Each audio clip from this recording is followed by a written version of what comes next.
Good morning, all of you. Yes, here is our first concept, time value of money. You see, this is the basis for all chapters actually, time value of money, because without understanding the formulas and concepts in time value of money, we cannot understand the other chapters. So let us go for the first chapter, time value of money. You know the meaning of time value of money, right? The worth of a rupee received today is different from the worth of a rupee to be received in future, which means the money that we are receiving today is different from the money which we are receiving in the future. What do you say? Because of several factors. Especially the most important factors are inflation and risk. We are not ready to face inflation and we are not ready to take any kind of risk. So because of that reason, everybody will prefer today's money rather than the future money. What do you say? So in case if you are ready to accept the future money, you'll expect some compensation because you're going to face inflation and you're going to face risk. So since you're going to face inflation and risk, for that you'll expect some compensation, which is known as what? The interest. So such interest can be calculated in different ways. Okay. And also the term time value of money means the value of money changes with time. The value of money changes with time. So today's money is different from future money. Today's money is different from future money. So we have to calculate this value of money at different points of time. We don't go for past, always will focus on future and today's money only. Is it clear? So as part of that, we need to understand several concepts like future value, present value, future value of annuity, present value of annuity, present value of perpetuity, and present value of growing perpetuity. So let me focus on the first area, future value. You know, future value means simply converting present value into future value. Conversion of present value into future value is nothing but what? Future value. So which is also known as compounding. For converting present value to future value, we should multiply your present value with a factor called compounding factor 1 plus r whole to the power of n. So immediately after multiplying 1 plus r whole to the power of n with present value, we'll get future value. This will add some interest component. And if you want to know the compound interest which is included in the future value, please remove the principal portion from it. So present value into 1 plus r whole to the power of n is your future value, which is loaded with two components. One is your principal, other one is interest. If you remove principal from it, then we'll get what? The compound interest. The shortcut formula will be present value into 1 plus r whole to the power of n minus 1, right? This is a formula for compound interest. You can look at the formula here, compound interest, which is related to your future value. What do you say? See, this is regarding future value. What is the meaning of future value? Conversion of present value to future value. It is simply known as what? Compounding. Are you adding interest or you're deducting interest? You're adding interest. For adding interest on compounding basis, what we have to do? Simply multiply your present value with 1 plus r whole to the power of n. The term 1 plus r whole to the power of n will always add interest to your present value to get future value. Is it clear? Yes. The next one is conversion of future value into present value means discounting. What it means? Discounting. So our next concept is present value. You know, my dear students, converting future value to present value means you're removing interest portion from future value. You're deducting interest portion from future value. How I can deduct interest portion from future value?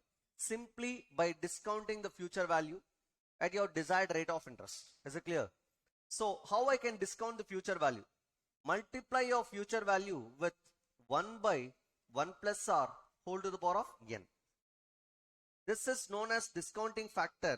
this will remove interest portion from your future value to get what? The present value. So simply I can say one thing. Whenever you want to add interest, multiply your present value with 1 plus r whole to the power of n. Whenever you want to deduct interest, multiply your future value with 1 by 1 plus r whole to the power of n. Okay. So simply, if you look at the formula here, present value is equal to future value into 1 by 1 plus r whole to the power of n.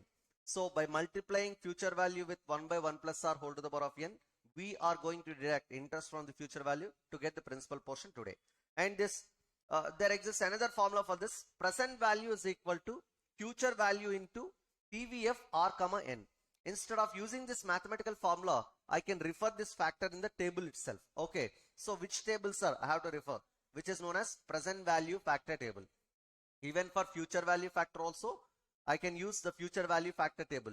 For 1 plus r whole to the power of n, I can use the factor table called future value factor table. Okay. This is regarding present value. Now, we understood two concepts: conversion of present value to future value, conversion of future value to present value. Yes. The next area is future value of annuity. Here, if you can see the future value formula here, future value is equal to present value into 1 plus r whole to the power of n, and this 1 plus r whole to the power of n can be referred in the table called future value factor table. Yes. And you know, where r is what? Interest rate per period, n is number of periods, p is present value or principal amount. This is not principal, this principal amount, right? Okay. And 1 plus r whole to the power of n is compounding factor, 1 by 1 plus r whole to the power of n is discounting factor. Now the next concept is annuity. Annuity is a concept which will say what? We are going to receive future equal amounts. Future equal amounts. So if you convert such future equal amounts into present value, then that is known as present value of annuity. If you convert such future equal amounts into future value, then that is known as future value of annuity. What do you say? Yes. Let me show you simply. You see, we are going to receive some equal payments for the next 4 years, like periodic payments. If you are going to receive equal numbers in the future, and if you convert these future equal numbers into future value, which is a compounding case, right? Am I converting present values into future value or future values into present value? Present values into future value. So then this particular sum is known as what? Future value of annuity. What is future value of annuity? Conversion of multiple equal amounts into terminal year is known as what? Future value of annuity. We have a formula for this. For calculating the future value of annuity, we have a formula. Future value of annuity is equal to, look at the formula, capital R into 1 plus r whole to the power of n minus 1 by r. This one is a mathematical formula. My dear students, here capital R is a periodic payment.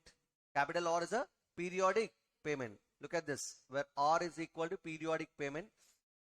And you know the terms, small r, interest rate per period. N is number of periods. You know that, right? So capital R into, this factor 1 plus r whole to the power of n minus 1 by r is known as future value of annuity factor, which is known as what? Future value of annuity factor. So what is the formula for future value of annuity? Capital R into 1 plus r whole to the power of n minus 1 by r. That's mathematical based formula. The second formula is capital R into future value of annuity factor r comma n. Instead of using this mathematical factor, you can refer it in the table. Okay. The table name is future value of annuity factor table. Yes. See, this is known as ordinary annuity. We have another annuity called annuity due. Future value of annuity due. So what is this annuity due? In general annuity, in ordinary annuity, periodic payments occurs at the end of each year. Whereas in case of annuity due, periodic payments occurs at the beginning of each year. If periodic payments occurs at the beginning of each year, then you should not use the first formula. You have to use the second formula. So what is the second formula? Simple. For your regular formula, multiply 1 plus R. That's what you need to remember. Is it clear? So what is the formula for future value of annuity due if payments occurs at the beginning of each year? Capital R into 1 plus R whole to the power of n minus 1 by R into 1 plus R. You just need to multiply one factor called 1 plus R. That's it. Okay. So that will give you future value of annuity due. So what is the difference between first one and second one? In case of first one, payments occurs at the end of each year for annuity. In case of second one, payments occurs at the beginning of each year. That is what the only difference. But in both the cases, I'm converting all the values into future value. Are you getting my point? Yes, this is regarding future value of annuity. In the similar way, instead of converting these future equal amounts, periodic payments into future value, if I convert all the equal amounts into present value, if I convert all the equal values into present value, then that is known as present value of annuity. See, here I'm talking about annuity only, and I'm talking about periodic payments which are equal only. See, only when your periodic payments are equal, then that is known as annuity, right or wrong? See, instead of converting such future equal values into terminal year, if you convert such future equal values into present value, then that is known as what? Present value of annuity. We have a formula for this present value of annuity. Look at the formula. Capital R into 1 minus 1 plus R whole to the power of minus n. Please change it. 1 minus 1 plus R whole to the power of minus n divided by R. 1 minus 1 plus R whole to the power of minus n divided by R or R. I mean the second formula.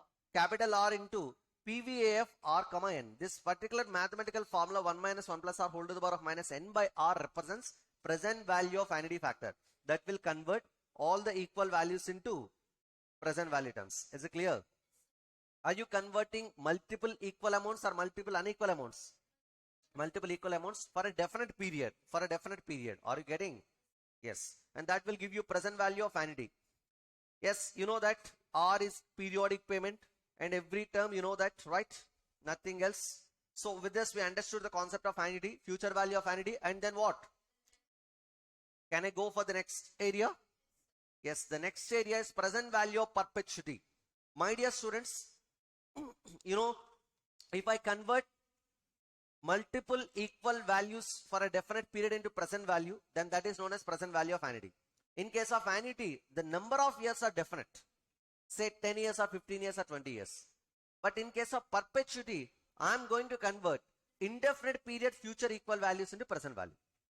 That means I am not going to take a 5 years term or 10 years term or 20 years term. I am going to take 1 to indefinite period term.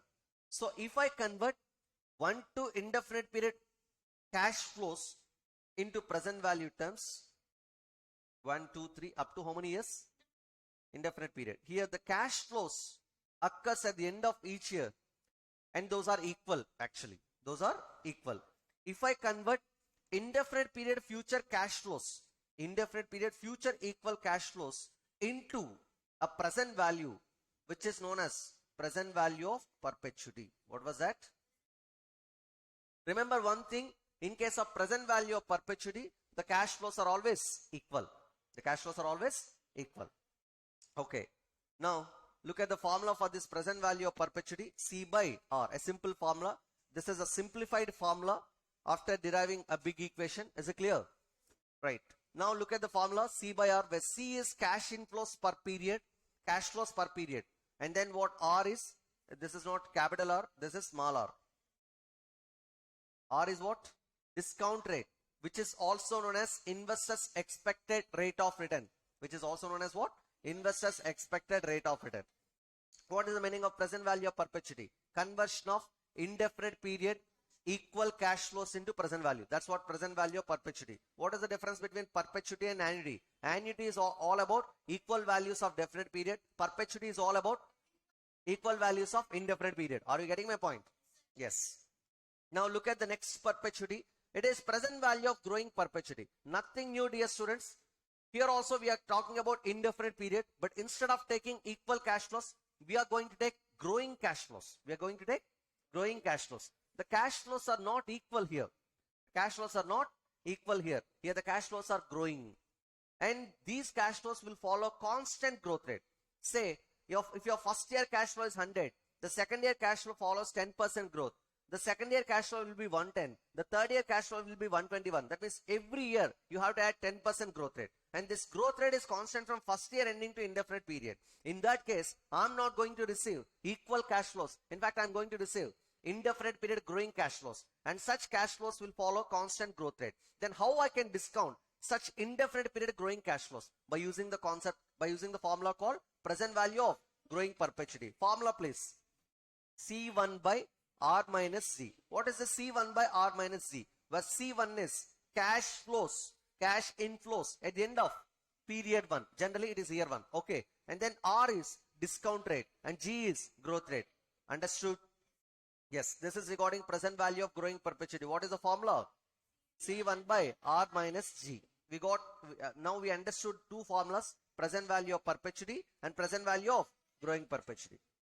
You know, this is also one of the formula, effective rate of interest. When the compounding frequency is changing, like generally you can follow compounding frequency of every year. That means you can go for compounding for every year, or you can go for compounding for every half year, or every quarter, or every month, or every day. Like that you can go for compounding of your money for n number of periods. Is it clear?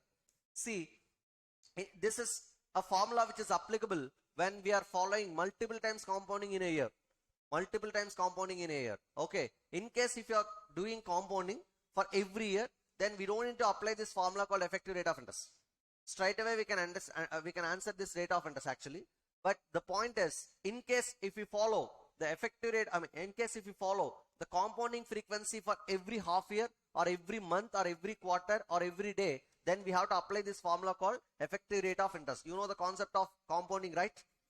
Periodically we have to calculate interest, and that interest becomes a principal component for the next period, right? If I go over the compounding frequency of 1 year, every year I'll calculate interest, and that interest portion for 1 year will be added to the principal portion of your principal portion. And then for calculating interest for second period, I'll use the principal of first year and the interest of first year. Both the numbers should be considered, right or wrong? So interest on interest will be calculated for every year. And that's what compounding frequency for every year. In case if I follow compounding frequency for every month, then what I'll do? For every 1 month, I'll calculate interest, and that interest will be added to the principal. Then principal plus interest. On principal plus interest, I'll calculate interest for second month. Is it clear? In this way, I'll follow the compounding frequency. So in case if your compounding frequency changes, then please apply the formula called effective rate of interest. What is the formula? 1 plus R by M whole to the power of M minus 1, where R is interest rate per annum, and then M is number of times compounding in a year. So what is this number of times compounding in a year? Simple. In case if you are doing compounding on half yearly basis, then you are doing how many times compounding in a year? 2 times. Then M is equal to 2. If you are following 4 times compounding, that is quarterly compounding, then that will be, then in that case M is equal to 4. What do you say? Like that. In case if you are following monthly compounding, M is equal to 12. Yes. So tell me the formulas please. What is the formula for future value? Present value into 1 plus R whole to the power of N, or present value, or present value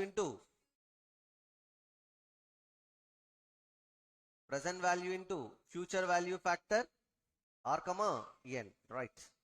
Then tell me the formula for present value. Future value into 1 by 1 plus R whole to the power of N, or present value is equal to future value into present value factor R comma N, right? What is the formula for future value of annuity? Ordinary annuity.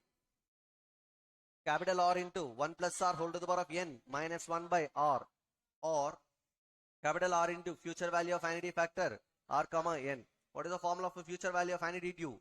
Capital R into 1 plus R whole to the power of N minus 1 by R into 1 plus R. What is the formula for present value of annuity?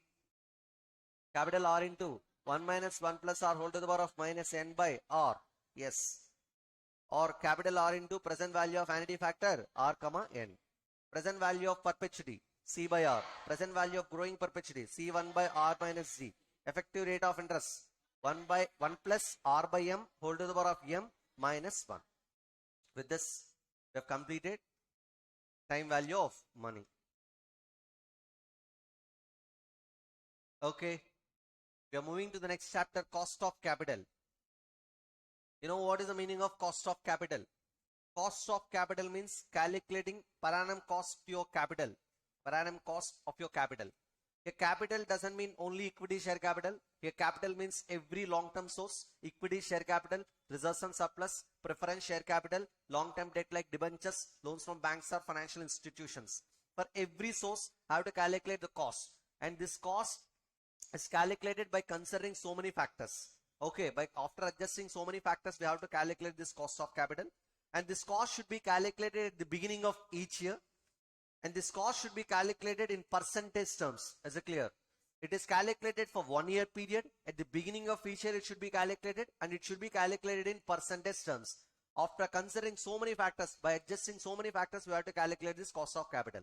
You know, the objective of this chapter is to calculate the cost of the entire capital, but our capital includes so many sources. So your first objective is to calculate cost of individual sources. Is it clear? Yes. Now it's a simple definition. Cost of capital, it is a minimum rate of return earned on investments. At least you have to earn minimum, at least you have to earn this much return on your capital investments in the projects. And this can be used as a discount rate used in evaluating desirability of investment projects. Yes, you know, for calculating NPV, we have to use what cost of capital as the appropriate discount rate. And for calculating profitability index and investment decisions, you have to use the discount rate called cost of capital, because this is a minimum desired rate of return of all the long-term investors, and that much return you have to earn from your projects generally. Right or wrong? Hello? Yes. You know, this is the importance of cost of capital for taking capital busting decisions and your capital structure decisions, evaluation of final performance. And evaluation of final performance means you have to compare your cost of capital with rate of return, internal rate of return or actual rate of return, and other financial decisions. We should use this cost of capital as a basis. You know, what are the sources here? Equity share capital, preference share capital, long-term debt. Which cost you have to pay for equity share capital? Equity dividend. Which cost you have to pay for preference share capital? Preference dividend. And for debt holders, you should pay interest.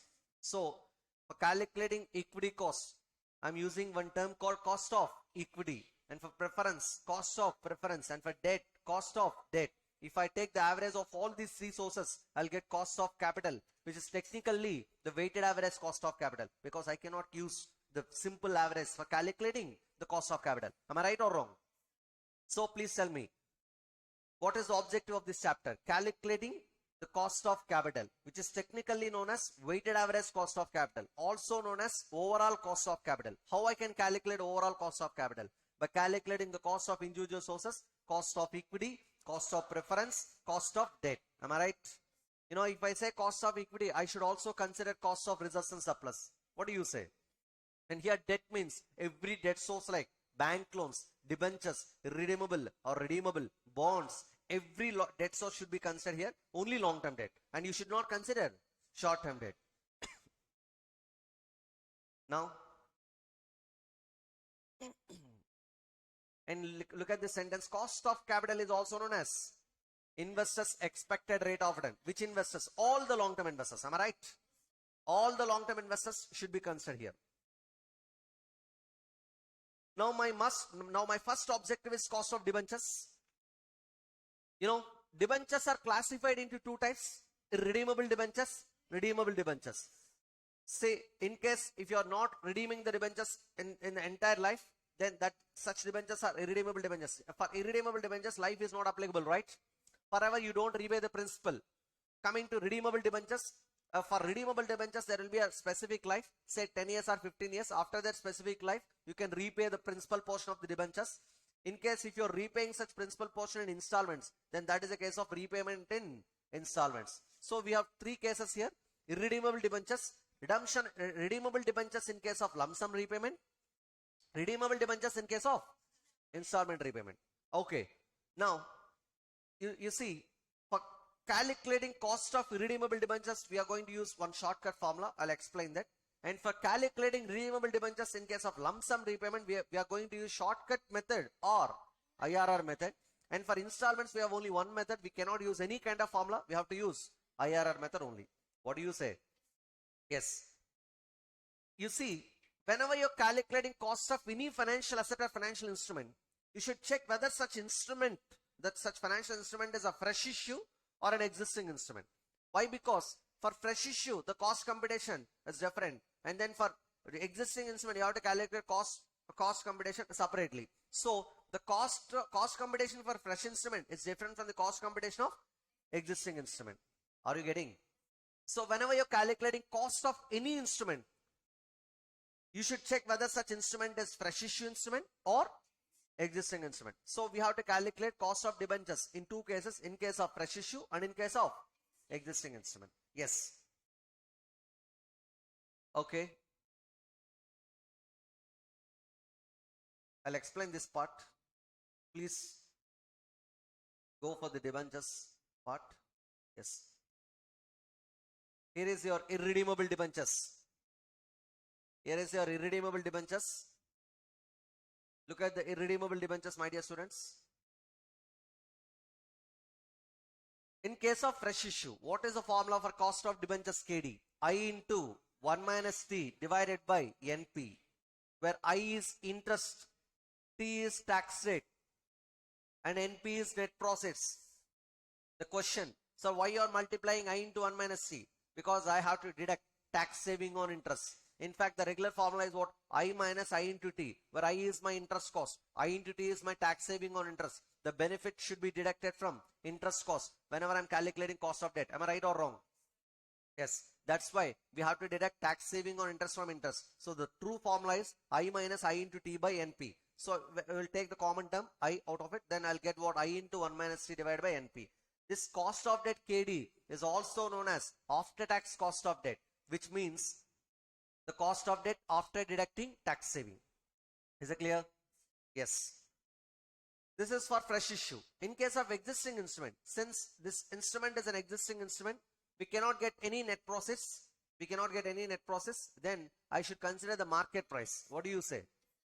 You see, I'll show you.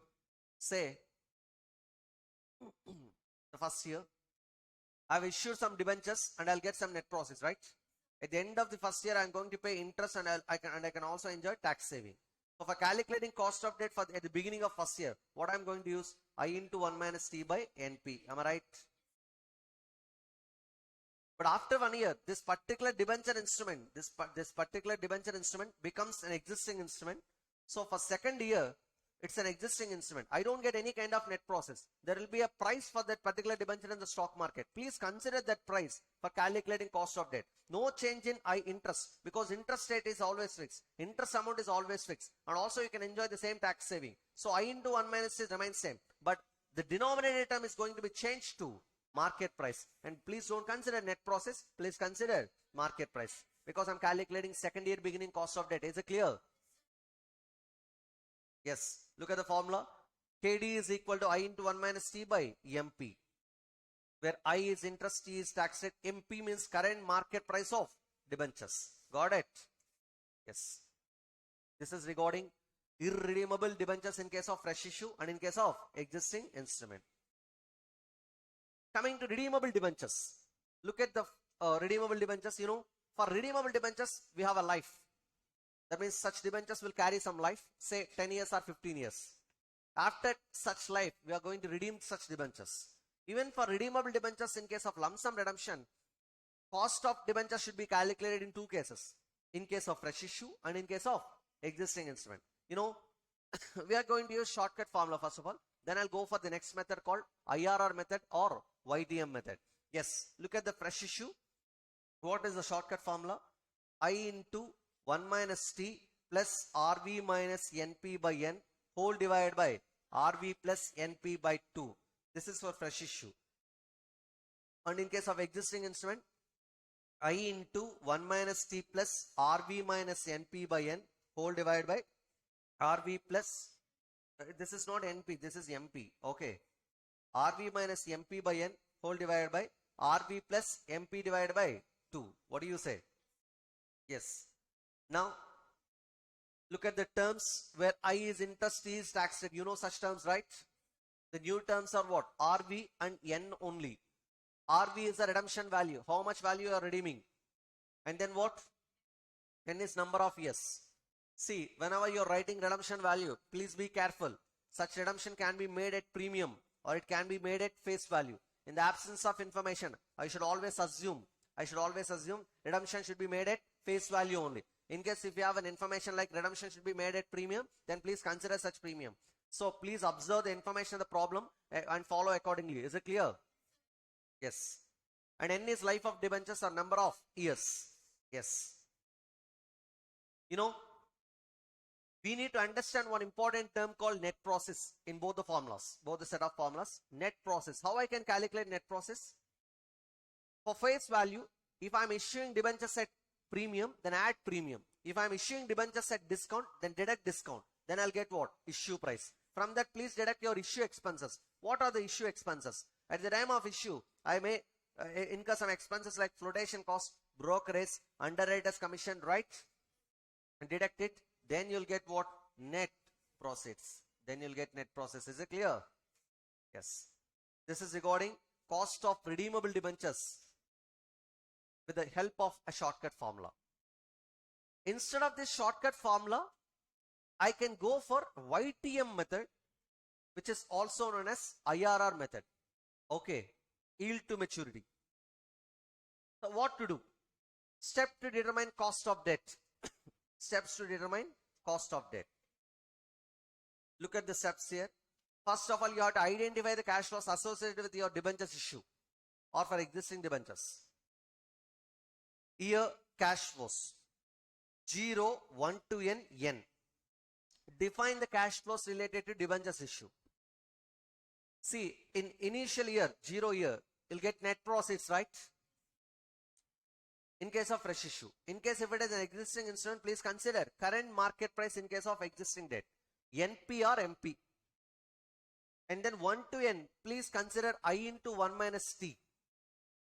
That's the cash flow. And at the end of nth year, we'll go for redemption. Then the value will be redemption value. Please accept one thing. Consider this 0 year net process as an outflow and remaining 2 are your inflows. Okay. Consider 0 period net process as an outflow and 1 to N years interest into 1 minus tax rate and nth year ending redemption value as an the 0 year net process as an outflow and 1 to N years and nth year ending redemption value as an inflow. Is it clear? Hello all of you. Yes. And by taking these cash flows, I have to calculate cost of debt. What to do in step 2? Calculate NPVs of cash flows as identified above using 2 discount rates in such a way that you should get NPV is equal to 0. The discount rate at which NPV is equal to 0 is nothing but IRR, and that IRR becomes your cost of debt. Since I don't know the cost of debt, since I don't know the IRR rate, I should go with the guess rates. Generally, I should start with 10% discount rate. And then I'll go for the next guess rate 15%. Then I'll go for the next guess rate 20% until I get 0 NPV. In case if I get positive NPV at 15% and in case if I get negative NPV at 20%, my IRR lies in between 15 and 20. Then I should use a method called interpolation for calculating IRR. What is the formula for IRR? In that case, L1 plus NPV at L1 divided by NPV at L1 minus NPV at L2 into L2 minus L1. Right or wrong? Please accept this formula, multiply it. L1 plus NPV at L1 divided by NPV at L1 minus NPV at L2 into L2 minus L1. This is a formula for calculating IRR when this IRR lies in between 2 discount rates. So that particular IRR becomes the cost of debt. This formula is and this method is applicable only when we are following YTM. Sir, what to do in the examination? Can I follow shortcut formula or I should follow YTM method? You know, when there is no information in the problem, then you can follow shortcut formula. In case if the problem is very specific about application of YTM method, then you have to calculate cost of debt accordingly only. Is it clear? Are you getting? So only if it is asked specifically in the examination, then follow YTM method. Otherwise, shortcut formula. Is it clear? Yes. This is regarding cost of debt, cost of redeemable debt, cost of redeemable debt in case of lump sum redemption. In case of lump sum redemption. Yes. You know, my dear students, I need to explain one important definition, value of a financial asset. What was that? Value of a financial asset. You know, value of financial asset or value of any asset. What is the definition? It is the present value of future cash inflows discounted at investors' expected rate of return. That is what the definition of value of an asset. What is the definition of value of an asset? Present value of future cash inflows discounted at investors' expected rate of return. Whenever you want to calculate value of any asset, define the future cash flows. Know the investors' expected rate of return. Then discount such cash flows at investors' expected rate of return. Then you'll get value of an asset. You know, for debentures, the future cash flows are interest cash flows. And redemption value in case if such debentures are redeemable debentures. And discount such cash flows, interest and redemption value at the investor's expected rate of return. Who is the investor here? Debenture holder.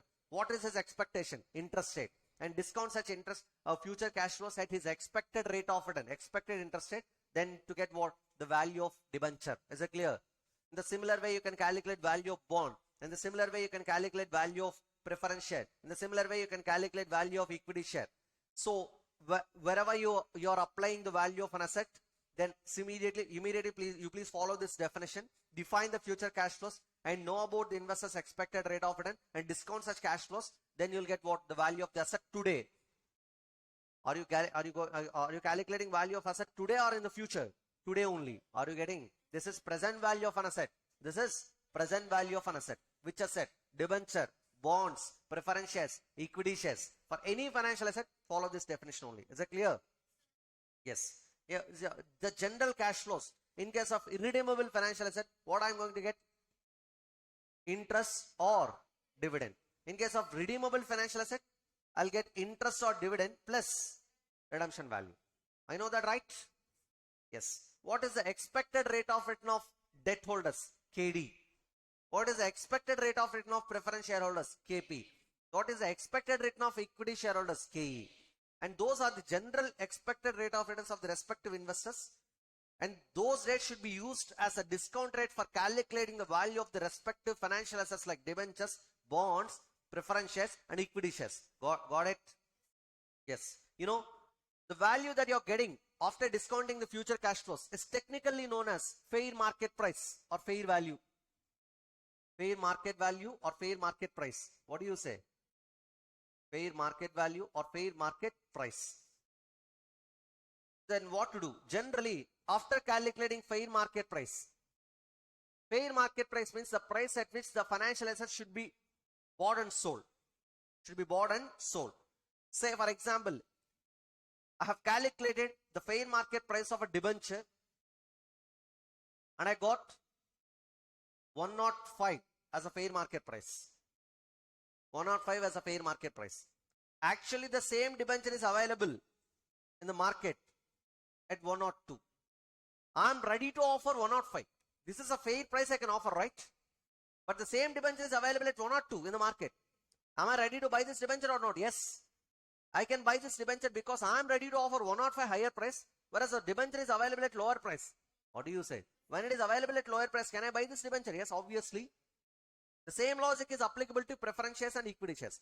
In case if the fair value of one of the equity share is 1000 rupees, whereas the same share is available in the market at 950 rupees. You are ready to offer 1000 rupees for that particular company share, FMP, fair market price, whereas the actual market price in the stock market is 950 only. That means the share is available at lower price. Can you buy it? Yes, you can buy it. So what is the conclusion? In case if your FMP is greater than AMP, that means what it indicates, your AMP is lower, right? Hello? Your actual market price is lower. When your actual market price is lower, can you buy that financial instrument or not? Yes. In case if your FMP is less than AMP, what to do? You don't buy this particular debenture or financial asset. Hello? Generally, the comparison can be like this. I can write like this. AMP is less than FMP or AMP is greater than FMP. Now, understand that. Your AMP is less than FMP. That means the actual market price of debenture is available at lower price. Will you buy that debenture or not? In case if the same AMP is available at higher price, will you go for higher price? No. Are you getting? Yes. So tell me the definition of fair value or fair market price of any financial asset. It is a present value of future cash inflows discounted at investors' expected rate of return. Got it? Yes.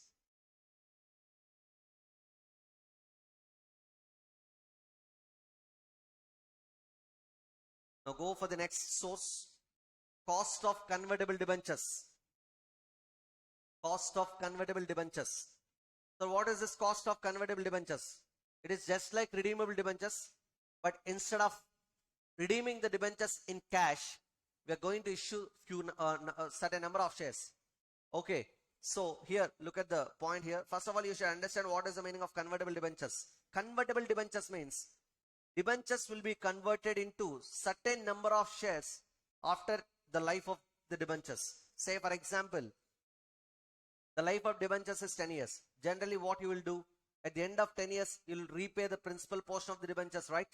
Redemption value. Instead of repaying the debentures, you can issue certain number of shares as promised by you at the time of issue of debentures. Say for example, at the time of issue of debentures, you have promised the investors to convert such debentures into certain number of shares. Say for example, each debenture is supposed to be converted into 10 number of shares. How many number of shares?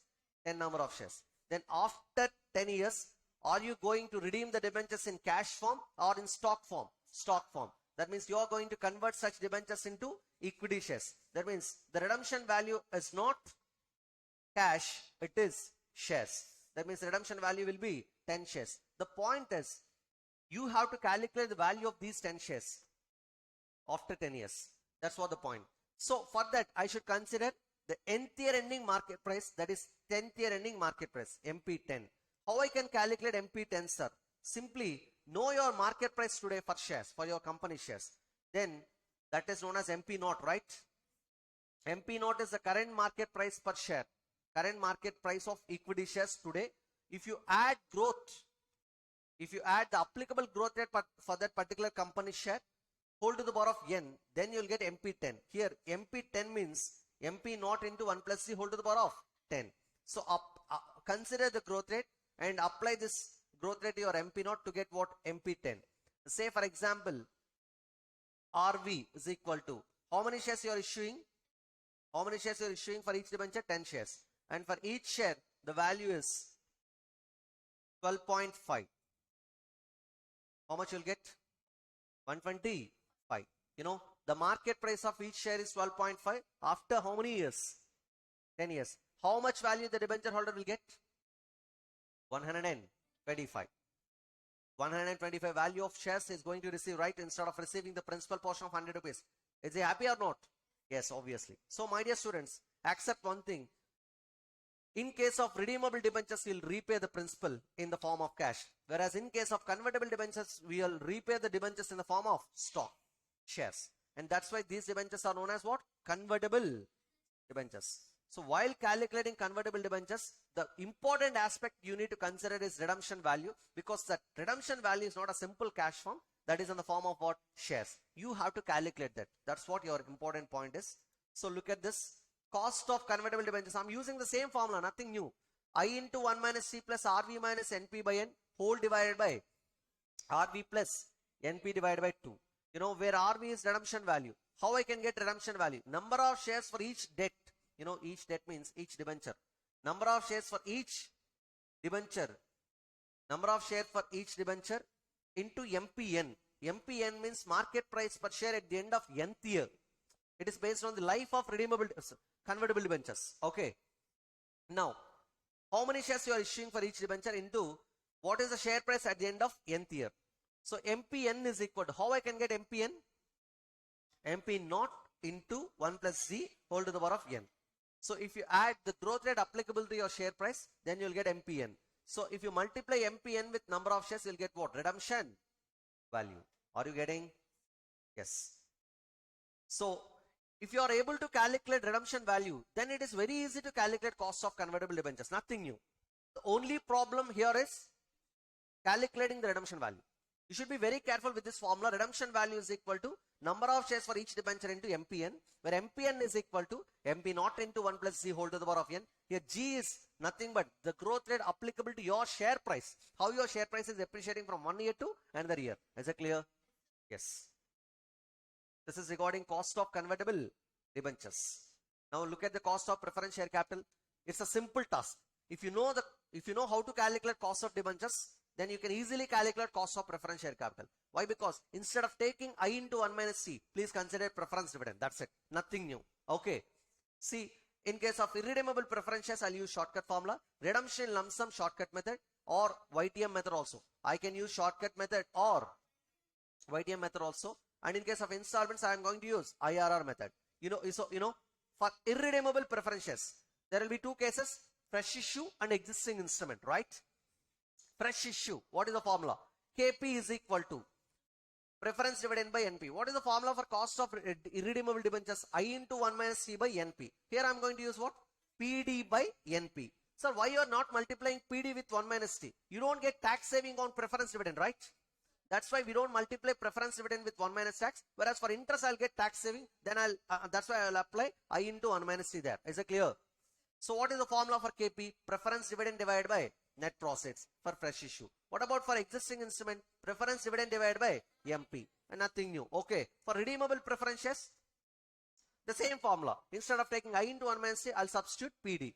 Tell me the formula. KP is equal to PD plus RV minus NP by N whole divided by PD plus RV minus NP by N whole divided by RV plus NP divided by 2. For existing instrument, PD plus RV minus NP by N whole divided by RV plus NP divided by 2. Am I right or wrong? The changing terms are NP net. The changing terms are PD preference dividend, RV redemption value of preference shares, N is life of preference shares. Am I right or wrong? Yes. NP net process, you know that. MP means current market price of preference shares. My dear students, sometimes in the examination problems, you can find one term called dividend distribution tax. That means at the time of distributing preference dividend, the company is supposed to pay what? Dividend distribution tax. That will be part and parcel of your preference dividend cost. So what I have to do? Please add the dividend distribution tax to your preference dividend to calculate the cost of preference shares. You see, dividend distribution tax, company has to pay certain percentage of tax on the amount of dividend distributed, which becomes cost to the company. What I have to do? Dividend plus dividend into tax percentage. That means instead of taking PD, you have to write what? PD into 1 plus DDT. Nothing but dividend into 1 plus DDT. What it indicates? PD into 1 plus DDT, which indicates what? PD plus PD into DDT. Am I adding dividend distribution tax to my preference dividend or not? Yes, I'm adding it. So instead of taking preference dividend, what you have to consider? PD into 1 plus DDT. So that is what the new term you have to substitute whenever we have preference dividend tax rate or dividend distribution tax. The same formula you are going to use. Instead of taking PD, what you have to consider? PD into 1 plus DDT, dividend distribution tax. Got it? Yes, this is regarding cost of preference share capital.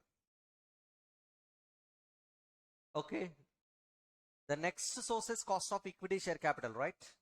The next source is equity, and we have to calculate cost of equity.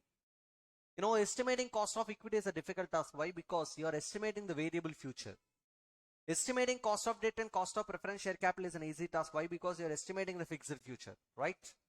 Because I can easily estimate the interest component and I can easily estimate the fixed preference dividend component.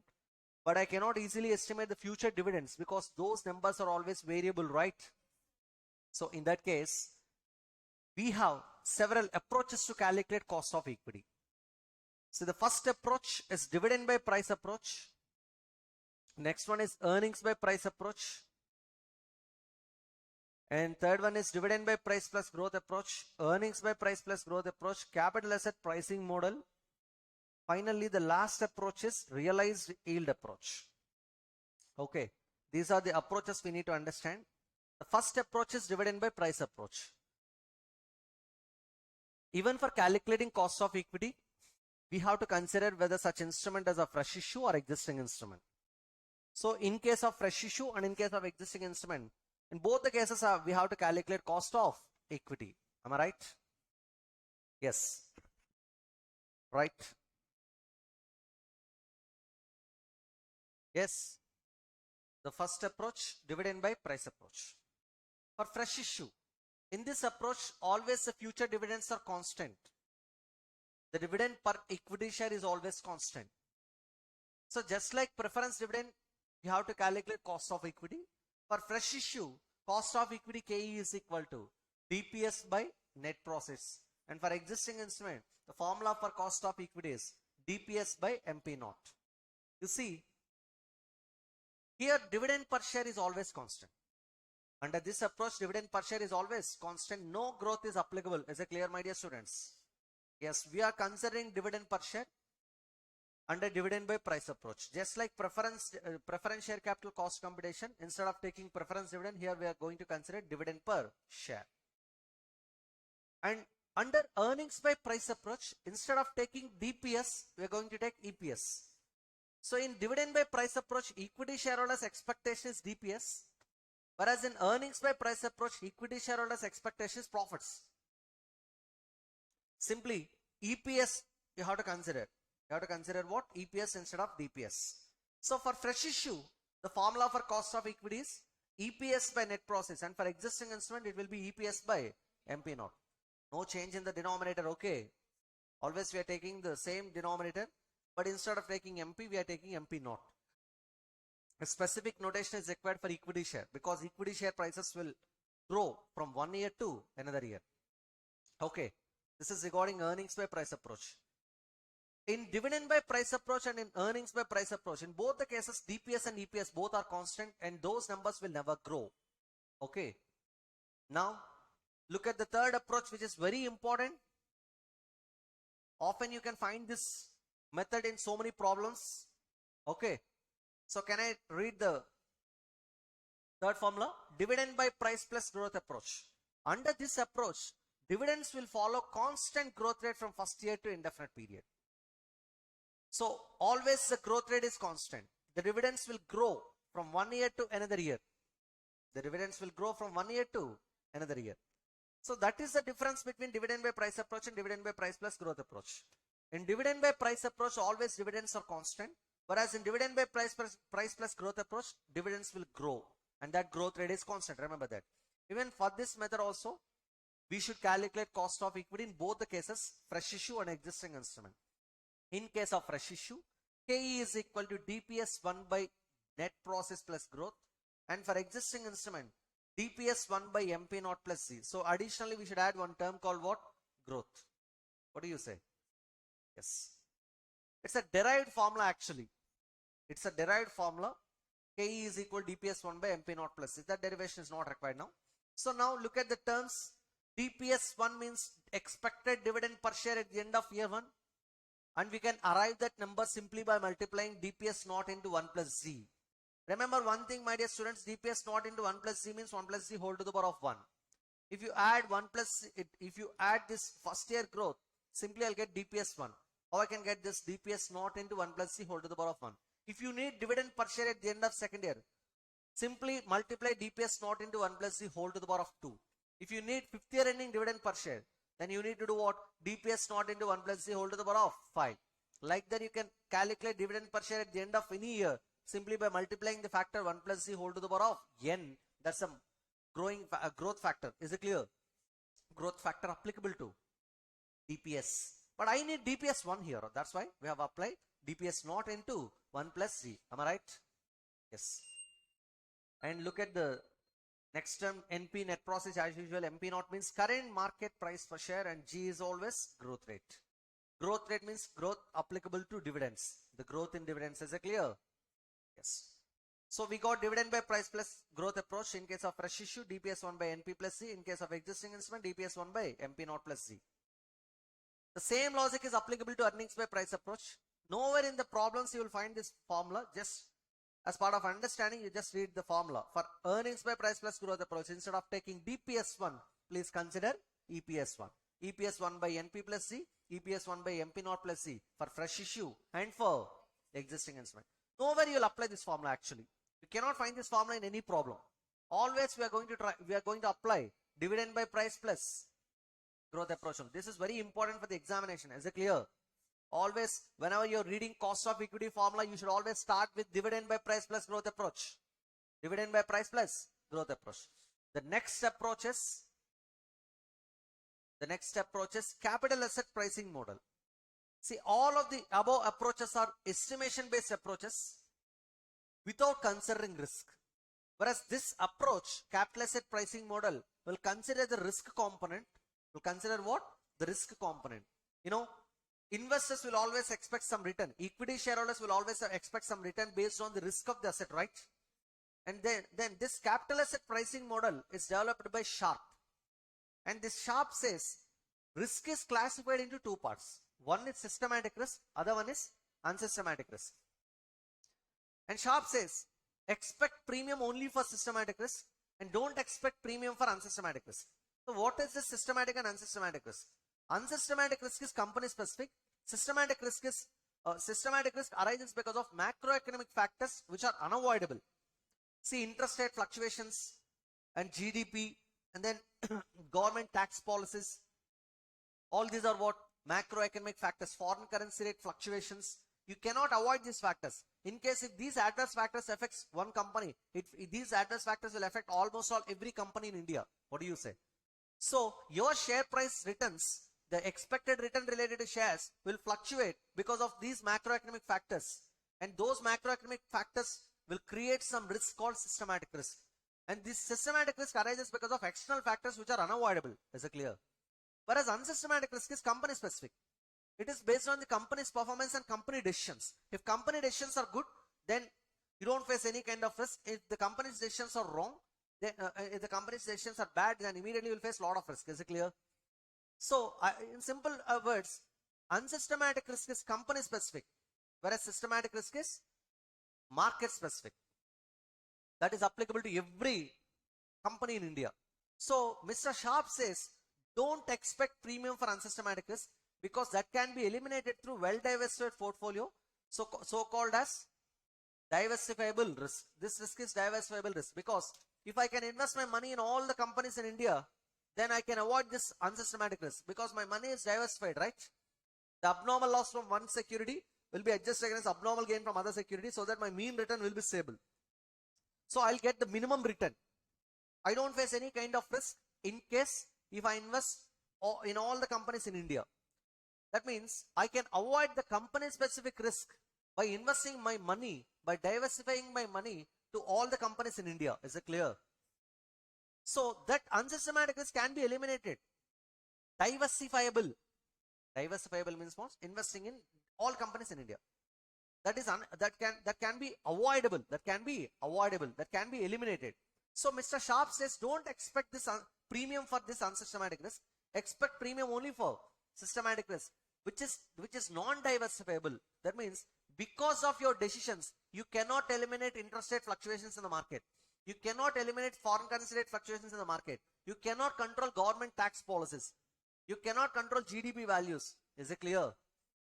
So the macroeconomic factors are not going to be influenced by influenced by one investor's decisions. Is it clear? So one should face compulsorily the non-diversifiable risk, which is known as systematic risk. This is non-diversifiable. Even though you have formed a great portfolio, still you are supposed to face this risk called systematic risk. And the systematic risk is measured with what? Beta. The systematic risk is measured with what? Beta. So Mr. Sharpe says expect premium only for systematic risk, beta. So basically the objective of this capital asset pricing model is for a given level of risk of any asset, how much return I should expect? For a given level of risk, for risk of any asset, how much return I should expect? That's what the question here. Mr. Sharpe says expect return only for what? Systematic risk, but not for. Yeah, and I'm talking about premium. Is it clear? So Mr. Sharpe says this is the formula for required rate of return. This particular formula RR, required rate of return, is nothing but KE, my dear students. Cost of equity, KE. Yeah, cost of equity, KE. This cost of equity K is not based on estimations. It is based on what? The risk. The risk. Okay. And that too, which risk only? Systematic risk. So such systematic risk is measured with what? Beta. So elaboratedly, simply the formula is RF plus beta into RM minus RF. Is it clear? Yes. Where RF is risk-free rate of return, beta is beta coefficient, RM is rate of return on market portfolio, RM minus RF is market risk premium. There is a huge explanation behind this, but you just need to remember this formula. That's enough for solving the problems. Is it clear? What is the formula for cost of equity KE? RF plus beta into RM minus RF. Here RF means risk-free rate of return. Risk-free rate of return means the return that can be earned on risk-free instruments, risk-free assets. Sir, what are the best examples for risk-free assets? Indian treasury bills, Government of India bonds, RBI bonds, all these are what? Risk-free instruments. So whatever the return you can earn from these instruments is simply known as risk-free rate of return. If in the examination problem, if you find the sentence like this, Government of India bonds or RBI bonds or Indian treasury bills, then immediately you please identify such instruments as risk-free instruments. The return from such instruments, the interest rate on such instruments becomes your RF. Is it clear? That will be your RF. And what about beta? Beta is a coefficient. Beta is a coefficient. That's a factor that ranges between, that can be more than 1, that can be less than 1. You can find betas like this, 2, 1.8, 1.5, 0.8, like this. It will be near to 1 always. Is it clear? Yes. RM means return on market portfolio. The market return means the average market return. Generally, Bombay Stock Exchange, from the Bombay Stock Exchange, you will construct a portfolio called Sensex. So Sensex means it will take, nearly 30 companies from Bombay Stock Exchange. By taking top 30 companies from Bombay Stock Exchange, you will construct an index called Sensex. So the fluctuations in Sensex points is nothing but the fluctuations in Sensex points is nothing but the fluctuations in the market portfolio. So if you take those 30 companies, if you calculate the average return of those 30 companies, then that will be known as RM, return on market portfolio. Are you getting? The return on market portfolio means top 30 companies in BSE. That can be considered as Sensex. Is it clear? So generally RM means the average market return or rate of return on market portfolio. Here market portfolio means which is consisting of top 30 companies in Sensex. In case if you take the Nifty means by taking top 50 companies from NSE, National Stock Exchange, will construct Nifty. Either Nifty or Sensex can be considered as a market portfolio for calculating return on market portfolio. Generally in the examination, you can find that term directly, that is RM. What was that? Average market return or return on market portfolio. That means you're taking top 30 companies average return. Okay? Top 30 companies average return. See, rate of return on market portfolio is also known as what? Average market return. And this RM minus, average market return or return on market portfolio. And this RM minus RF is what? Market. Yeah, this is market risk premium, my dear students. There is market. This is market risk premium. Market risk premium, or this is also known as average market risk premium. What was that?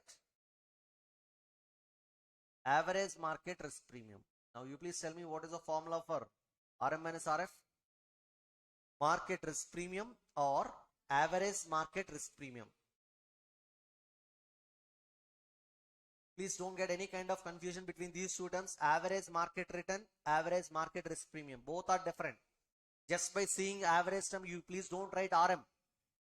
Is it clear? Please read the sentence very carefully in the examination problem. If it is average market return, then that is RM. If it is average market risk premium, then that is RM minus RF. Don't by heart the formula. Is it clear? Yes. So this is the way to calculate cost of equity under CAPM formula, please. RF plus beta into RM minus RF. Yes. The last approach is realized yield approach. So what is this realized yield approach? Realized yield approach will consider the past few years average return.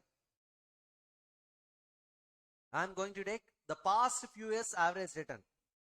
And that return I'm going to expect in the future. Realized means what? The return which is realized in the past. The return which is realized in the past. Realized yield means already realized return. Already realized return. So whatever the return already we have realized, the same return you should expect from the share in the future. And that's what realized yield approach. So what is the formula for realized yield approach? Actually, there is no formula for realized yield approach. If I take the past 5 years or 10 years cash flows from a share, by taking such cash flows, I should calculate IRR. And that IRR becomes your cost of equity. So please calculate rate of return that is earned on the share, that is earned from the share from the past few years, like 5 years or 10 years, say 5 years or 10 years. If you take the cash flows, say for example, you have invested 100 rupees and you have received 5 rupees dividend from the past 10 years or past 5 years, and then you'll get at the end of the life, you'll get redemption value also. I mean, simply by selling the share, you'll get the sale process also, right or wrong? Say for example, you're holding this share from the past 5 years, 1, 2, 3, 4, 5. I'm taking equal dividends, so just for sake of understanding, you have invested 100 rupees in the share. End of first year, every year you're receiving 5 rupees dividend. And the market price at the end of 5th year that can be sold for 120 rupees. These are the cash flows. Now, all these 5 rupees dividends for the 5 years and this 120 rupees becomes your cash flow. And this is your investment, right? This is your investment. Consider this 100 rupees as an investment and consider these numbers 5 rupees as a cash flow, and even 120 should be considered as a cash flow. By taking these numbers as cash inflows, please calculate the IRR. What was that? IRR is the discount rate at which present value of all these cash flows should be equal to my investment of 100 rupees. Discount these dividends and discount this MP5 at a rate that should equate the present value of all these cash flows with what? 100 rupees. And that rate becomes a rate of return that is earned on this particular company share. Is it clear? And that itself is your IRR. That itself is your cost of equity. The same return you can expect this from this share in the future. So you can find few problems related to this particular concept in your materials, in your study material. So this is regarding what? Realize yield approach. We have a formula in this regard. This is for calculating holding period rate of return. Just remember this formula actually. This formula cannot be applied for calculating cost of equity under realized yield approach generally. This is a 1 year holding period return. This is a 1 year holding period return. What is this? Say for example, you're holding one company share for 1 year period. You're holding one company share for 1 year period and you have invested 100 rupees today. After 1 year, you're going to receive a dividend of 5 rupees and your share price is increased to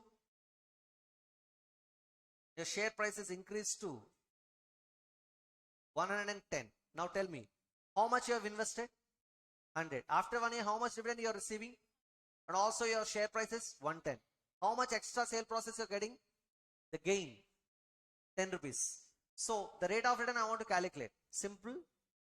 The rate of return is equal to, your investment is 100 today, right? And for that I am receiving dividend of 5 and also a capital gain of 10 rupees. 110 minus 100, right? So it will be 15%. Am I right? And this 15% can be interpreted as a formula. DPS1. Yes. 5 is a DPS1, right? Plus MP1 minus MP0. 110 minus 100 divided by 100 into 100. That gives me what? That 15%. That is rate of return. Rate of return on the company's equity share. Is it clear? Yes. So this is the cost of equity under realized yield approach. I can consider this as a rate of return actually. The rate of return on equity share. This is a holding period return. It is also known as a holding period return.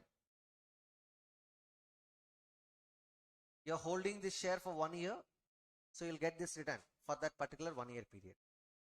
My dear students, DPS 1 by MP0 is dividend yield MP1 minus MP0 by MP0 is capital gain yield. 5 by 100, 5% is dividend yield. 10 by 100 is 10%, that is capital gain yield. So your rate of return on equity share is classified into two parts, dividend yield and capital gain yield. What is the formula for dividend yield? DPS 1 by MP0. What is the formula for capital gain yield? MP1 minus MP0 divided by MP0. Is it clear? Yes. Tell me the formula for rate of return, holding period rate of return. DPS 1 plus MP1 minus MP0 whole divided by MP0 into 100. Got it? Dividend yield formula DPS 1 by MP0. Capital gain yield formula MP1 minus MP0 divided by MP0. Let us revise all the formulas under cost of equity approach, under different approaches for calculating cost of equity. Now tell me the formula for cost of equity under dividend by price approach. Fresh issue DPS by NP, existing instrument DPS by MP0, earnings by price approach EPS by NP, existing instrument EPS by MP0, dividend by price plus growth approach. Fresh issue DPS 1 by NP plus Z, existing instrument DPS 1 by MP0 plus Z. Yes. Earnings by price plus growth approach. Fresh issue EPS 1 by NP plus Z, existing instrument EPS 1 by MP0 plus Z. Capital asset pricing model. Risk is classified into two parts, systematic risk and unsystematic risk. Systematic risk is non-diversifiable risk. Unsystematic risk is diversifiable risk. So expect premium only for systematic risk, which is measured with beta. Formula for cost of equity under CAPM, which is risk-based. Which risk? Systematic risk. Formula RF plus beta into RM minus RF, where RF is the risk-free rate of return that can be earned on what? The risk-free asset. Generally, the examples of risk-free assets are Government of India bonds and RBI bonds and Indian Treasury bills.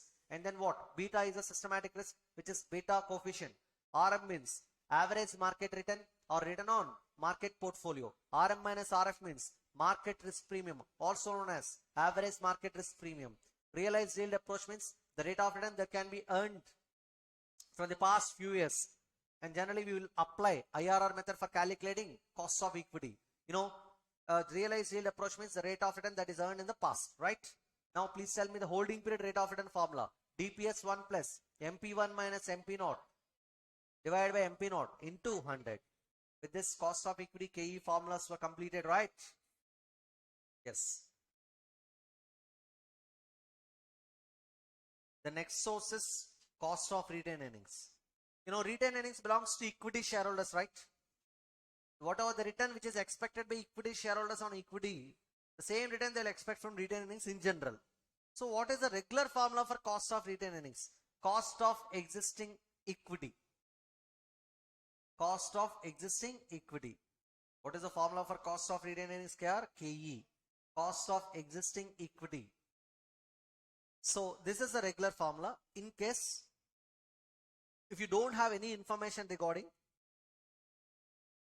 opportunity cost, flotation costs, personal taxes. If you have an information regarding opportunity cost, flotation cost, savings and personal tax, then automatically the formulas will change. When opportunity cost exists, please don't use the previous formula cost of retained earnings here. Please change your formula. If there is an opportunity cost of equity shareholders was given in the problem, then immediately KR is equal to K into 1 minus TP minus brokerage rate. This is a formula you need to apply. Where K is opportunity cost of equity shareholders, TP is personal tax rate, and from that you have to deduct brokerage rate. You just need to remember this formula when the opportunity cost exists in the problem. Is it clear? When personal tax rate and flotation cost exists, in case if the flotation cost is given in the problem, then you should apply this formula.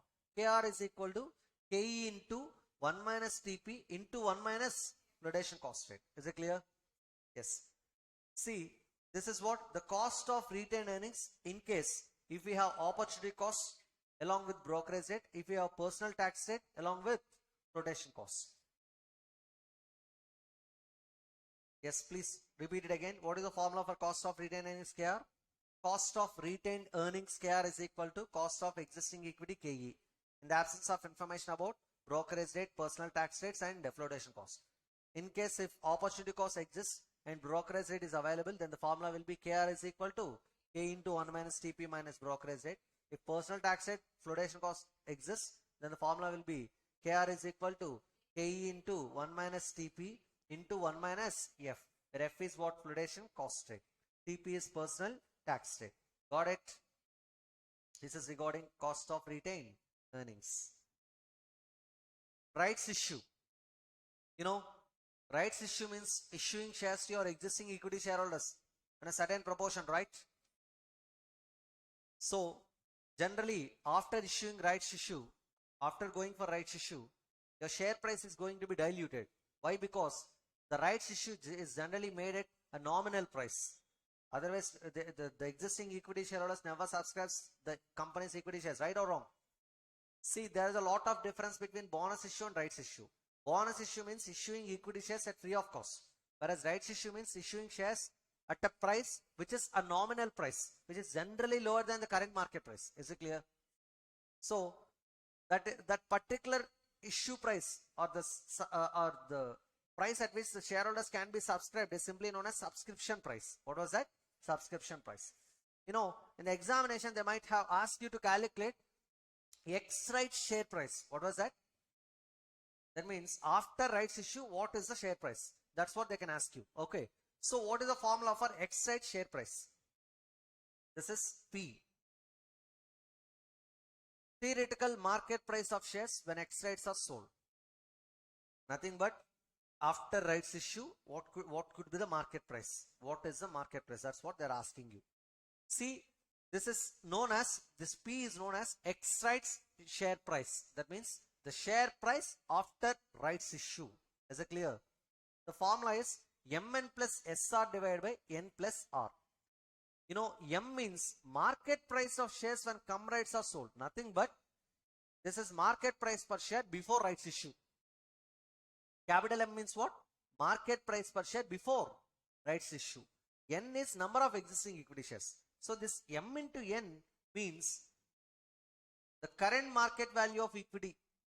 The current market value of equity. Simply speaking. And now S into R. What is this S into R? The subscription price per share. That means the rate at which the right shareholders can be subscribed these shares. So the subscription price per share. Generally the subscription share price is generally less than what? The regular share price, the current market price per share. What do you say? Otherwise they don't subscribe this instrument. Into R. R means what? Number of shares, number of right shares. How many shares you are issuing for each equity shareholders? For example, if equity shareholders are having 2 shares, if you are issuing 1 share, then how many right shares are issuing for every 2 shares held by the existing equity shareholders? 1. For example, if there are 1000 equity shares outstanding in the company, how many right shares are going to be issued? 500 shares. If there are 1 lakh shares outstanding in the company, then how many right shares are going to be issued? 50,000. Are you getting? So, S into R. S means what? The subscription price per share. R means number of right shares. Mn plus SR means existing market value of equity plus number of new shares to be issued into subscription price. This is the extra wealth to be added. This is the extra wealth, extra value of equity to be added at a nominal price. The total value, the Mn plus SR represents the total market value of equity after rights issue. The total market value of equity after rights issue divided by N plus R. N is number of shares outstanding. Current number of shares outstanding. R is what? Number of right shares. So, the denominator term N plus R represents what? Number of shares outstanding after rights issue. So, total market value of equity after rights issue divided by number of shares outstanding after rights issue gives you what? Market price per share after rights issue, which is known as what? Theoretical market price of shares when X rights are sold. X rights are sold means what? X rights are sold means nothing but after rights. X rights means what?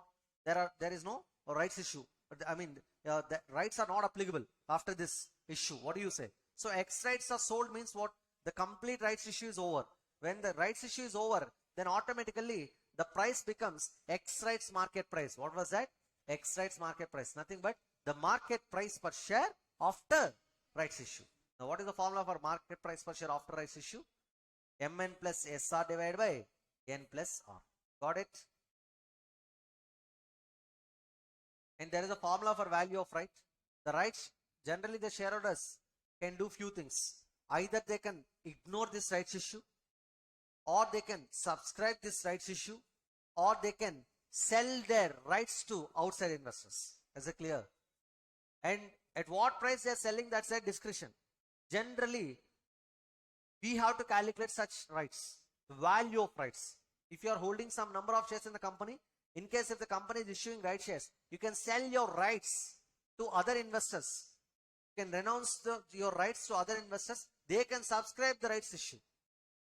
For that, you will expect some compensation. That's what the value of right. What is the formula for value of right? Cum right share price minus X right share price. Say for example, before rights issue it is 120, and after rights issue the share price is 100. Then it will be 20 rupees. This is what the value of right per share. Is it clear? This is what the value of right per share. So we got the formula for rights issue. With this, all the sources cost computation is completed. Then, this effective rate of interest rate method, this is not important actually. You don't have any problems related to this concept, effective interest rate method actually. You can read this part in the study material, which is not required, because even in the problems also you cannot find this method. Now look at the weighted average cost of capital. This is what the average computation of cost. This is what the objective of this chapter, determination of cost of capital, right? What is the objective of this chapter? Determination of cost of capital, determining the cost of capital. So already we understood how to calculate cost of every source. Cost of debt, cost of preference, cost of equity, cost of reserves. Now we are able to calculate the cost of all these sources, which is an average cost, also known as weighted average cost of capital, also known as overall cost of capital. Am I right? Yes. It is the average cost of capital of firms' existing operations, also called as composite or average or overall cost of capital. It can be computed by using two types of weights. One is market value weights, other one is what? If you take the balance sheet figures as a basis, then those values are book values. If you take the market figures as a basis, then those are market value weights. Are you getting? Yes, in case of book value weights, please consider balance sheet figures. How I can take these figures? Simple. Consider the balance sheet figures like equity share capital, reserves and surplus, preference share capital, debentures, bank loans, everything. Every number should be taken from what? The balance sheet. Is it clear? If you take the numbers from the balance sheet, and if you can calculate the weights, then such weights are known as what? Book value weights. And please consider reserves and surplus as one of the source. Please consider reserves and surplus as one of the source, because we are taking book values. We are taking book values. So in book value weights, we have to consider reserves and surplus as one of the source. You know what is the meaning of book value of equity? Book value of assets minus outside liabilities. Other way, total assets minus outside liabilities. Also known as what? Equity share capital plus reserves and surplus. Equity share capital plus reserves and surplus is nothing but book value of equity. Okay, this is regarding book value of equity. My dear students, in book value of equity, in book value weights, we should consider reserves and surplus as one of the source. Remember this point, okay? We should consider reserves and surplus as one of the source. All other sources are obviously taken, okay? Market value weights. In case of market value weights, please don't touch your balance sheet, but I need number of units with respect to each source. And such units must be multiplied with market price of each source. How I can get market value of each source? Market value of each source is equal to number of units into market price per unit. See, my dear students, if you want to calculate market value of debentures, the formula is number of debentures into market price per debenture.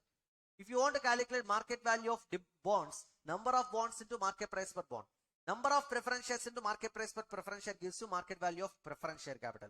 Number of equity shares into market price per equity share gives you market value of equity. Tell me what is the formula for market value of equity? Number of equity shares into market price per share. The market value of preference share capital, number of preference shares into market price per preference share. Market value of debentures, number of debentures into market price per debenture. Number of bonds into market price per bond. Are you getting my point? You don't need to calculate market price. That will be available in the problem itself. Is it clear? Yes. Now, my dear students, one of the important key point you should remember is in market value weights will literally ignore what? Reserves and surplus. Will literally ignore what? Reserves and surplus. Reserves and surplus is not one of your source for calculating market value weights. Please ignore such source. There is an exceptional situation. There is an alternative computation. I'll explain it later. First of all, remember these points. In case of book value weights, reserves and surplus is one of the source. In case of market value weights, reserves and surplus should be ignored. Is it clear? Yes. So how I can calculate weighted average cost of capital? You know, KE into PE plus KP into PP plus KD into PD plus KR into PR. What it means? You know, KE, KP, KD, KR are what? Costs. What about PE, PP, PD, PR? Proportion of equity, proportion of preference share capital, proportion of debt, proportion of reserves and surplus. Those proportions are your weights. Those proportions are your weights. Weights of each source should be multiplied with the cost of the respective sources, and sum up all those figures, the weights which are multiplied with cost, the sum will be your overall cost of capital, which is known as weighted average cost of capital. Generally, we don't use this equation. We're going to use the statement, right? I'll show you the statement. Here is the statement, my dear students. Calculation of weighted average cost of capital. This is the way to calculate weighted average cost of capital. What are those columns? Sources, source, amount rupees, proportion, cost of capital, proportion to cost of capital. Write every source clearly. Equity share capital, reserves and surplus, preference share capital, long-term debt. Write all the amounts. 1, 2, 3, 4. Add all the numbers. 1 plus 2 plus 3 plus 4. The amount should be added. You'll get the total. 1 by your total gives you what? Proportion of equity share capital. 2 by total gives you proportion of reserves and surplus, proportion of preference share capital, proportion of long-term debt. Should be multiplied with respect to sources cost KE, KR, KP, KD. Then you'll get the numbers, the products, proportion to cost of capital. And this sum is known as what? Overall cost of capital. This overall cost of capital represents the cost of capital of your total fund. The average cost of capital on your total fund is nothing but cost of capital. You can compare this total number with what? The cost of capital. If for example, if your total is 100 crores and your cost of capital is 25%, which means annually the company is incurring 25% on uses of 100 crores money in the business. Is it clear? It has to earn at least 25% return from the business in order to satisfy the investors. Is it clear? Yes. This is regarding weighted average cost of capital, my dear students. See, dear students, if I calculate the average cost of capital of my total capital of the company, then that is WACC. In case, if I am raising some additional fund through different sources, say I am raising 10 lakh money through equity, preference and debt. 4 lakhs through equity, 4 lakhs through preference, 2 lakhs through debt. I am raising this 10 lakhs money additionally. Already I am having an existing capital structure. Are you getting? So for such 10 lakhs, I am raising 3 sources, equity, preference and debt. That means I have to calculate cost of such 10 lakhs separately. Is it that 10 lakhs is an existing capital or additional capital? If I calculate cost of capital on such additional 10 lakh capital, then that is known as weighted marginal cost of capital. What is that? So what is this marginal cost of capital? Marginal cost of capital means the additional cost of capital on additional fund. The additional cost of capital on additional fund. Here the additional fund is 10 lakhs. Please calculate the average cost of this additional fund, because I have to calculate cost of new equity, cost of new preference share capital and cost of new debt, and take the weighted average of all those 3 sources. Then that is not your weighted average cost of capital. That is weighted marginal cost of capital. That is nothing but what? Additional cost of additional fund. Is it clear to all of you? Generally, weighted marginal cost of capital is required to be calculated to evaluate the new projects. Why? Because I am raising such 10 lakhs additional fund to invest in a new project which requires 10 lakhs. So from the new project, I don't expect the existing capital return. I should expect the additional capital return. Why? Because I'm investing additional capital only in the new business, right or wrong? So for that reason, for evaluating new projects, generally we are going to calculate the additional cost of additional capital, which is technically known as WMCC, weighted marginal cost of capital. Such additional cost of capital should be used for calculating the NPV of that particular new project. Is it clear? Yes. So we'll consider marginal weights. That means additional sources weights. The weighted average cost of new or incremental capital. Incremental means additional capital. It is known as what? Marginal cost of capital. Now we understood all the concepts. Then we can go for one or two problems just for the sake of conceptual application. Then we'll move to the next chapter. Is it clear? Yes. See, dear students, here is the problem. Problem number 1. Calculate the weighted average cost of capital using the following data by using book value weights and market value weights. The capital structure of the company is as follows. Debentures 5 lakhs, preference shares 5 lakhs, equity shares 10 lakhs, total 20 lakhs. Their respective face values. The market prices of these securities are 105 debentures, 110 preference shares, 24 equity shares. Additional information. 100 rupees per debenture redeemable at par, 10% coupon rate, 4% flotation cost, 10 years maturity. 100 rupees preference shares redeemable at par, 5% coupon rate, 2% flotation cost and 10 years maturity. Equity shares has 4 rupees flotation cost and market price of 20 rupees per share. The next year expected dividend is 1 rupee with an annual growth rate of 5%. The firm has practice of paying all earnings in the form of dividend. Corporate tax rate is 30%. Use a ITM method to calculate cost of debentures and preference shares. Have you observed one thing here? They are very specific about calculating cost of debentures and preference shares. We cannot use shortcut formula. We must use YTM method. Remember that, okay? That's the biggest task actually. First of all, for calculating weighted average cost of capital, we have to calculate cost of individual sources, cost of debentures, cost of preference shares, cost of equity shares. And they have started with cost of equity. Formula, DPS 1 by P naught minus. This is not F. Okay. Fine. Actually, the flotation cost must be deducted. Any information regarding flotation cost? Yes. Yeah, it's a case of fresh issue, right? Hello. 4 rupees flotation cost was given in the problem.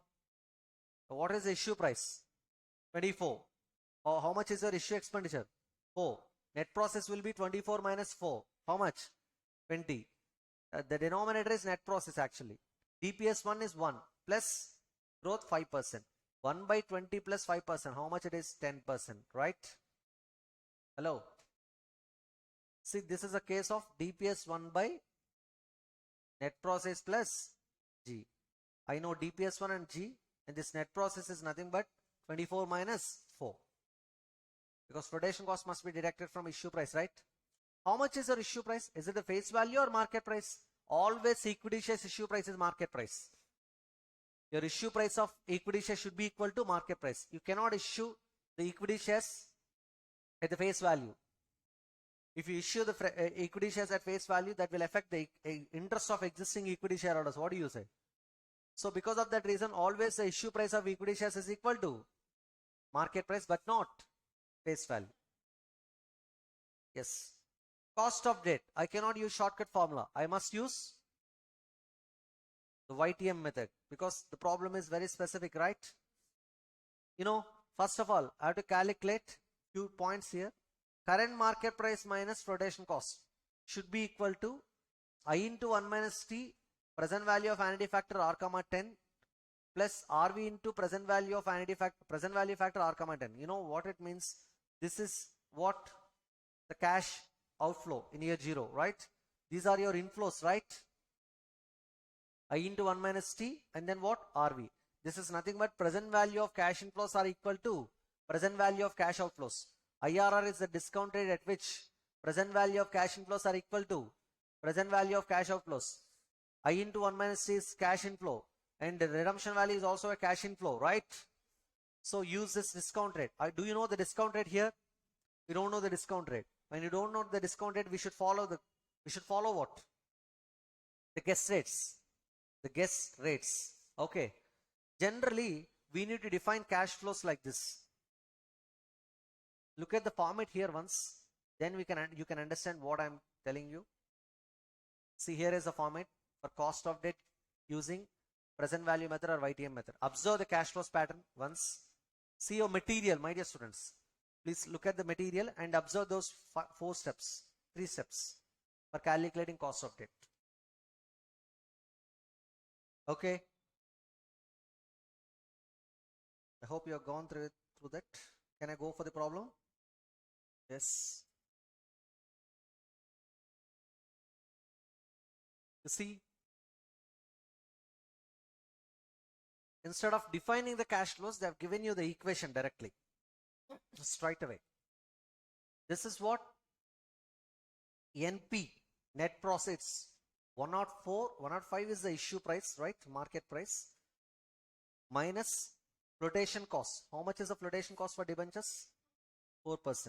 So issue price is 105. On that, you have to pay 4% flotation cost. 105 into 4%. How much it is?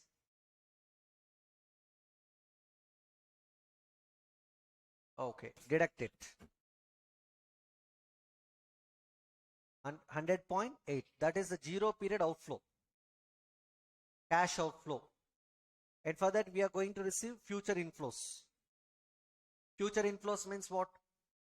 Interest into 1 minus tax rate, and 100 is the redemption value. From investor's point of view, you are calculating this actually. The same cost should be considered for the company. Okay. So 10 into 1 minus 0.3. Interest into 1 minus tax rate should be multiplied with present value of annuity factor at IRR rate. I don't know the discount rate. That's why I have written R instead of the percentage. And the redemption value should be discounted at the same rate. And this is again R.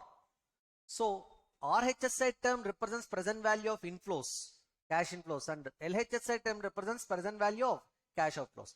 The rate at which present value of cash inflows are equal to present value of cash outflows is nothing but IRR, right?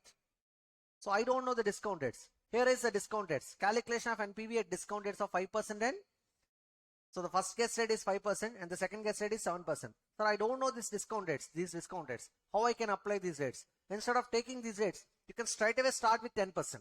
You'll get negative NPV. Then go with the next guess rate. How much? 5%. There you'll get positive number. What do you say? Then your first guess rate will be 5%.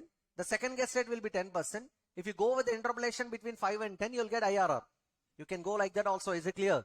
In case, if the same problem is given in the examination, they'll definitely going to give you the discount rates. They don't test you to take your own guess rates. Definitely they're going to give you the guess rates. You don't worry about it. You don't bother about it. Is it clear? Now, in the study material, they have taken 5% and 7%. Instead of that, you can take 5 and 10. No issue. Is it clear? At 5% discount rate, look at the inflows and outflows. This is 100.8 outflow, right? 7 is interest after deducting tax saving. 10 into 1 minus 0.3, 7. 100 is the redemption value. So those cash flows were discounted at 5% and we got positive NPV. And again discounted at 7%, we got negative NPV. Between these two numbers, we have done interpolation. IRR is equal to L1 plus NPV at L1 divided by NPV at L1 minus NPV at L2 into L2 minus L1. L1 is lowest guess rate. L2 is highest guess rate. And by substituting the numbers, I got how much percentage? 6.89%. I'm not going for the calculations again. That will kill your time, right? Yes, you can do it. Yes, this is a way to calculate cost of debt. In the similar way, you can calculate cost of preference share capital. You see, 110 minus 110 into 2% should be equal to the preference dividend. We don't apply tax rate here. And then the redemption value. Yes, this time they have taken two discount rates, 3 and 5. Sir, how I can know these discount rates? You can apply any other rate. But ultimately, you should consider the difference between positive and negative. Is it clear? Don't take 25% because you don't pay 25% preference dividend. What do you say? Yes, generally it ranges between 5 to 15% mostly. Okay, I hope you understood. Now look at the rates. In the examination, they are going to give you the guess rates. You don't worry about it. Now the first guess rate is 3% and the second guess rate is 5%. You know, 107.8 is my outflow in year 0. And 5 is a preference dividend from 1 to 10 years. Redemption value is 100. And by discounting these cash flows at 3%, I got positive. And at 5% discounting, I got negative. By using interpolation, we got IRR of how much percentage? 4.08%. This is cost of preference share capital. Are you understanding it? Yes. Nothing new. This is regarding cost of preference share capital. Which method we are using? YTM method. In case if the problem is not specific about YTM method, then you have to apply shortcut method. You don't bother about it. Definitely you can apply shortcut method. Is it clear? Only if the problem is very specific about the method of calculating cost of debt or cost of preference shares, and then you have to follow accordingly. Now my job is to calculate cost of weighted average cost of capital by using book value weights and by using market value weights. You know the format, right? Source, amount rupees, Weights means proportion. Proportion into weight gives me what? Sorry, proportion to cost of capital gives me what? Weighted average cost of capital. Source, amount rupees, proportion, cost of capital, proportion to cost of capital. What are the sources? 10% debentures, 5% preference shares, equity shares. The amounts were given directly in the problem itself. You know, the numbers which were given in the problem are always book values. Are you getting? Yes, those are the book values, and these are the proportions: 5 by 20, 0.25, 5 by 20, 0.25, 10 by 20, 0.5. Already we have calculated costs of every source. Multiply those costs with the respective weights to get the weighted average cost of capital. 0.007743 is nothing but 7.74%. This is regarding weighted average cost of capital by using book value weights, right? Now you have to calculate weighted average cost of capital by using market value weights. Sir, how I can calculate market value weights? Calculate the number of units. You know how many number of debentures are there? 5 lakhs by 100, right?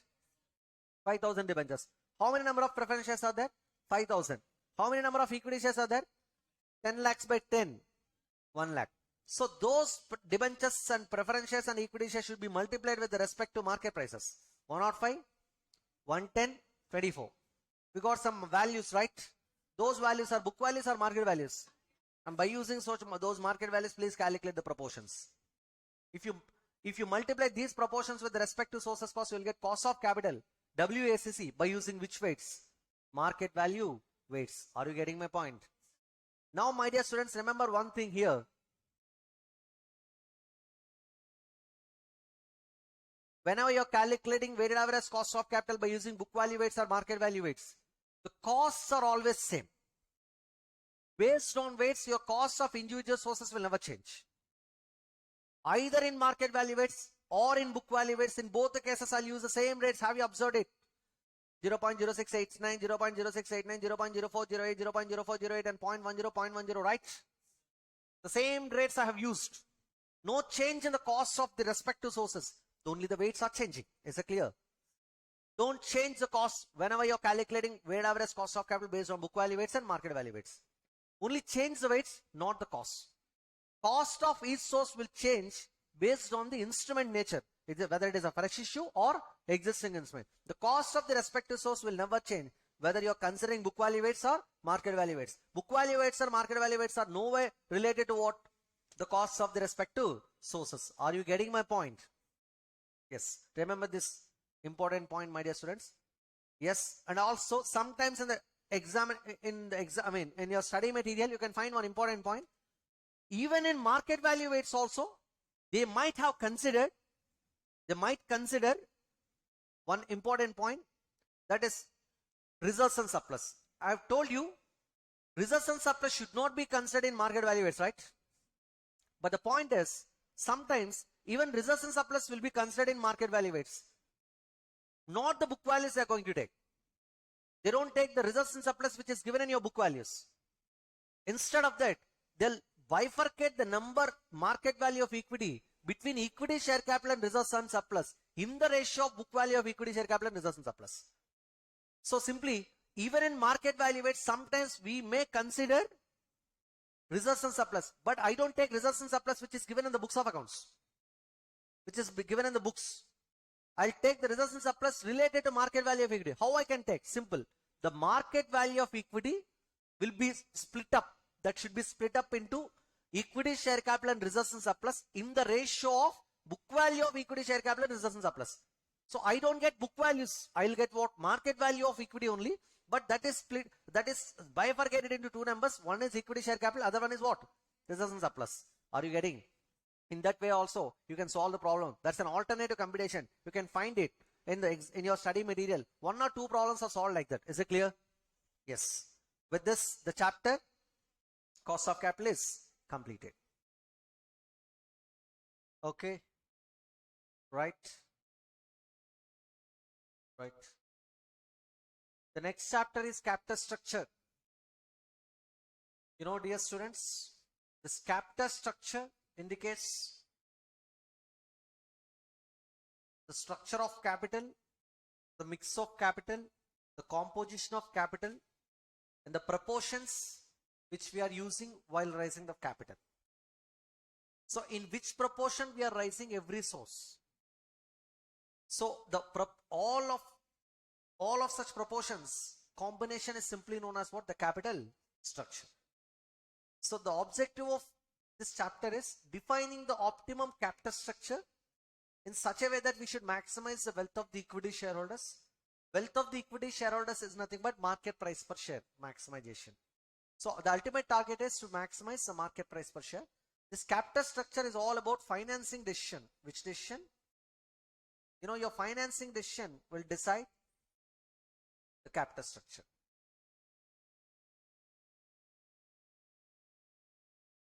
Yes. Maximizing the value of firm and minimizing the overall cost of capital. The ultimate target is to identify the optimum capital structure where your value of the firm should be maximized and the overall cost of capital should be minimized. Yes. Composition or mix or proportion of each source in the capital. We have several sources like equity, debt, and also preference share capital, right? For every source, there are some features. Equity is the costliest source with no risk, but it dilutes control, right? Because more number of equity shareholders will enter into the company, it will dilute the control. It will dilute the control of existing equity shareholders. Whereas debt is the cheapest source, but it leads to high risk to the equity shareholders, but it will never dilute the control of existing equity shareholders. Wealth maximization. What is the meaning of wealth maximization? Wealth maximization is nothing but ultimately I should maximize the value per share. What is the formula for value per share? Market value of equity divided by number of equity shares. That is what the value per equity share or market value per equity share. What is the formula for market value per equity share? Market value of, this is market value. Market value of equity divided by number of equity shares. That gives you what? Value per share. See, this is nothing but MPS. This market price per share can be calculated by using so many methods. We have several methods to calculate market price per share. We can use dividend growth model, or we can use earnings based models, or we can use a Walter model, Gordon model, Modigliani and Miller model. Like that, we can use so many models. Like there are so many models in the market to calculate value per share. So, but one of such model is P ratio based model. Throughout this chapter, we are going to use this P ratio based model only for calculating market price per share. How I can get the market price per share? First of all, know your formula PE ratio. PE ratio, P by E ratio. What is the meaning of P by E ratio? It is a ratio of price to earnings. Which price, sir? Market price per share. Which earnings, sir? Earnings per equity share. So MPS by EPS is a formula for PE ratio. What is the formula for PE ratio? Where P is price, E is earnings per share. P means market price per share, E means earnings per share. MPS by EPS is a formula. Is it clear? From this, can you calculate MPS? Yes. MPS is equal to EPS into P ratio. We got it right? Yes. So, the target is we have to fix such a capital structure which will maximize my market price per share. Ultimately, I should maximize the market price per share. So I have to identify alternative capital structures and I should choose the alternative capital structure where my market price per share is maximum. What do you say? Are you getting? Yes. Now, for all alternative capital structures, the sales, variable and fixed costs. The sales, variable costs and fixed costs are always constant.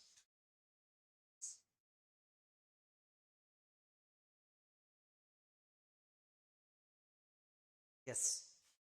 Look at the sentence here. For all alternative capital structures, the sales, variable costs, fixed costs are always constant. Why? Because your capital structure never changes your sales, never changes your variable costs and fixed costs. Your cost structure and revenue items never dependent on your capital structure. Your capital structure will change your interest payment, preference dividend payment and number of equity shares. So till EBIT, always your numbers are constant for any level of alternative capital structure. Is it clear? So EBIT remains constant. Always EBIT is always constant. What varies is interest on debt, dividend, and then what number of shares. Best alternative is means the alternative with higher market price per share. So what is the meaning of alternative here? Alternative capital structure. Alternative capital structure. See, look at the capital structures here. Alternative 1, alternative 2, alternative 3. I'll come to these points later. Okay. I'll explain these points again. Calculation of MPS under different alternative capital structures. This is what the format to calculate market price per share. First of all, know your EBIT. Accept one thing, for any alternative capital structure, EBIT is same. Throughout this chapter, for all the alternative capital structures, EBIT is always constant. Am I right or wrong? So EBIT is constant here. Less interest. It will change from one alternative to another alternative capital structure. Alternatives means the same total fund I'm going to use, but the proportions will change. In one alternative, I'm going to use more debt, whereas in other alternative, I'm going to use less debt. And for other alternative, I'm going to use no debt. Is it clear? Yes. Less interest, EBT less income tax, EAT minus preference dividend, earnings available to equity shareholders, which is supposed to be divided with number of equity shares to get EPS, and then that should be multiplied with PE ratio to get what? Market price per share. What is the formula for market price per share? EPS into PE ratio. Am I right or wrong? Yes. You know, this market price per share should always be maximum. Such capital structure which will maximize the market price per share is known as optimum capital structure. The alternative with higher MPS is optimal capital structure. Got it? Yes. As part of calculating this market price per share, you know, you have to consider a few points here. You know, debt is inversely proportional to PE ratio. If debt is more, your PE ratio will be low. You don't need to calculate it. You can find it in your problems also. Always when debt is more, you can observe one thing. PE ratio will reduce. Is it clear? Because that creates a lot of risk. The PE ratio gradually reduces. And there is a direct relationship between MPS and PE ratio. More PE ratio, more MPS. What do you say? Why? Because MPS is equal to EPS into PE ratio. If PE ratio is more, MPS will be more. MPS is dependent on two factors. Earnings per share, which is multiplied with PE ratio. If the PE ratio is more, I'll get more market price per share, right? If EPS is more, I'll get more market price per share subject to PE ratio also. Is it clear? Now, you know, the return on investment. Do you know the formula for return on investment? The return on investment means the return on your total capital. Write the total capital under denominator set, which is known as capital employed. And write the income of long-term investors in numerator, EBIT. EBIT is a profit which belongs to debt holders, preference shareholders, equity shareholders, all. EBIT is long-term investors profit divided by long-term investors capital is known as capital employed. So what is the formula for capital employed? You know, capital employed means all the long-term sources total. Equity share capital plus reserves and surplus plus preference share capital plus long-term debt, right? So if I add all the long-term sources, I'll get capital employed. Then if you multiply this capital employed with return on investment, I'll get what? EBIT. So that is what the next formula, EBIT is equal to capital employed into return on investment. This return on investment is technically known as return on capital employed. Return on capital employed means the rate of return that can be earned by the company by using long-term fund in the business. Is it clear? Yes, this is a before tax return. This is a before tax return.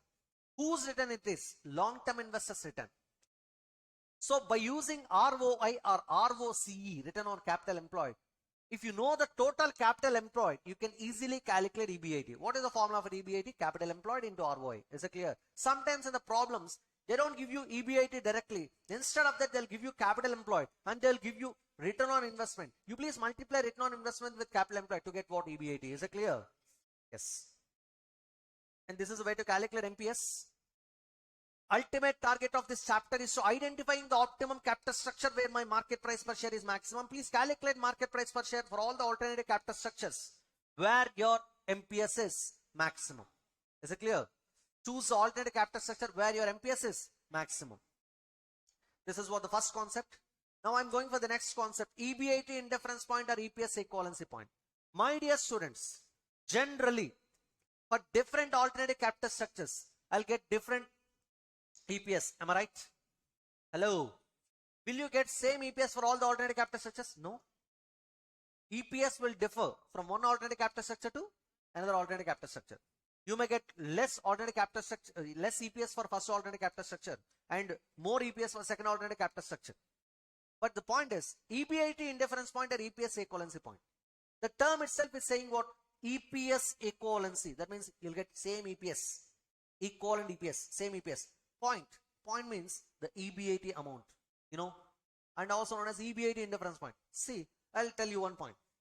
If I take two alternative capital structures, generally for a given level of EBIT, I'll get two different EPS numbers. If I change my EBIT number, I'll get other EPS numbers for two alternative capital structures.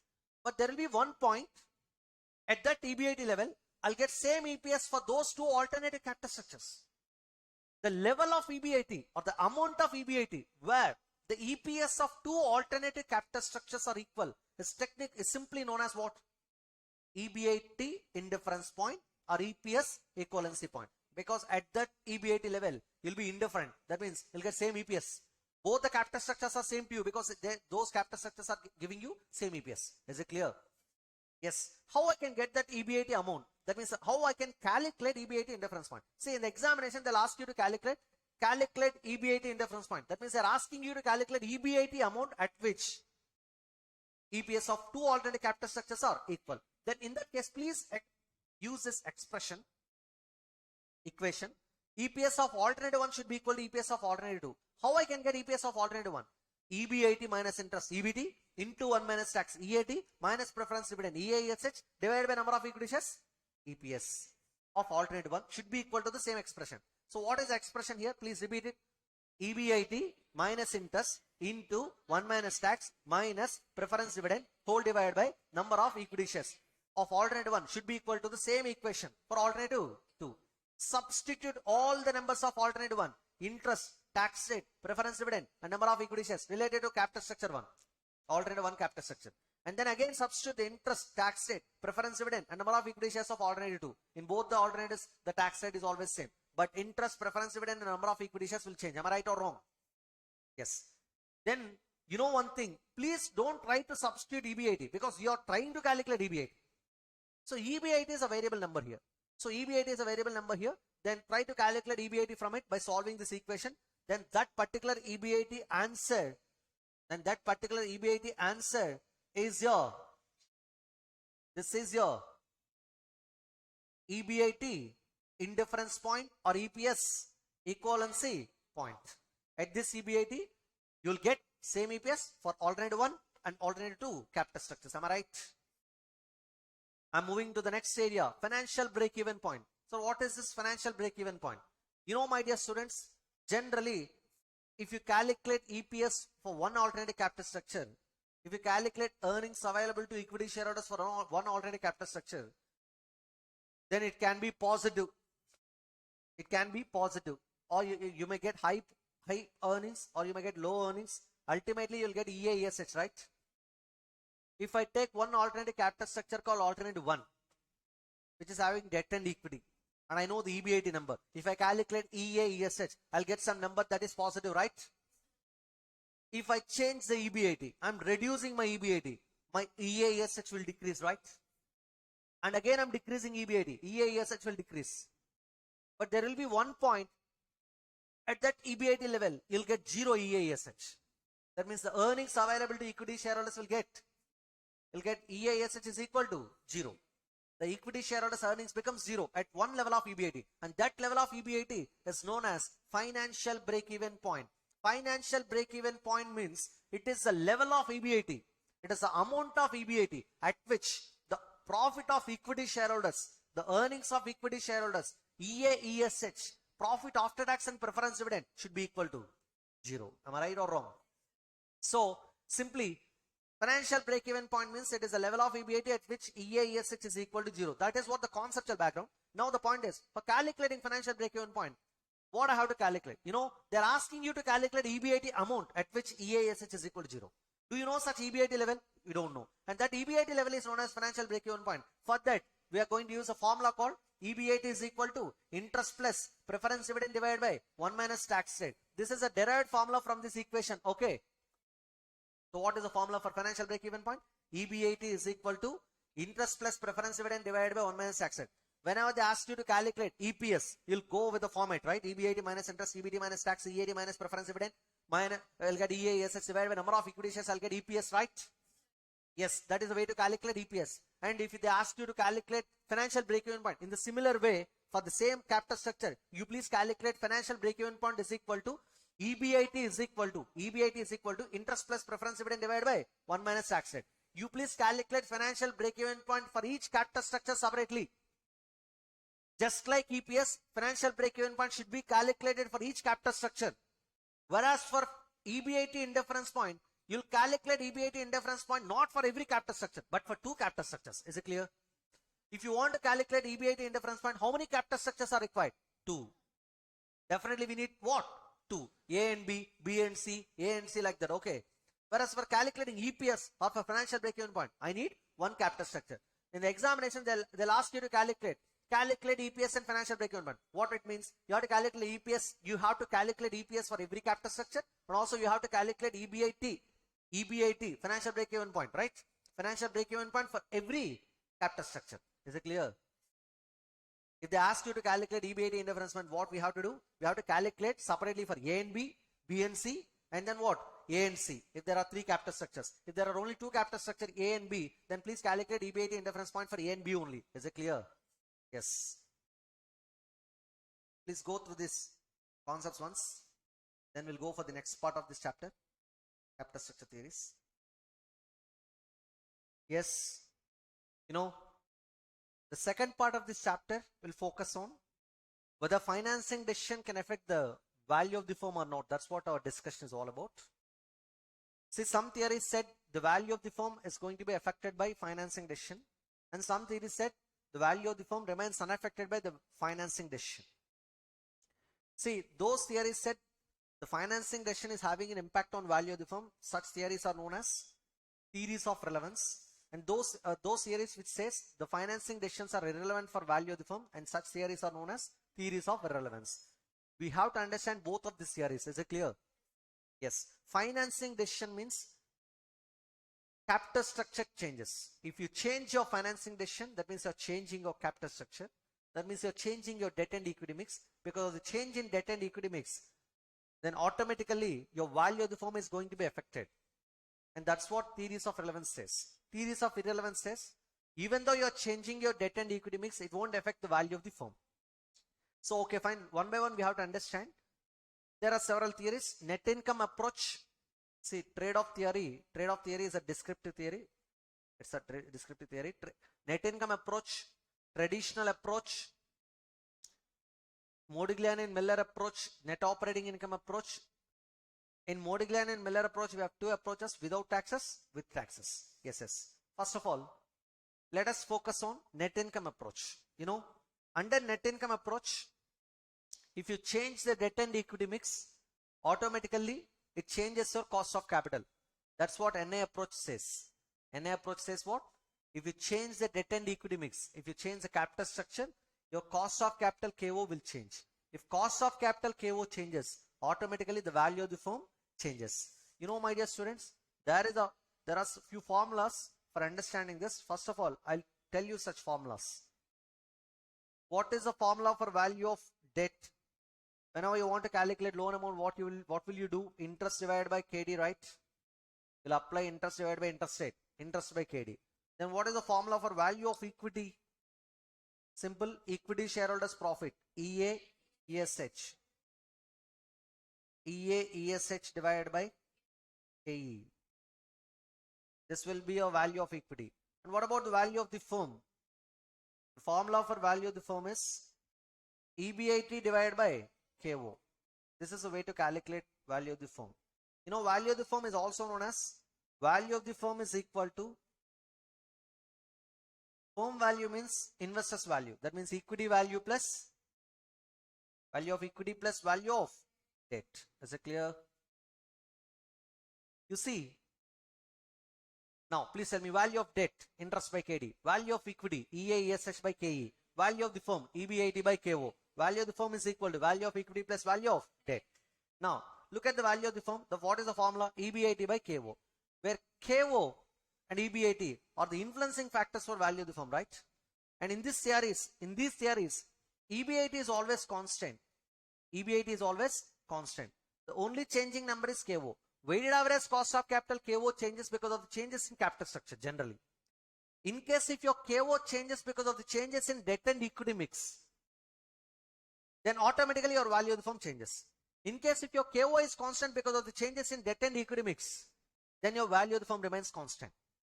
So if your KO is constant, value of the firm is constant. If your KO is changing, value of the firm will change, right or wrong. KO is going to be influenced by changes in debt and equity mix. Changes in debt and equity mix is nothing but changes in your capital structure. Changes in capital structure arises because of changes in financing decision, right? So if you change your financing decision, it changes your debt and equity mix. It changes your cost of capital. It changes your value of the firm. That means such theory says the change in debt and equity mix will have an impact on the value of the firm, right? The such theory says financing decision is relevant for value of the firm. Financing decision will change your wealth. Is it clear? Yes. In case even though you're changing your debt and equity mix by changing your financing decision, still if your cost of capital KO is constant, then that indicates your value of the firm is always constant because your KO is not dependent on your capital structure changes. Is it clear? Yes. So as part of that, we have to understand this series. I'll tell you a few points here. Net income approach. Under net income approach, KO will change. KD and KE are constant. Under NA approach, KD and KE are constant, whereas KO will change. KD and KE are constant. I'm not defining the graphs here, but KO will change. When KO changes, value of the firm will change, right? What do you say? Yes.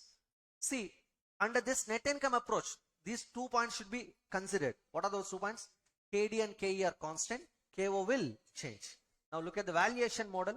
First of all, in step number 1, we have to calculate EAESH. How to calculate EAESH? EBIT minus interest, EAESH. And in these series, I don't consider corporate taxes. Is it clear? The taxes are absent always. Okay. EBIT minus interest, EAESH. Step number 2, calculation of value of equity and value of the firm. How I can calculate value of equity and value of the firm? First of all, please calculate value of equity. What is the formula for value of equity? EAESH by KE. Then I'll get value of equity. Please add value of debt to value of equity to get value of the firm. Are you getting my point? Then we'll go for calculation of overall cost of capital KO. Already we have calculated value of the firm. From that you can calculate overall cost of capital KO. What is the formula for cost of capital KO? EBIT by value of the firm. You please tell me what is, how many steps are required for valuation in NA approach? 3 steps. Step number 1. EBIT minus interest, EAESH. Then, EAESH is also known as net income. Net income available to what? Net income available to whom? Equity shareholders. Yes. Calculation of value of equity and value of the firm. Tell me, value of equity is equal to EAESH by KE plus value of debt. Will get value of the firm. Overall cost of capital KO, EBIT by value of the firm. This is which approach? NA approach. Under NA approach, what are the points we have to remember? KD, KE are constant. KO will change. And this is a valuation model you have to follow. Is it clear? Let me go for the next theory, NOI approach. I'm moving for net operating income approach. Under NOI approach, there are some factors you have to accept. Under NOI approach, net operating income approach, KD, KO are constant. KD and KO are constant. KE will increase. KE will increase. So what are the points you have to remember in NOI approach? KD, KO are constant. Under NOI approach, KD, KO are constant. Whereas KE will increase. I'm not telling you the concept clearly. I'm just telling you the few important points in this theory. Is it clear? Yeah, tell me. What are the important points you have to remember under NOI approach? KD, KO are constant. KE will increase. What about NI? KE, KD are constant. KO will change. Right or wrong? So what is the point here? Net operating income approach. Under NOI approach, whatever the capital structure you're using, whatever the debt and equity mix you're using, you can increase your debt or you can decrease your debt. But that will never affect your cost of capital KO. KO, right?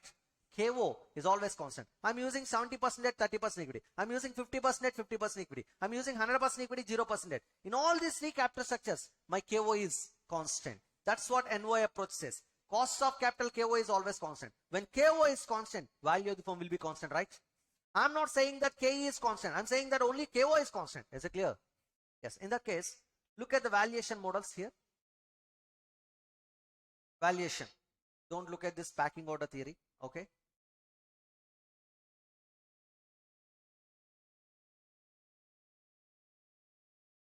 Is it clear? Net operating income approach. What are the what is the valuation model? What are the valuation model?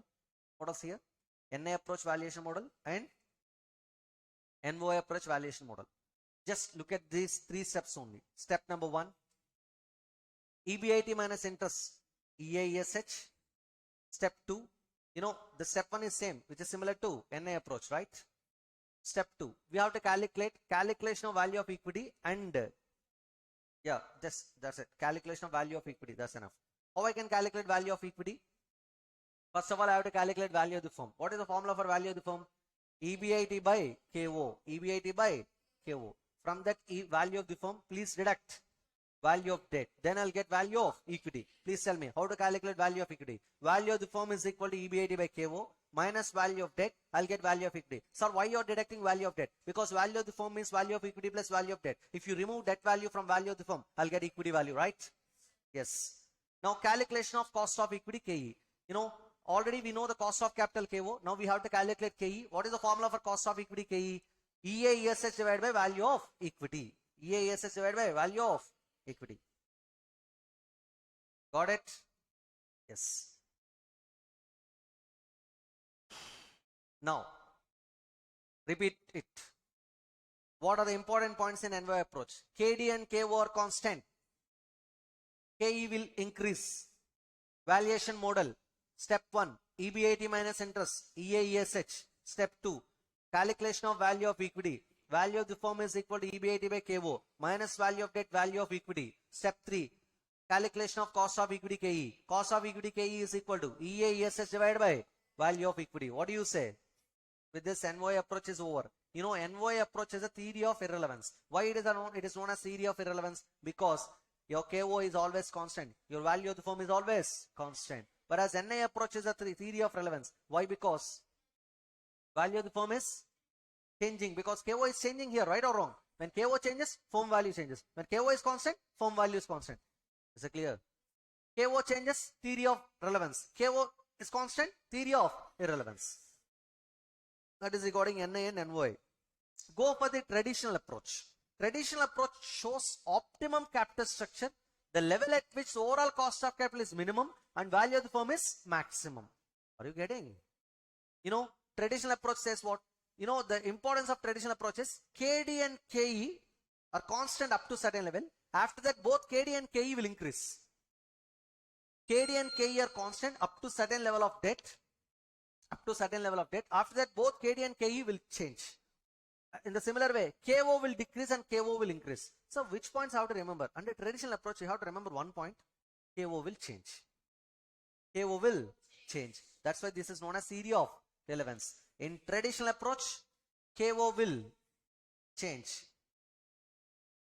KO will change. That's it.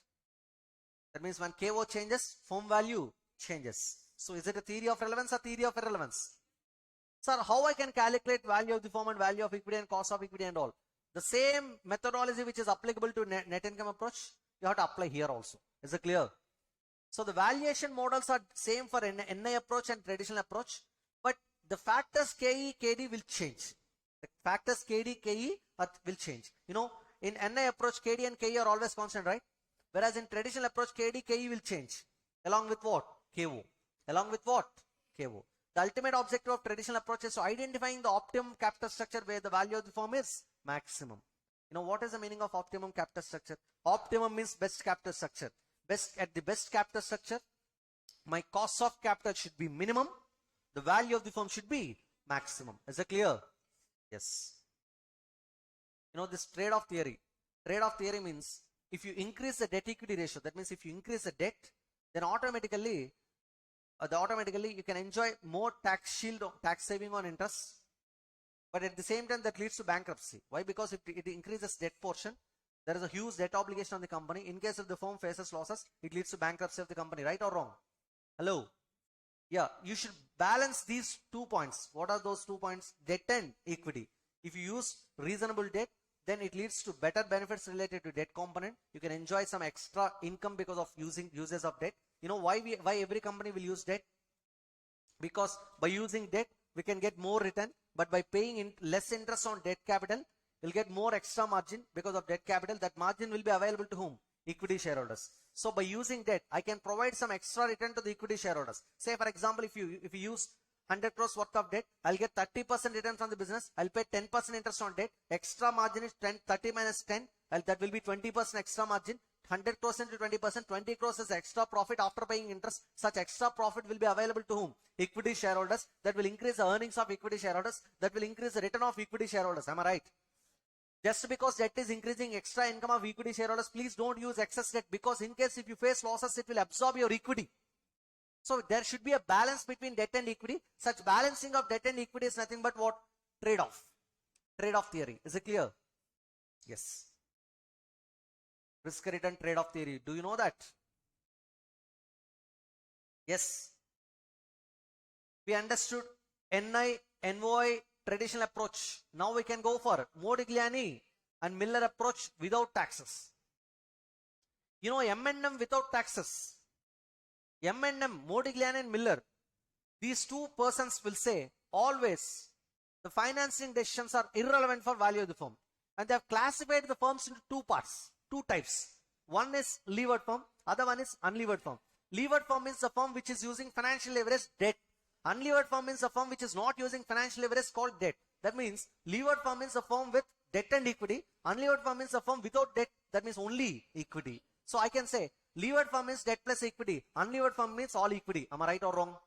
Yes. So Modigliani and Miller says the value of levered firm and the value of unlevered firm should be equal. In case if those two firm values are not equal, we can bring the values of those two firms into equal values, equilibrium position, by using a process called arbitrage. Is it clear? Yes. So according to him, value of levered firm and value of unlevered firm, both of such firms should be equal. Look at the formula. Proposition 1. Value of levered firm should be equal to value of unlevered firm. LF means levered firm, ULF means unlevered firm. Both the firm values are equal, right? What is the formula for EBIT by KO? What is the formula? Where KO is equal to KE of unlevered firm. All equity firm, KE is nothing but KO of unlevered firm, right? See, for an unlevered firm, are you going to use debt? No. Unlevered firm means with all equity. For an unlevered firm, KE is nothing but KO. Are you accepting this statement? So such KO should be used for both the firms, levered firm, unlevered firm. So what is the formula for value of levered firm and value of unlevered firm? EBIT by KO. What is KO here? KO is equal to KE of all equity firm, KE of unlevered firm. Is it clear? This is proposition 1. In proposition 2, I'm going to calculate cost of equity of levered firm. I'm going to calculate cost of equity of. What is the formula for cost of equity of levered firm? EA ESH divided by value of equity. And we have second formula also. KE of levered firm is equal to KO of unlevered firm plus KO of unlevered firm minus KD into debt by equity. Look at the formula here. What is the formula here? KO of unlevered firm, KO of unlevered firm plus KO of unlevered firm minus KD into debt by equity. Am I right? Yes. Here is the formula. Tell me, what is the formula for cost of equity of levered firm?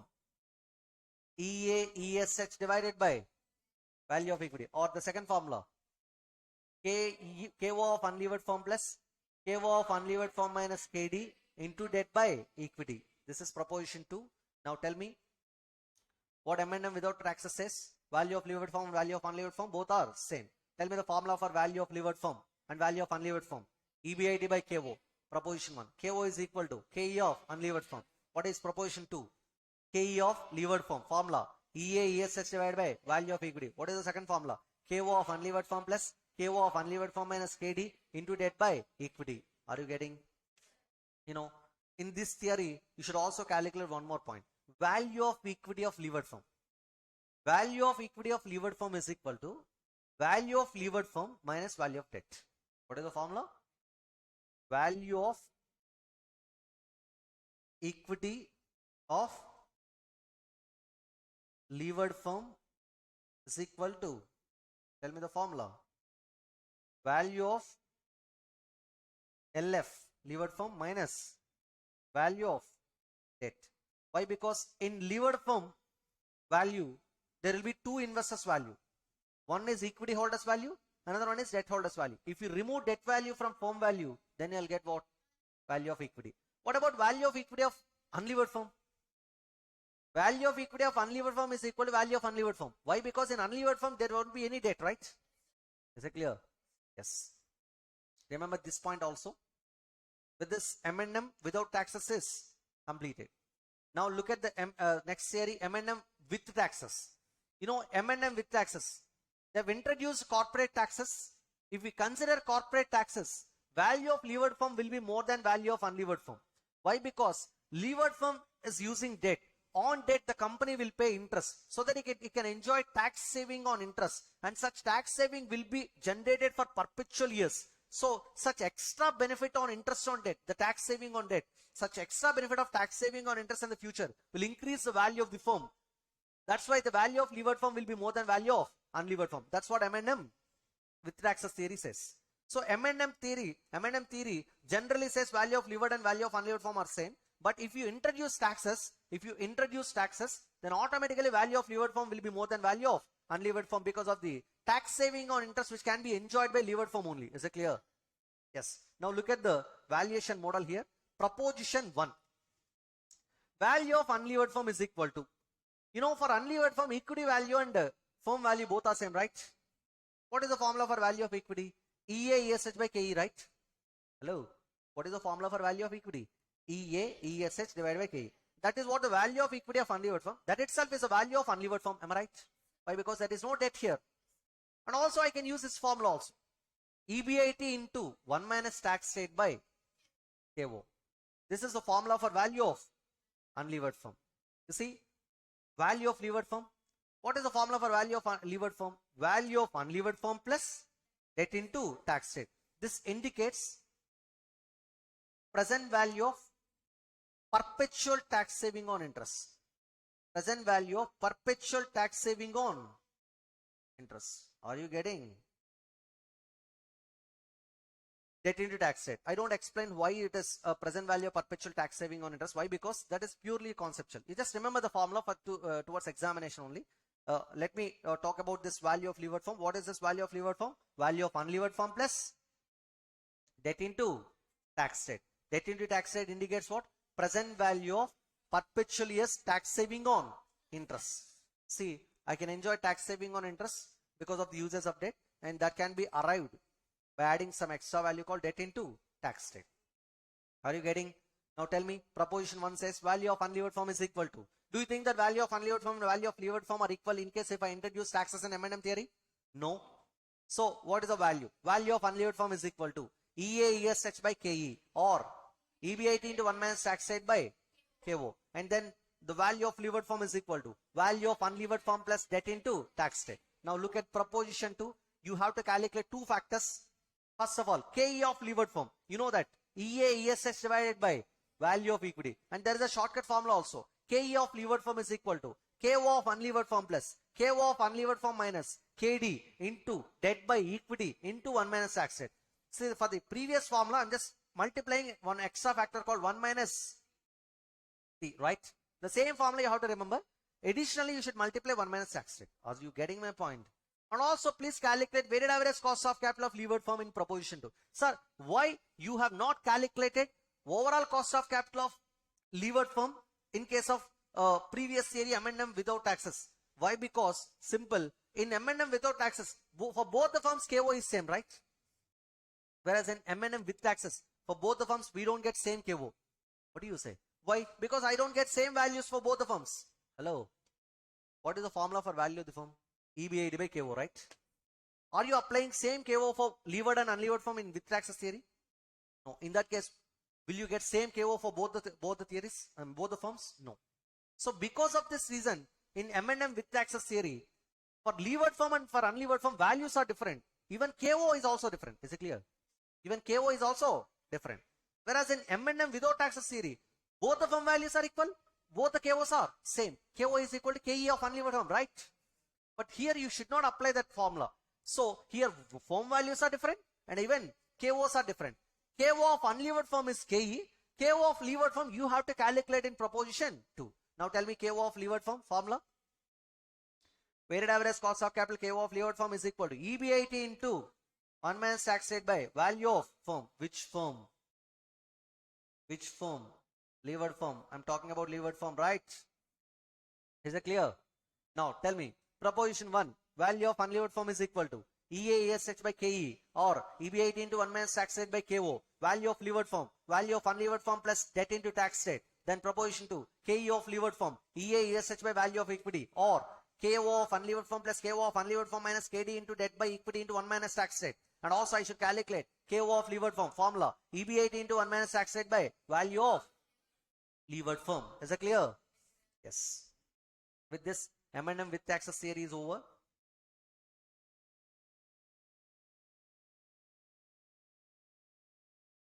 See, this is a theoretical concept, packing order theory, not applicable for problems. You can read it and understand it. That's not an issue. Is it clear? With this, all the theories were over. I can go for arbitrage process and go through all these formulas, go through the formula set. NI, NOI, traditional, M&M without taxes and with taxes. Okay. Yes. The next one is arbitrage process. You know, arbitrage process means shifting from overvalued firm to undervalued firm. You know, there are two firms here, levered and unlevered firm. So there are two situations here, shifting from levered firm to unlevered firm and shifting from unlevered firm to levered firm. Both the cases we have to handle. The first case is when levered firm is overvalued. In case of arbitrage process, always your objective is to shift from overvalued firm to undervalued firm. The first case is when levered firm is overvalued. That means which firm is undervalued? Unlevered firm, right? Hello. Yes, you have to shift your holding from levered firm to unlevered firm. Generally, the investors with small percentage of holding will execute this process. Okay. Generally, promoters don't go for the arbitrage process. Who will execute this process? Small stake shareholders. Is it clear? Yes. Levered firm to unlevered firm. You know, in levered firm, there will be two sources, equity and debt. You're the equity shareholder holding a small percentage of equity, right? Say, for example, if you are holding 10% of equity and you want to shift your holding from levered firm to unlevered firm. By selling equity in levered firm, you cannot invest directly such process in unlevered firm. Why? Because in levered firm, you're enjoying some tax, you're enjoying some extra returns from debt fund, right? You're enjoying leverage benefit in levered firm. Such benefit is not available in unlevered firm. So to enjoy the same benefit, I have to execute one process. That's what arbitrage process. What I have to do? First of all, sell your shares in the levered firm. You'll get net sale process by selling equity in levered firm. Add personal borrowing at the same rate which is borrowed by the company. Okay. So we have to borrow some money. The percentage followed for debt in levered firm. You know, say for example, if levered firm is following 2:1 debt equity ratio, that means 2 rupees debt for every 1 rupee equity. In the same ratio, you have to you have to borrow the money personally. Okay. And add that money to your net sale process, get the total fund. Is it clear? So what to do? Sell your equity in levered firm, get the net sale process, add personal borrowing to that net sale process. How much money you have to borrow? In the same ratio, the levered firm is borrowing the money for its equity. At the same ratio, you have to apply for getting the personal borrowing money. So simply borrow such personal money. I mean, borrow that money and add such process to your net sale process. You get the total fund, and such total fund should be invested in unlevered firm. But such money should not be invested fully. Say for example, if you are holding 10% of equity in levered firm, the same 10% of equity you have to buy in unlevered firm. Balance fund becomes a surplus. Is it clear? So what to do? Amount to be invested in unlevered firm. Actually, we are shifting from levered to unlevered firm. The same percentage of holding of equity as in levered firm. How much it is? 10%. So you should buy 10% of equity in unlevered firm. So from this total fund, please deduct 10% of equity and unlevered fund. The balance becomes a surplus fund. Then that fund you can retain it. Is it clear? Hello. By applying this process, you'll get same income in case of levered firm, in case of unlevered firm. As an equity shareholder, as an investor, you'll get same amount of income when you're in levered firm and when you're shifting to unlevered firm. In both the firms, you'll get same income, but with this reduced investment. You know, this surplus fund is nothing but reduction in investment. Reduction in investment. Reduction in investment. Are you getting? So what to do? Simply, when levered firm is overvalued, when you're shifting from levered firm to unlevered firm, sell your equity in levered firm, add personal borrowing in the same ratio of debt and equity which is followed by the levered firm, get the total process. Don't invest total process in unlevered firm. You have to invest that much money which is required to be invested in unlevered firm. Such money should be equal to the same percentage of investment which you are holding when you are in levered firm. The same percentage of equity you have to buy in unlevered firm. Is it clear? So from your total fund, please deduct the percentage of equity that you are buying in unlevered firm. The balance becomes a surplus. The beauty is you'll get the same income in levered firm and unlevered firm by reducing your investment, and that money is surplus fund. Is it clear? Yes. This is the first case. And in the second case, you are shifting from unlevered firm to levered firm. In this case, unlevered firm is overvalued. Levered firm is undervalued. So the same process you have to apply, but in a different way. So what to do? Simple. Sell your equity in unlevered firm. Whenever you are shifting from levered firm to unlevered firm, you are selling equity. In a similar way, whenever you are shifting from unlevered firm to levered firm, you have to sell your equity in the unlevered firm. In which firm you have to sell your equity? In the overvalued firm. In the overvalued firm. Here, which firm is overvalued? Unlevered firm. Sell your equity in unlevered firm. Get the net sale process. You don't need to borrow any kind of money. Why? Because, see, when you are unlevered firm, when you are in unlevered firm, are you facing any kind of financial risk? No. When you're not facing any financial risk, you don't need to borrow money. If you borrow money, you're adding financial risk. You don't want financial risk. Instead of that, you should eliminate financial risk. In order to eliminate financial risk, I don't invest entire money in levered firm's equity. I'll invest both debt and equity in levered firm's equity and debt. Is it clear?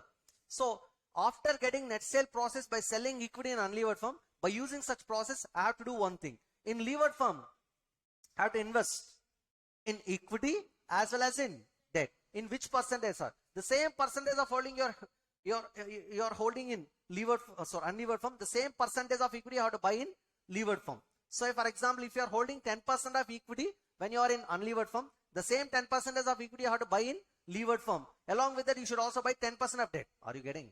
Since you are the holder of 10% of equity and also the holder of 10% of debt, so automatically the risk, the financial risk will be nullified.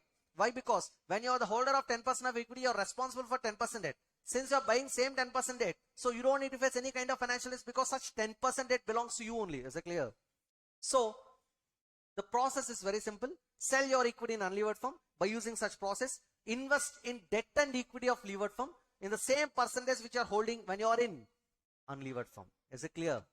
Yes. The balance becomes a surplus. See, after investing your money in equity and debt of levered firm, you'll get some surplus money. And the surplus money represents reduction in investment.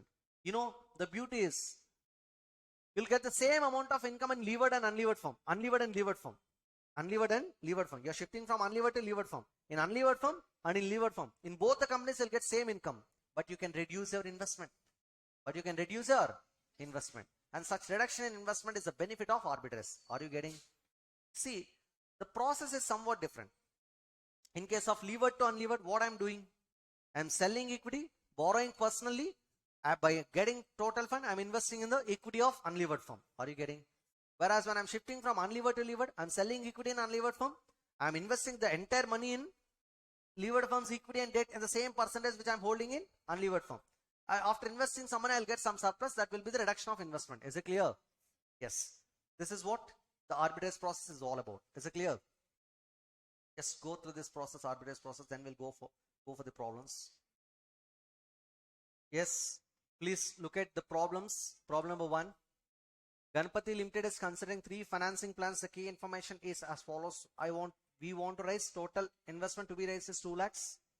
The total fund is 2 lakhs. There are 3 plans here, ABC. Plan A 100% equity, Plan B 50-50 equity and debt, and Plan C 50% equity and 50% preference shares. Cost of debt is 8%, cost of preference shares is 8%. This is interest rate, this is preference dividend rate. Tax rate is 50%. Equity shares of the face value of each 10 rupees each will be issued at a premium of 10 rupees per share. That means issue price will be 20, right? Hello. The face value is 10 and issue price premium is 10. So issue price will be expected EBIT is 80,000. You are required to determine for each plan earnings per share, financial break-even point, indicate if any of the plans dominate and compute the EBIT range among the plans for indifference. The third point is EBIT indifference point. EBIT indifference point should be calculated between A and B, B and C, and A and C. Is that clear? Yes. Now look at the computation of earnings per share. For how many plans? 3 plans, A, B, C. Already we have an expected EBIT here, right? How much it is? 80,000. Calculate EPS for that particular EBIT level. Less interest applicable for plan B because we have debt here, right? And how much money you want to raise? 2 lakhs. 50% debt means 1 lakh. 1 lakh into 8%. 8,000 is your interest, right? EBT less income tax 50%, EAT minus preference dividend applicable for plan C. There also you are raising 50%. So 1 lakh into 8% preference dividend 8,000. EA, ESH divided by number of equity shares. How much is your issue price? 20. So 2 lakhs by 20 for plan A and 1 lakh by 20 for plan B and C, because I'm raising 1 lakh equity only for plan B and C. So we got number of equity shares 10,000, 5,000, 5,000. EA, ESH by number of equity shares gives me EPS, right? Got it. Now this is regarding EPS computation. And also I have to calculate financial break-even point for all the 3 plans. My dear students, the financial break-even point means calculating EBIT level where your EA, ESH is equal to 0. How I can get this? EBIT is equal to the formula for financial break-even point. EBIT is equal to interest plus preference dividend divided by 1 minus tax rate, right? Yes. Plan A, we don't have debt and preference share capital. Then automatically financial break-even point will be equal to, what do you say? Yes, you don't need to write this description. You can calculate it. EBIT is equal to 0. Is it clear? Plan B. Under this plan, there is an interest payment of 8,000 and no preference dividend. Hence, the financial break-even point will be 8,000. That's it. Because the second part of the formula is 0. So, I'll get EBIT is equal to 8,000. What is that formula? Interest plus preference dividend divided by 1 minus tax rate, right? For plan B, we don't have a preference share capital. So, 8,000 is your interest. Financial break-even point is 8,000, right? Then plan C, interest is 0. Whereas preference dividend is 8,000. 8,000 by 1 minus 0.5, I'll get 16,000. How much is the financial break-even point for plan C? 16,000. So we got financial break-even points for all the 3 plans. Plan A 0, plan B 8,000, plan C 16,000. So at these EBIT levels for all the 3 plans, the earnings available to equity shareholders will be equal to 0. Should be equal to 0. Are you getting? Now also I have to calculate EBIT indifference point between A and B, B and C, A and C. The indifference between 2 alternative methods of financing is calculated by following the formula. You know that what is the formula? EBIT minus interest into 1 minus tax rate divided by E1. I don't apply this formula. Why? Because we should also deduct what? Preference dividend. What is that formula then? Tell me the formula. EBIT minus interest into 1 minus tax rate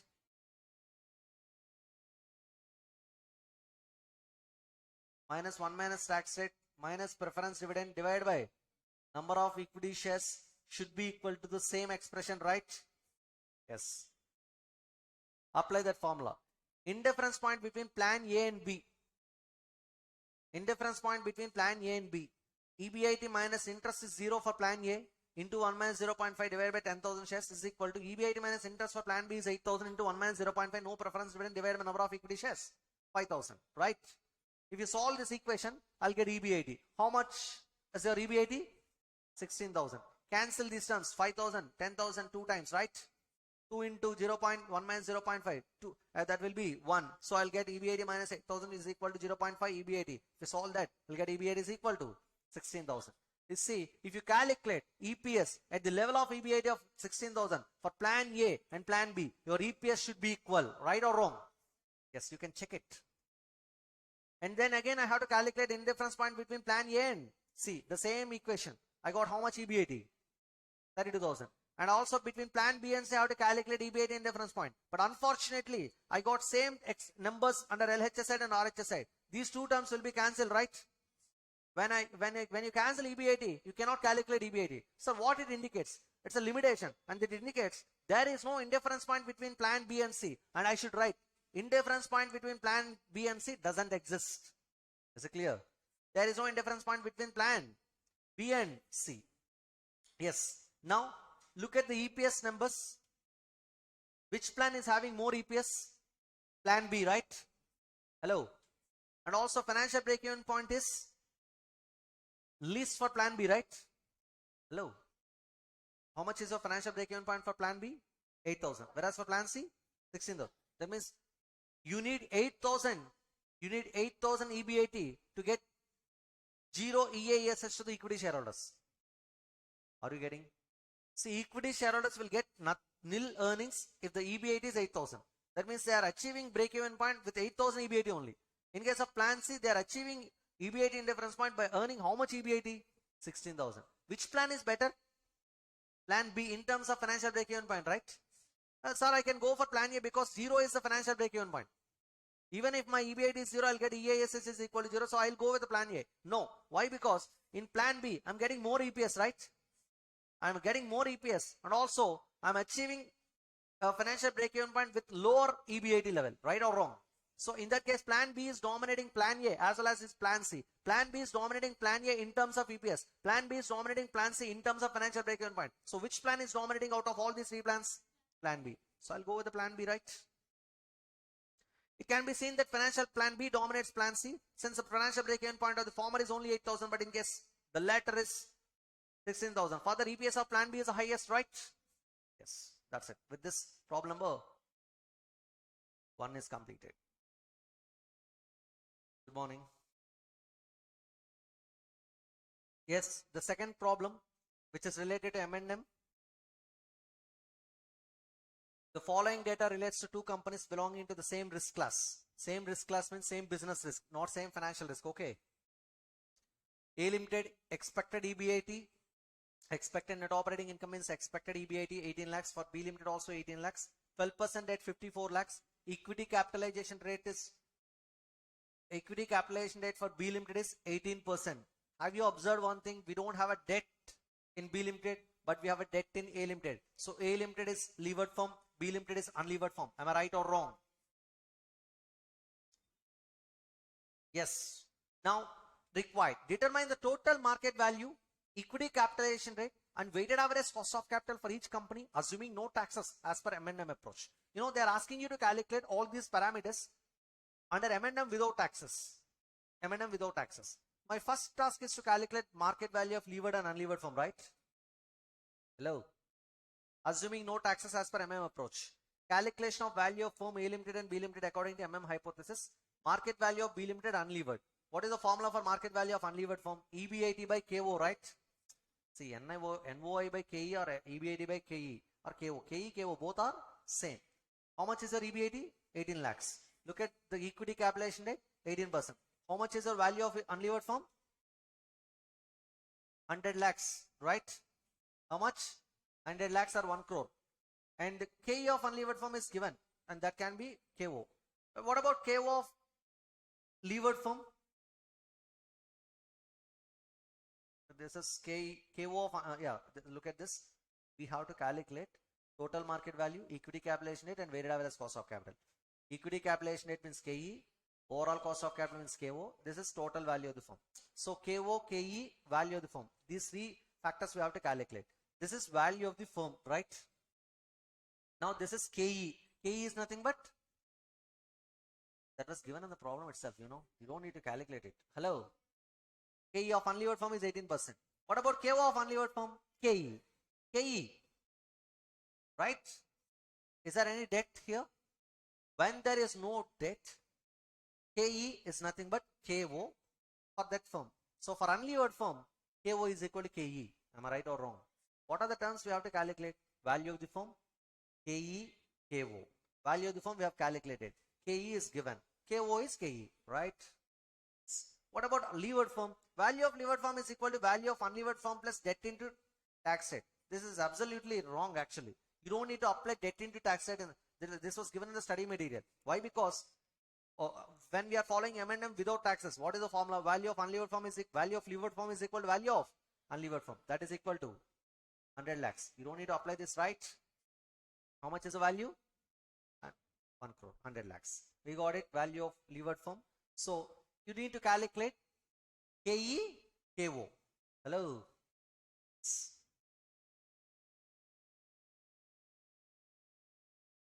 Look at this valuation here. Is go through this valuation.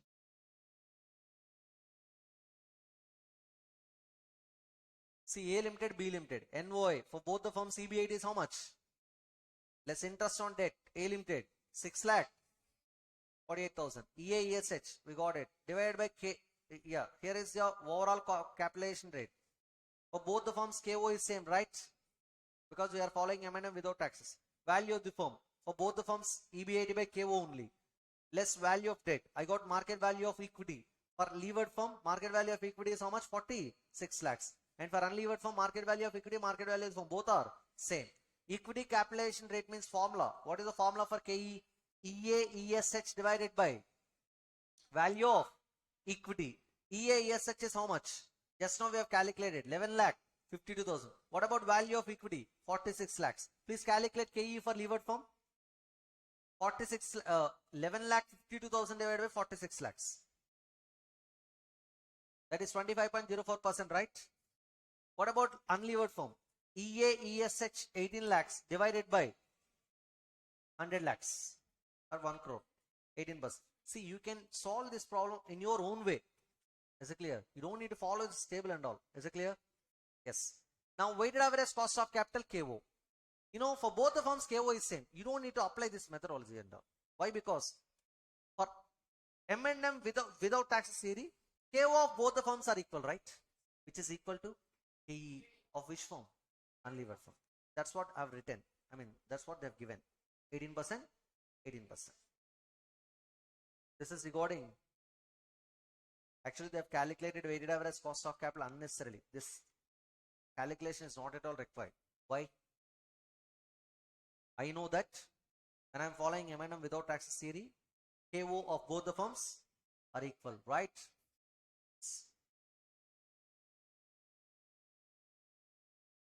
They've asked you to calculate weighted average cost of capital of levered firm. You don't need to calculate it. Even if you calculate it, you'll get the same answer.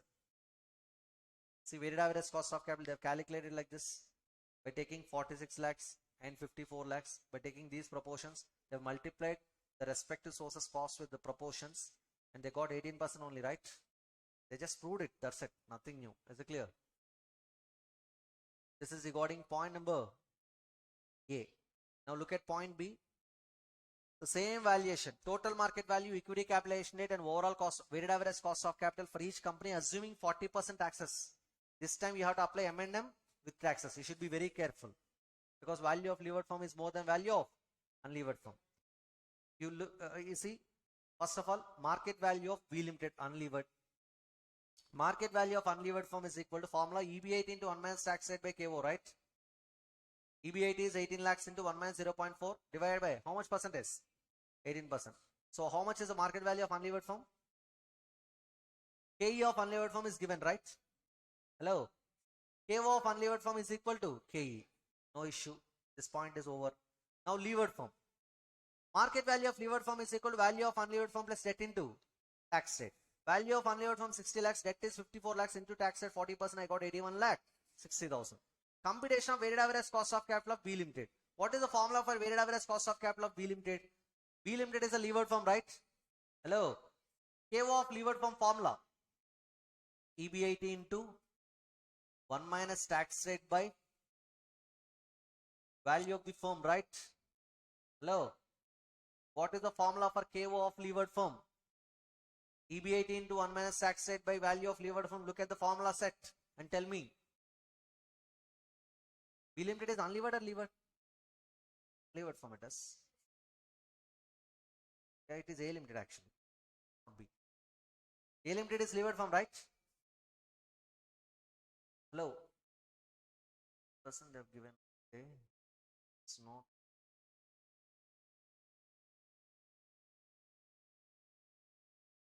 You have to calculate it actually. First of all, I'm calculating KO of C. For A limited, we have to calculate KE, KO and value of the firm. This is value of the firm. Are you accepting it? Okay. Forget this. First of all, let us see the solution so that we can go for the alternative computation also. Computation of equity capitalization rate and weighted average cost of capital of A limited. Because already we have calculated value of A limited, right? Value of levered firm. EBIT less interest, EBT less tax, EA, ESH, right? Total value of firm. How I can, already we have calculated value of the firm. How much is the value of levered firm? Deduct value of debt from it to get value of equity. 27 lakh, 60,000. What to do? I have to calculate two factors, KE, KO. What is the formula for KE? EA, ESH by value of equity. Did you remember that? Yes. How much it is? 0.2504. That is 25.04%. What about weighted average cost of capital? Now, they have given you this particular computation for calculating weighted average cost of capital. Instead of that, we can also calculate weighted average cost of capital KO of levered firm is equal to EBIT into 1 minus tax rate by value of levered firm, right? How much is your value of EBIT? How much is your EBIT? 18 lakhs into tax rate, please. 18 lakhs into 1 minus 0.4 divided by value of levered firm. 81 lakh, 60,000. Tell me the answer. 13.23% approximately, right? And they got the same answer. You don't need to apply this table methodology for calculating weighted average cost of capital. You can use this formula simply. Is it clear? So tell me what is the formula for KO of levered firm?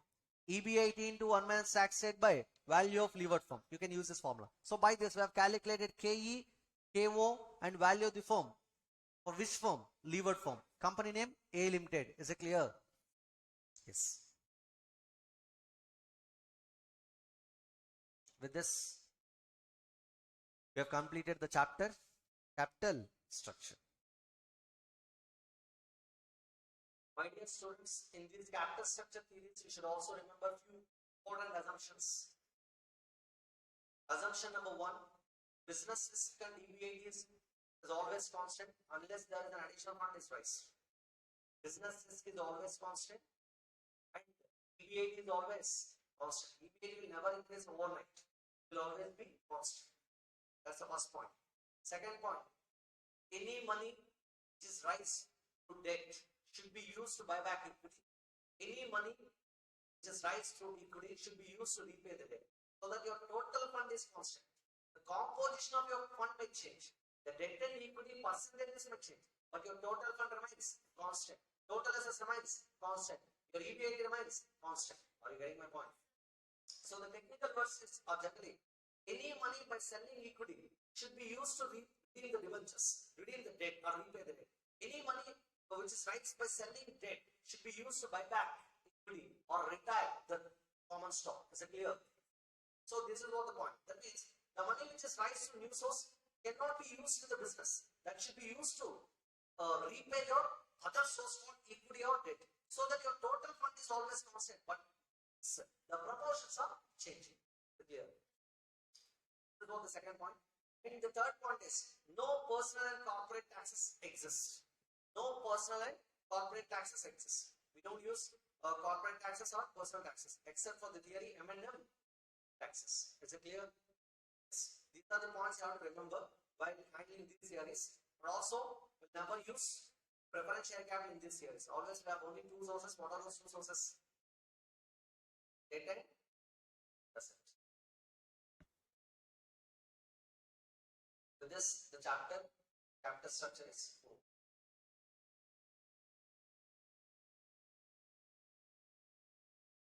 Good afternoon, all of you. Yes, the next chapter is investment decisions. You know, investment decisions are concerned with what? Optimum utilization of funds, right? To maximize the wealth of the shareholders. Investment decisions is all about selection of the projects by considering the benefits and costs associated with each project, right?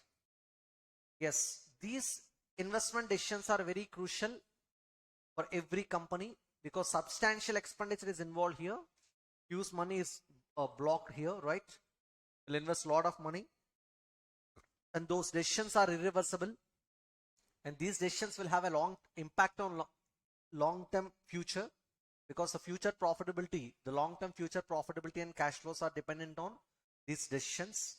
And these decisions are complex decisions because we have to estimate the future cash flows, and we have to calculate the cost of capital, and we have to evaluate the projects in different perspectives. So these decisions are complex decisions because these decisions are related to future.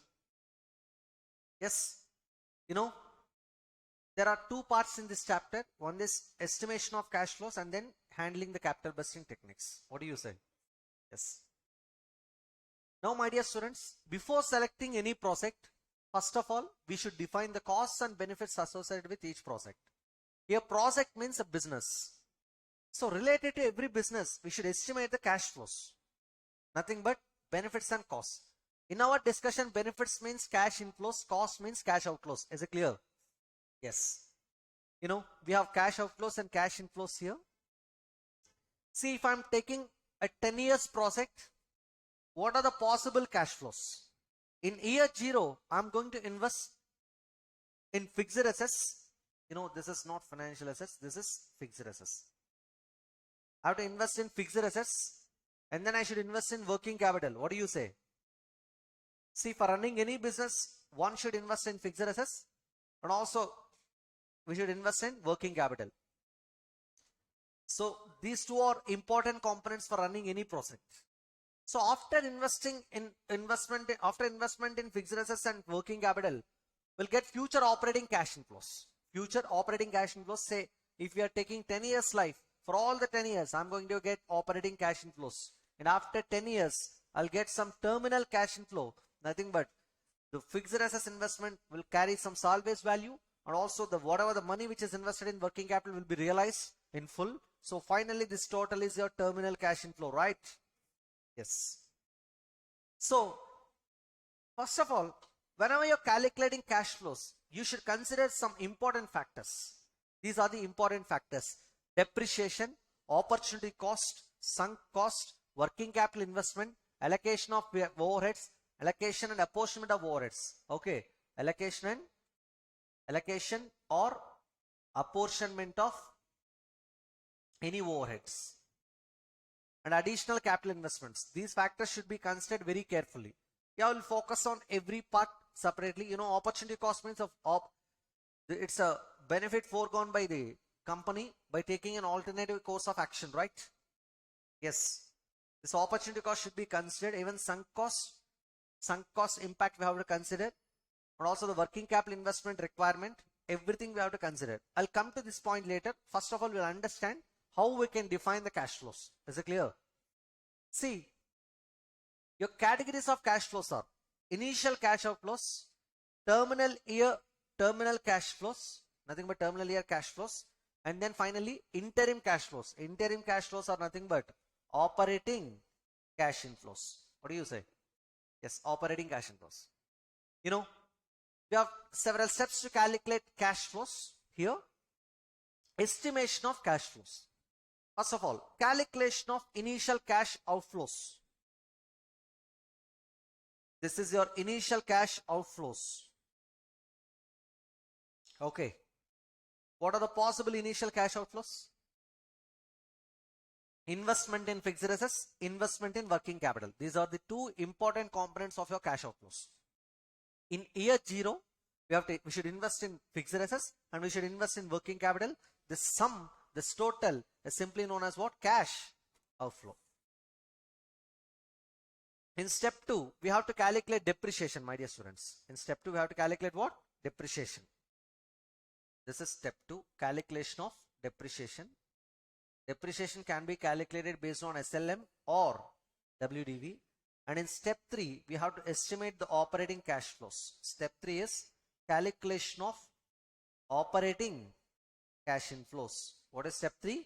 Calculation of operating cash inflows. What are the operating cash inflows here? Look at this.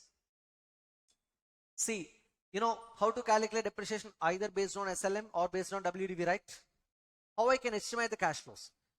Please deduct all of your cash expenses from sales to get PBDT. Sales minus variable cost, contribution minus cash fixed cost. Please deduct depreciation separately. Is it clear? Yes. Sales minus variable cost, contribution minus cash fixed cost. I'll get PBDT. Deduct depreciation from it. Then we'll get PBT less income tax, PAT. Add depreciation. We'll get CFAT. This is what your cash inflow, right? Hello. Yes. See, while deducting expenses, we are deducting depreciation separately.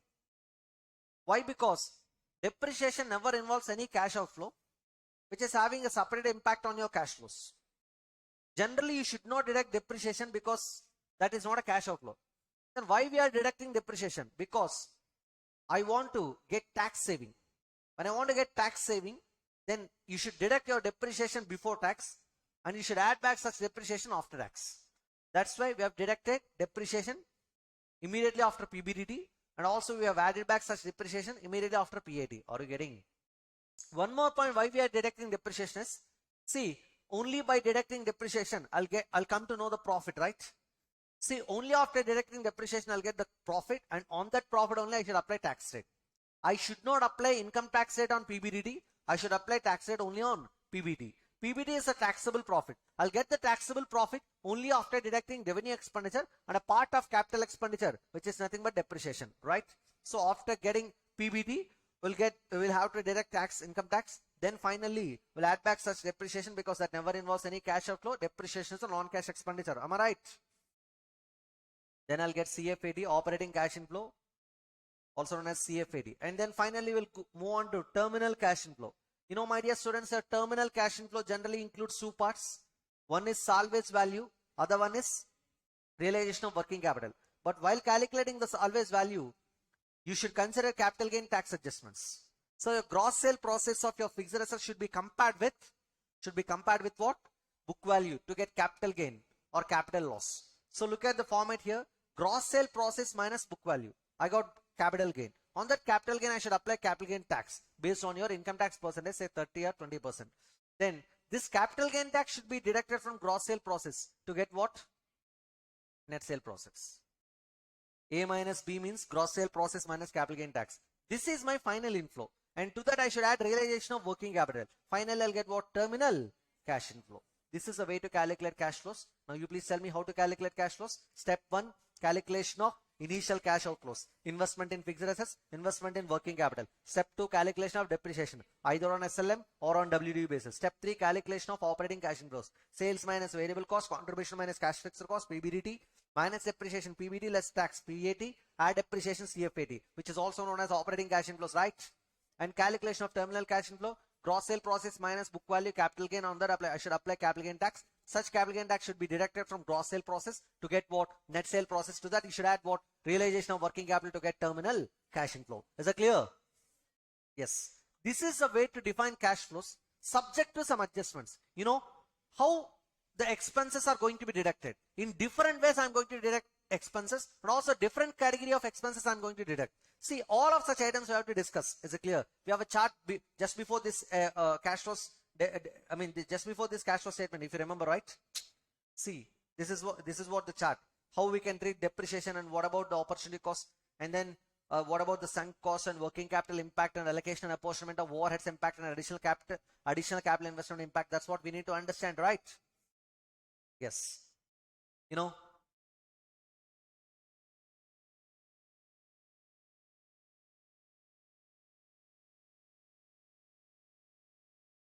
look at the parts U.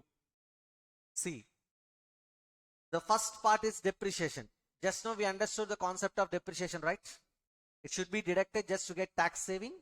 And also to know the taxable profit, we should deduct depreciation just before tax. And that should be added back after PAT. After tax, nothing but you should add back depreciation to PAT.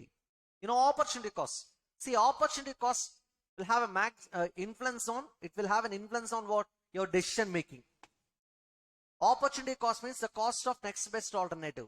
See, since you're sacrificing some future income because of taking one alternative course of action, such sacrificing income should be considered as an opportunity cost. The loss of future income because of a new decision is simply known as what? Opportunity cost. Is it clear? Yes. This opportunity cost should be deducted from sales as an expenditure while calculating CFAD. While calculating what? CFAD. Yes. Wait. We have a statement related to that opportunity cost. Problems only we can find that statement. A big chapter.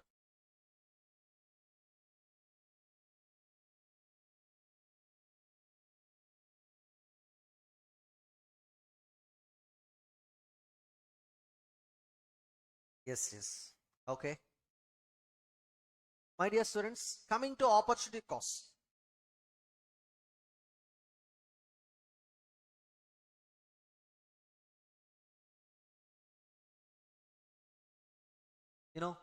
This opportunity cost can be given in two forms.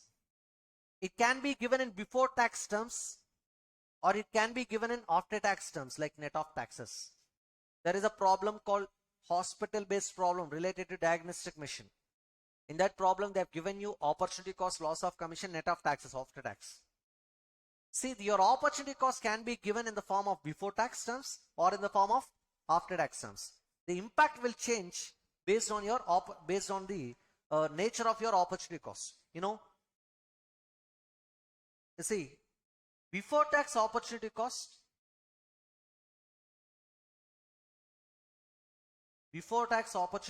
should be deducted from sales. It should be deducted from sales. It's a before tax adjustment. Whereas after tax opportunity cost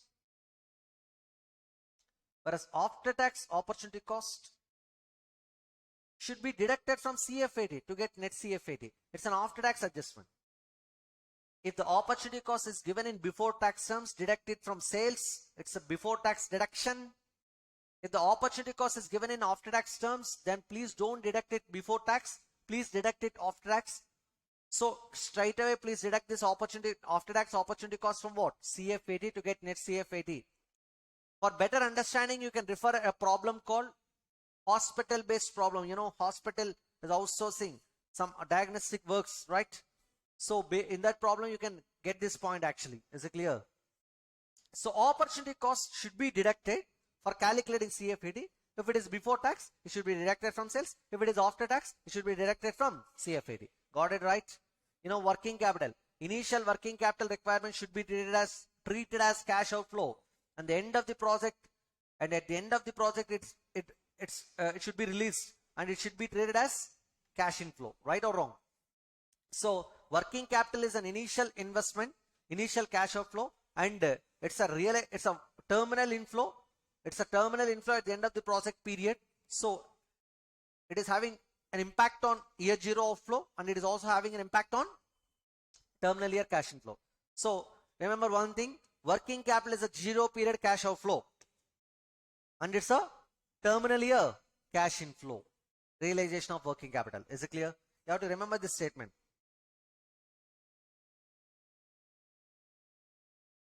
So, and at the end of the project, it will be released. Its release should be treated as what? Cash inflow. Allocated or apportioned overheads. Allocations and apportionment of overheads are existing overheads, not additional overheads.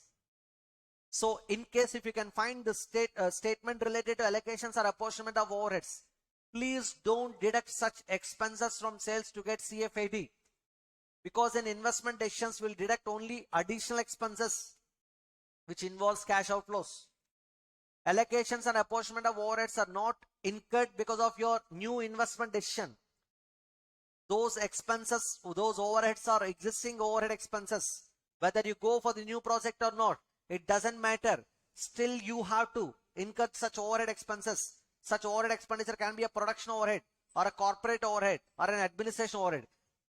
Anywhere, if you find a statement like this, like allocation or apportionment of overheads, allocation or apportionment of corporate overheads, general administration overheads, or production overheads, should be ignored.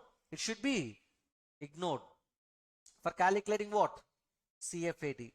Should be ignored for calculating CFAT. Are you accepting it? Yes. You know, additional capital investment. You see, whenever you are investing some additional investment in the new project, in the same project, please consider such additional capital investment as an additional cash outflow. Say, for example, I've invested 100 lakhs money in year 0, and also I'm going to invest 12 lakh 50,000 money at the end of third year. Is it a capital investment or not? Is it not an outflow? Yes, it is an outflow. Please consider that additional investment, additional capital investment as an outflow, and convert such additional investment into present value terms while calculating step number 1. Is it clear? So your initial cash outflow should include additional capital investment only after doing discounting. Is it clear? Yes. So additional capital investment is also an investment. That is also a cash outflow. So you should consider such item. Is it clear? Yes. Once go through this parts, cash flows defining, and then these treatments and all. Let's go through this. Yes. Basic principles for measuring project cash flows. Now, block of assets and depreciation, section 32. You can follow block of assets concept also based on the problem. You know, tax shield or benefit from depreciation is considered while calculating cash flows from the project. Yes, we should consider tax saving on depreciation, obviously.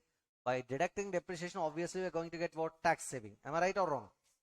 The treatment of depreciation is based on the concept of block of assets, which means a group of assets falling within a particular class of assets in respect of which depreciation is charged at same rate.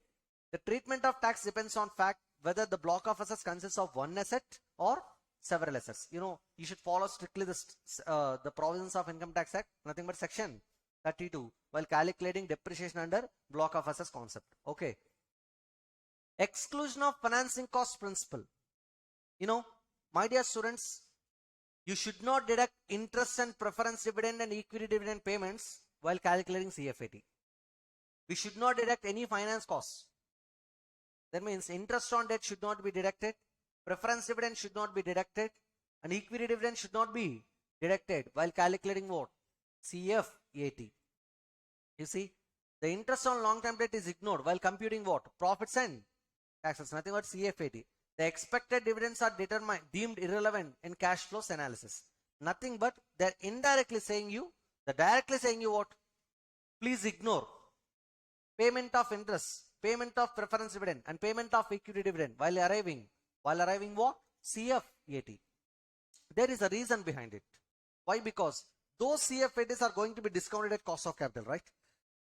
Such cost of capital includes interest, preference dividend, and equity dividend. So through discounting, you can recover your costs on your long-term sources.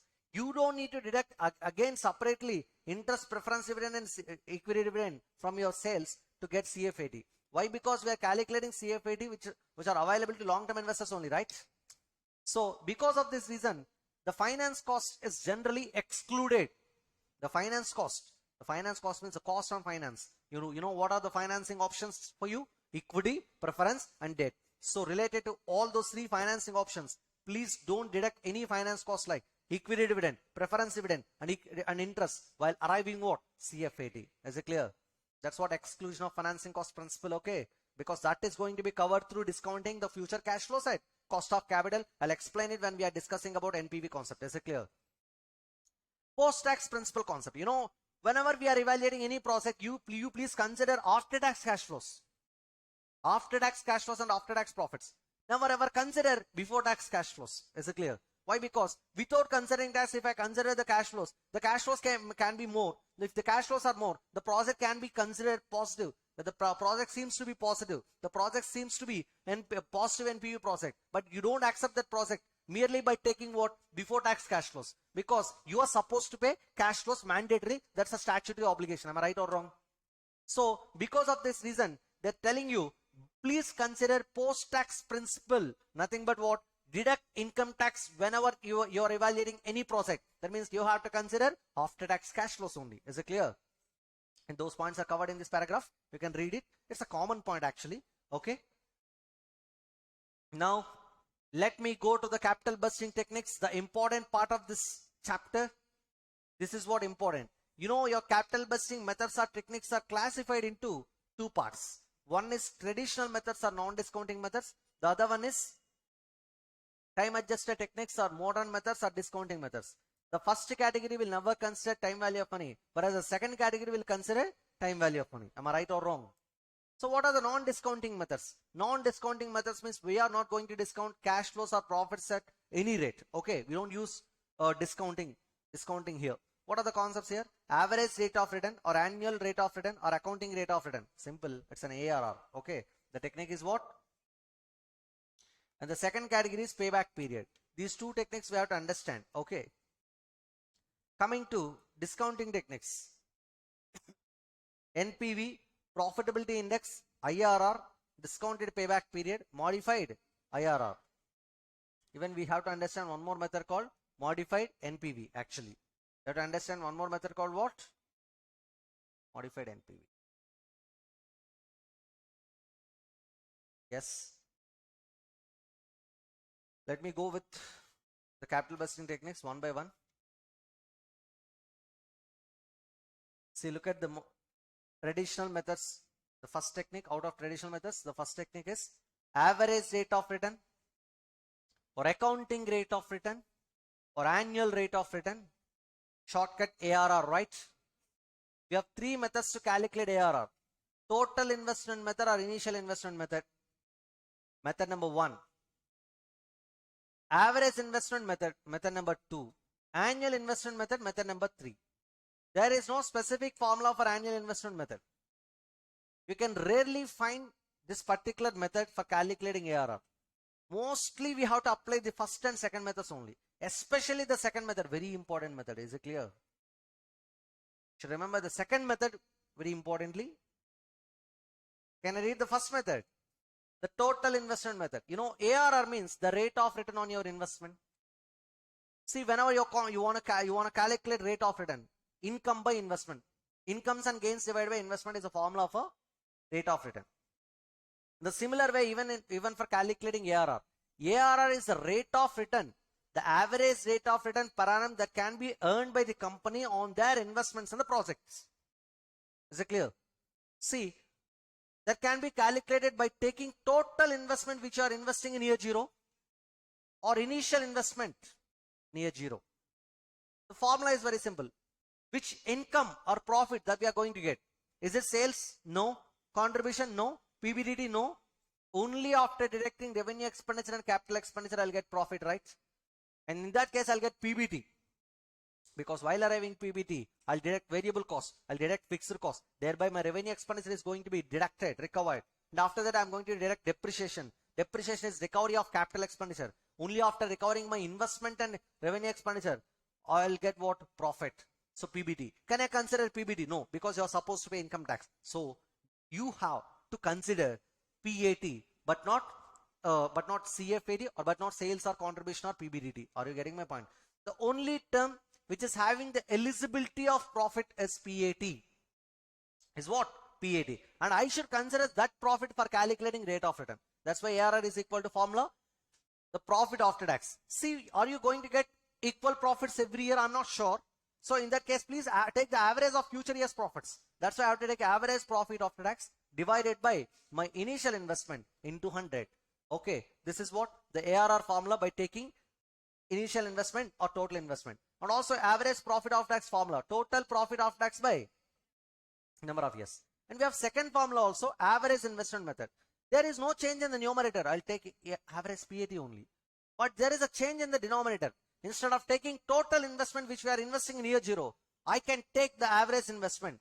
There is a formula for average investment, which is a reflection of opening and closing investment divided by 2 actually.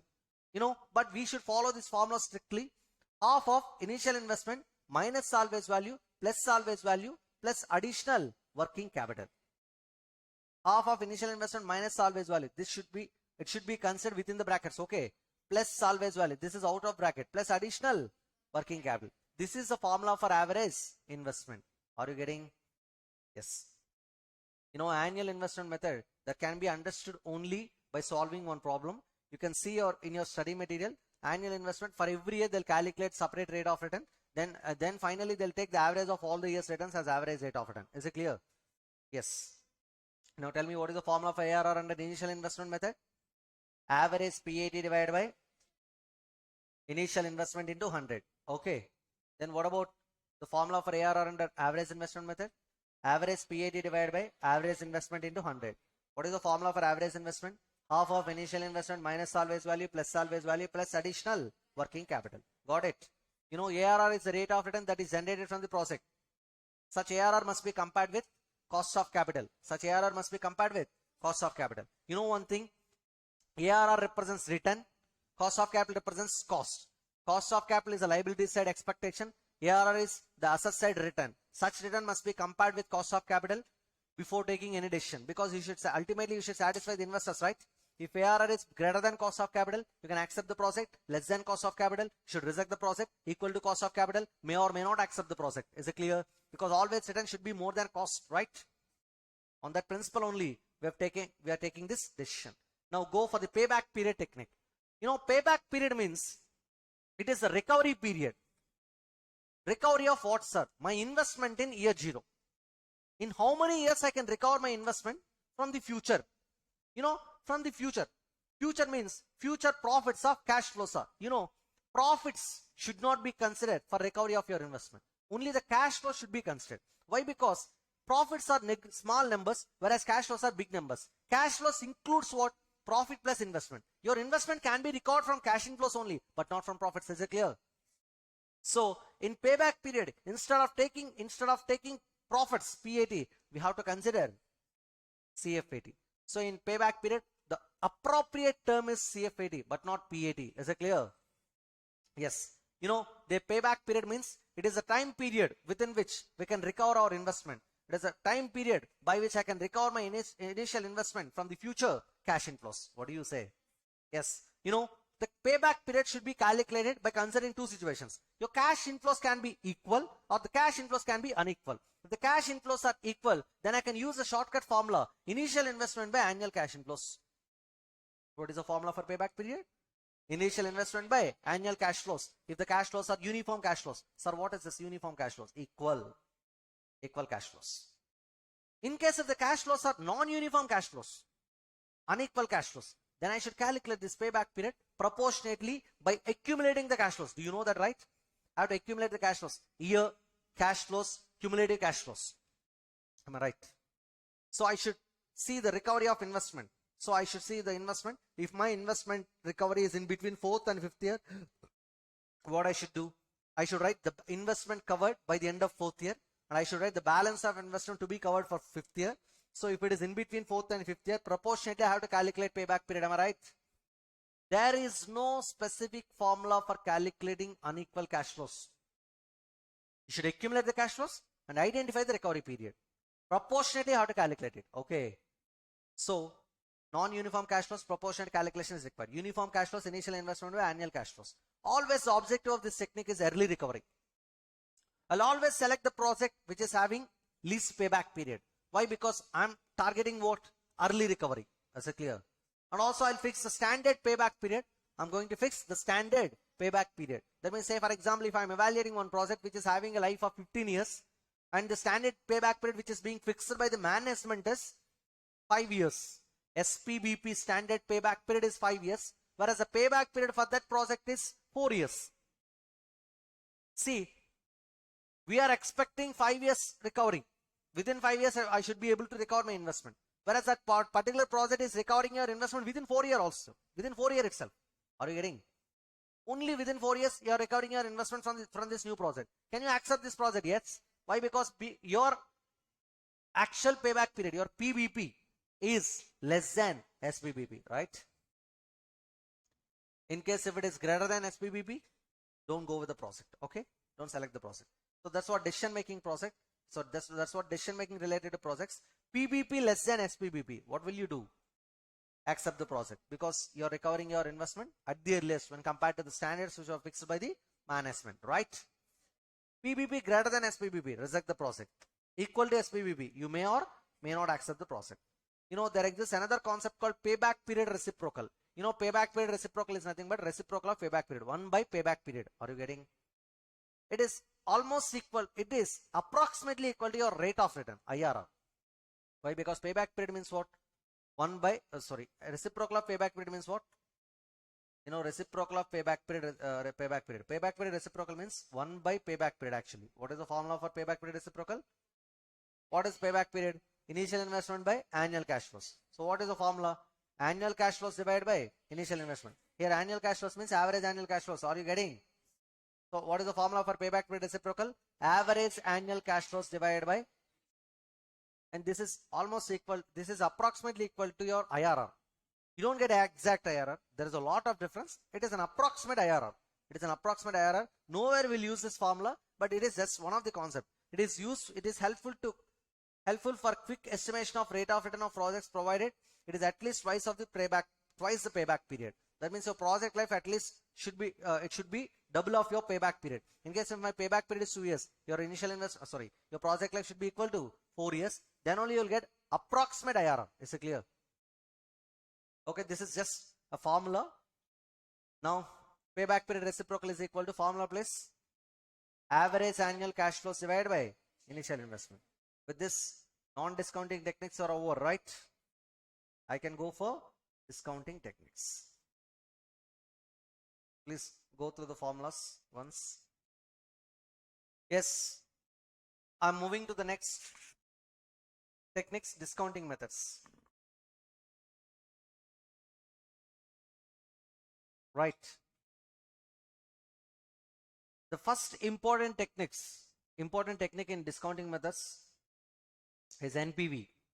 In NPV, simple, estimate the future cash flows, operating and terminal cash flows, and discount such estimated cash flows at cost of capital rate. Then we'll get present value of cash inflows. From that, please deduct your investment. Look at the formula of NPV, present value of net cash inflows minus total net initial investment, or present value of cash inflows minus present value of cash outflows. This is a mathematical formula. First year ending cash inflow divided by 1 plus K whole to the power of 1. Second year ending cash inflow divided by 1 plus KE, 1 plus KO. It is KO, cost of capital, right? Whole to the power of 2. Like that. How many years cash flows should be discounted? N years cash flows. And from that you have to deduct your investment. Cash inflows of various years, discount rate, life of the project. N means life of the project. Cost K means discount rate. In fact, KO it is. KO means what? Cost of capital, which is used as appropriate discount rate. Life of the project, I is investment, right? Calculation of steps for calculating NPV. We'll follow 4 steps for calculating NPV, right? What are the 4 steps? Calculation of present value of cash outflows. Investment in the same steps will follow in this NPV, which we have followed in cash flows definition, right? We have defined the cash flows in the previous part. So the same steps we have to follow, but instead of general cash flows, we have to discount the future cash flows, right? Yes, calculation of present value of cash flows, investment in fixed assets and investment in working capital. Okay, we got present value of cash outflows. Calculation of depreciation either on SLM basis or on WDV basis. Calculation of present value of operating cash inflows. Get your CFAT. You know how to calculate CFAT. From sales to CFAT, you know how to calculate it, right? If the cash flows are equal, use the annuity factor. If the cash flows are unequal, please discount every year cash flow separately. Okay. Then I'll get present value of operating cash inflows. And also please calculate present value of terminal cash inflows. Do you know how to calculate net sale process? Yes. Please add realization of working capital to that to get terminal cash inflow. And such terminal cash inflow should be discounted at cost of capital by using a present value factor. Then I'll get present value of terminal cash inflows, right? So what is the specific formula of NPV? Present value of operating cash inflows plus present value of terminal cash inflows minus present value of cash outflows. You know, if you are following straight line method of depreciation, the gross sale process and net sale process are generally same. Capital gain from one asset can be adjusted against capital loss of other asset. This point is required when we have a capital loss. You know, if the transaction results in capital gain at the end of the project life, terminal year, then we have to pay capital gain tax. If it results in capital loss, we'll get tax shield, right? Hello? We'll get what? Tax shield. Capital gain tax should be deducted from gross sale process to get net sale process. Tax shield should be added to gross sale process to get what? Net sale process. What do you say? So this point is relevant for what? Tax shield.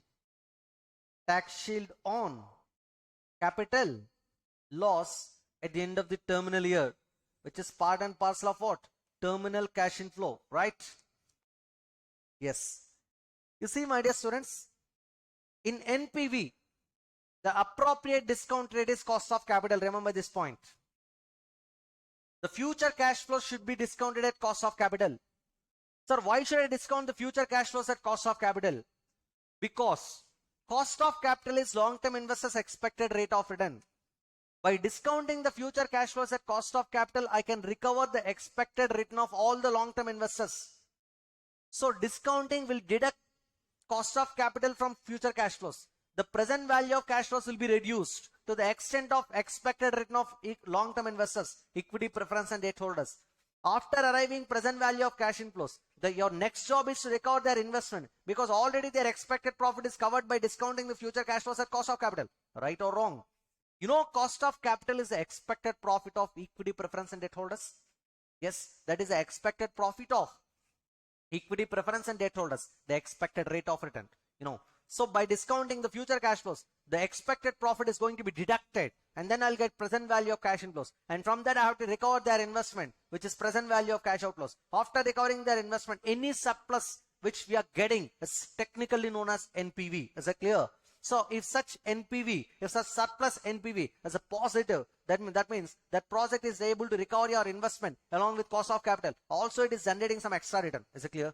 Then in that case, I can accept the project. So if NPV is positive, greater than 0, greater than 0, it's not equal to 0, it's greater than 0. What will you do? Accept the project. If it is less than 0, reject the proposal. If it is equal to 0, may or may not accept the project. What do you say? May or may not accept the project. Let me consolidate the NPV technique. The formula for NPV is present value of operating cash inflows plus present value of terminal cash inflow minus present value of cash outflows. And the appropriate discount rate is cost of capital. The relevant discount rate is cost of capital. That cost of capital can be given in different names. Required rate of return, cost of capital, opportunity cost of capital, targeted rate of return, hurdle rate of return. There will be different names in your examination problems, okay? And every rate is a cost of capital. Is it clear? And then finally, if your NPV is greater than 0, accept the project. Less than 0, reject the project. Equal to 0, may or may not accept the project. Got it? Yes. Now the next capital budgeting technique is profitability index. My dear students, profitability index is just similar to NPV. NPV is an absolute measure, whereas profitability index is a relative measure. That's what the difference. It is the ratio of present value of cash inflows to the present value of cash outflows, my dear students. What is the formula for profitability index? Present value of cash inflows divided by present value of cash outflow. What is the formula for NPV? Present value of cash inflows minus present value of cash outflows, right? If you put 2 dots, then I'll get profitability index, right? It's a way to remember this formula, okay? Which formula? Profitability index, nothing new. Is it clear? Now look at the formula. This profitability index is also known as present value index, desirability factor, desirability index or factor, desirability index or factor, benefit cost ratio. These are all the new names for what? Profitability index. Present value index, desirability factor, benefit cost ratio. All these are what? Profitability index. What is the formula? Present value of cash inflows divided by present value of cash outflows. Sir, what is the appropriate discount rate here? What is the appropriate discount rate NPV? Cost of capital. The same rate is applicable here also. NPV and profitability index both are brothers. One is a big brother, NPV, which will express the value in absolute terms. Other one is a small brother, profitability index, which will be expressed in relative terms. Are you getting? Yes. Both are same actually. Present value of cash inflows divided by present value of cash outflows. In both the techniques, the relevant discount rate is cost of capital. Opportunity cost. Yeah, the point is covered here. The opportunity cost can be given in before tax terms or after tax terms. If it is expressed in before tax terms, it should be deducted from sales for calculating CFAT. If it is expressed in after tax terms, it should be deducted from CFAT to calculate net CFAT. The point is covered here, okay? And what is the rule of profitability index? It should always be greater than 1. It should always be greater than 1, not equal to. Equal to symbol is not applicable here. If profitability index is greater than 1, what will you do? Accept the project. Less than 1, reject the project. Why? Because the numerator is benefit, the denominator is cost. The benefit should be more than cost. Then only I'll get more than 1, right? Are you getting my point? In case if you get profitability index less than 1, that means what? The present value of cash inflows are less than present value of cash outflows. Then that indicates what? Negative NPV. Profitability index greater than 1 indicates positive NPV. Profitability index less than 1 indicates what? Negative NPV. Profitability index is equal to 1 means what? May or may not accept the project. My dear students, you should remember one point here. You should remember one point here. Profitability index is not at all equal to 0. What do you say? Will you evaluate? Are you going to evaluate a project which is having estimated 0 cash flows? Hello? Are you going to evaluate a project which is having 0 cash flows in the future? No. Then in that case, present value of cash flows divided by present value of cash outflows. If the numerator is 0, will you calculate the formula? Are you going to apply this methodology? No. So you don't get profitability index is equal to 0 in anywhere. Is it clear? Everywhere, either your profitability index can be greater than 1 or less than 1, or it can be equal to 1. And you cannot find negative terms also. Is it clear? Please go for the formulas and please go through the formulas NPV and profitability index once. Then I'll go for the next technique, IRR. The next capital busting technique is IRR. My dear students, internal rate of return is a simple one. It indicates the profit which is included in your future cash flows. Okay, that's it. Say for example, if I invested 1 lakh rupees today in a project which is having a life of 1 year. How many years life? After 1 year, I'm going to get 1,15,000 cash inflow. That's it. The project is over. I don't get any salvage value. How much is your investment today? 1 lakh. After 1 year, how much money you are going to get? 1,15,000. Tell me, have you recovered your investment or not? How much? 1 lakh. What is the additional benefit you're getting? How much is the additional benefit you're getting? 15,000. Is it your profit or not? Hello? May I know the rate of your profit? 15%. Hello? So in your first year ending cash inflow 1,15,000. In your first year ending 1,15,000 cash inflow, you're getting your investment 1 lakh. Along with that, you're also getting your profit. And such 15,000 profit is technically known as IRR, internal rate of return.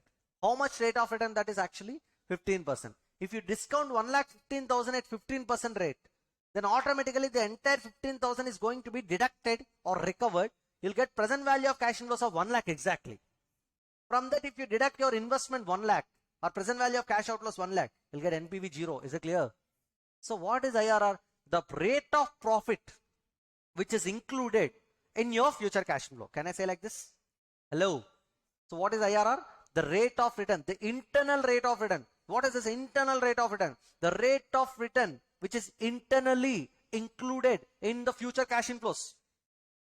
Internally included in the future cash inflows. The future cash inflows are loaded with 2 components, prima facie. The first component is your investment part. And then the second component is your profit, which is technically known as what? IRR, internal rate of return. So if you remove such IRR from the future cash inflows, the profit element is going to be completely eliminated. Then I'll get present value of cash inflows, which is purely representing my 0 period investment. Are you getting? There your NPV should be equal to 0. Am I right or wrong? So what is IRR? Internal rate of return for an investment proposal is the discount rate that equates the present value of the expected cash flows with initial cash outflow. Nothing but present value of cash outflow. I can say present value of,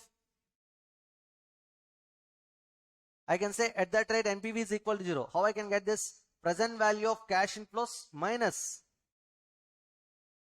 present value of cash outflows should be equal to 0, right or wrong?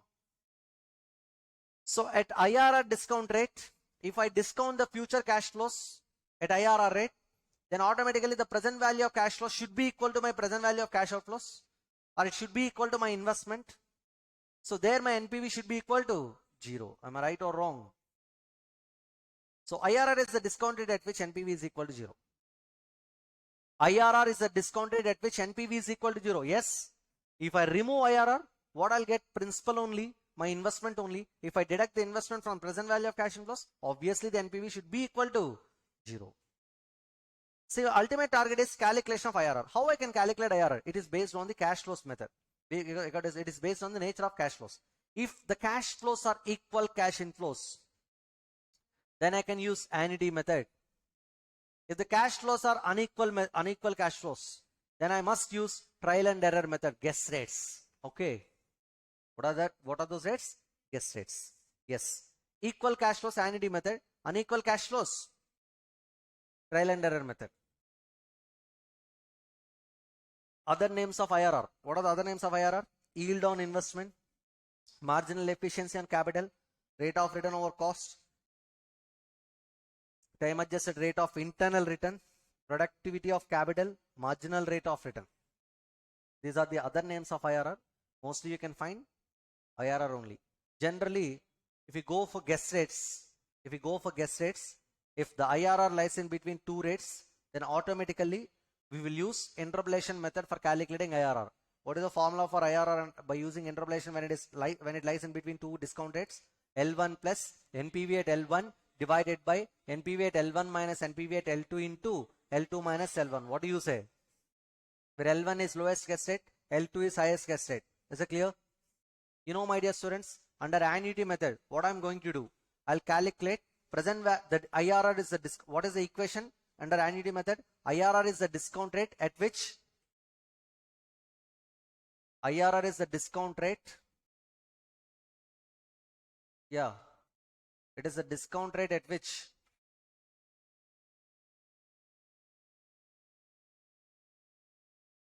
present value of cash inflows are equal to my investment or present value of cash outflows. You know, present value of cash inflows means cash inflows into equal cash inflows only. For equal cash inflows only, I can apply this method. I should multiply this equal cash flows with present value of annuity factor R, N, right? From this, I have to calculate what present value of annuity factor R, N. I'll get this factor. Once I get this factor,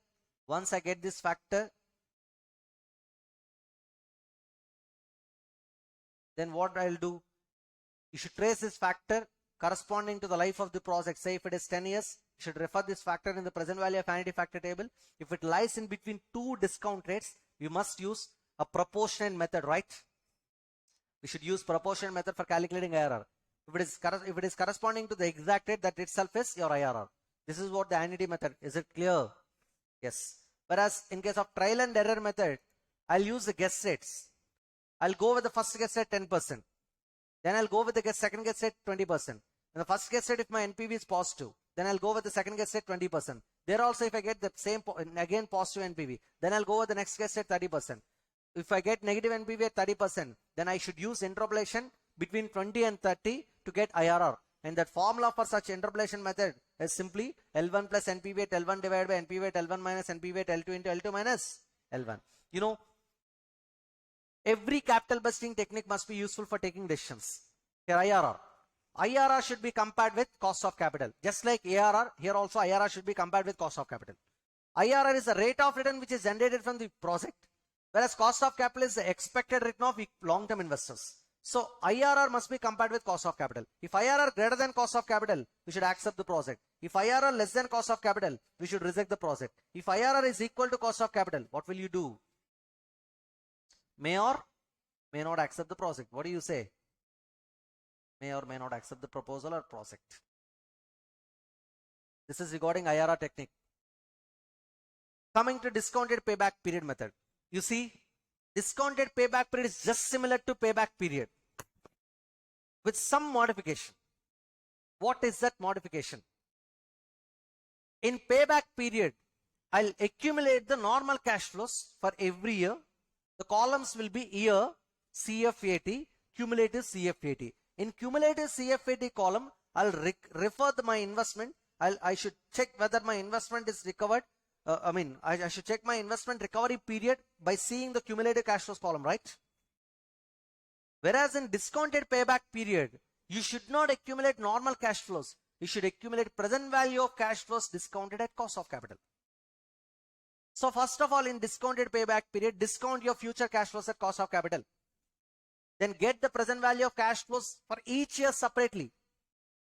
While calculating discounted payback period, please never ever apply annuity factor, because I need present value of cash inflows discounted at cost of capital separately for each year, right or wrong?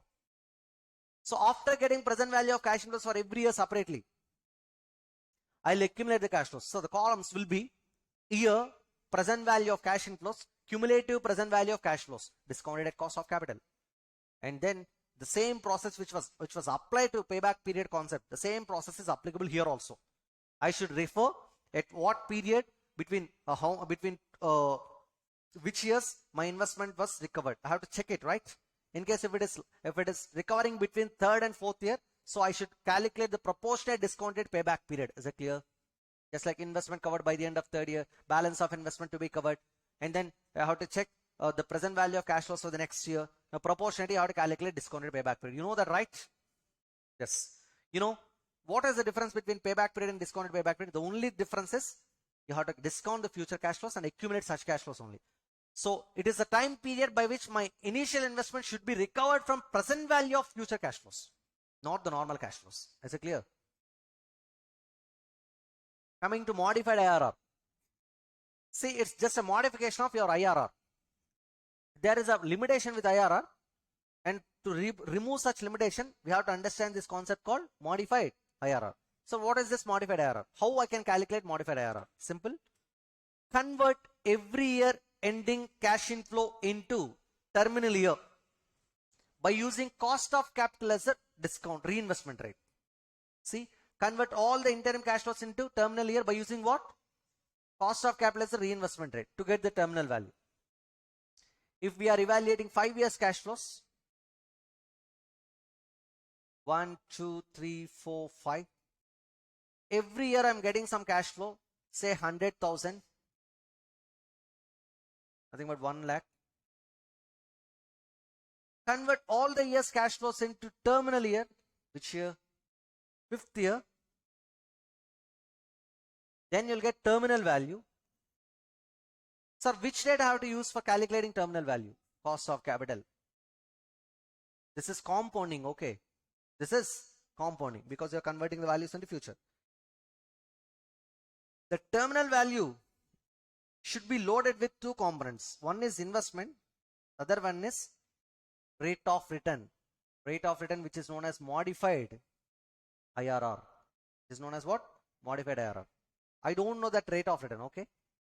Now modified IRR is the discount rate at which present value of this terminal value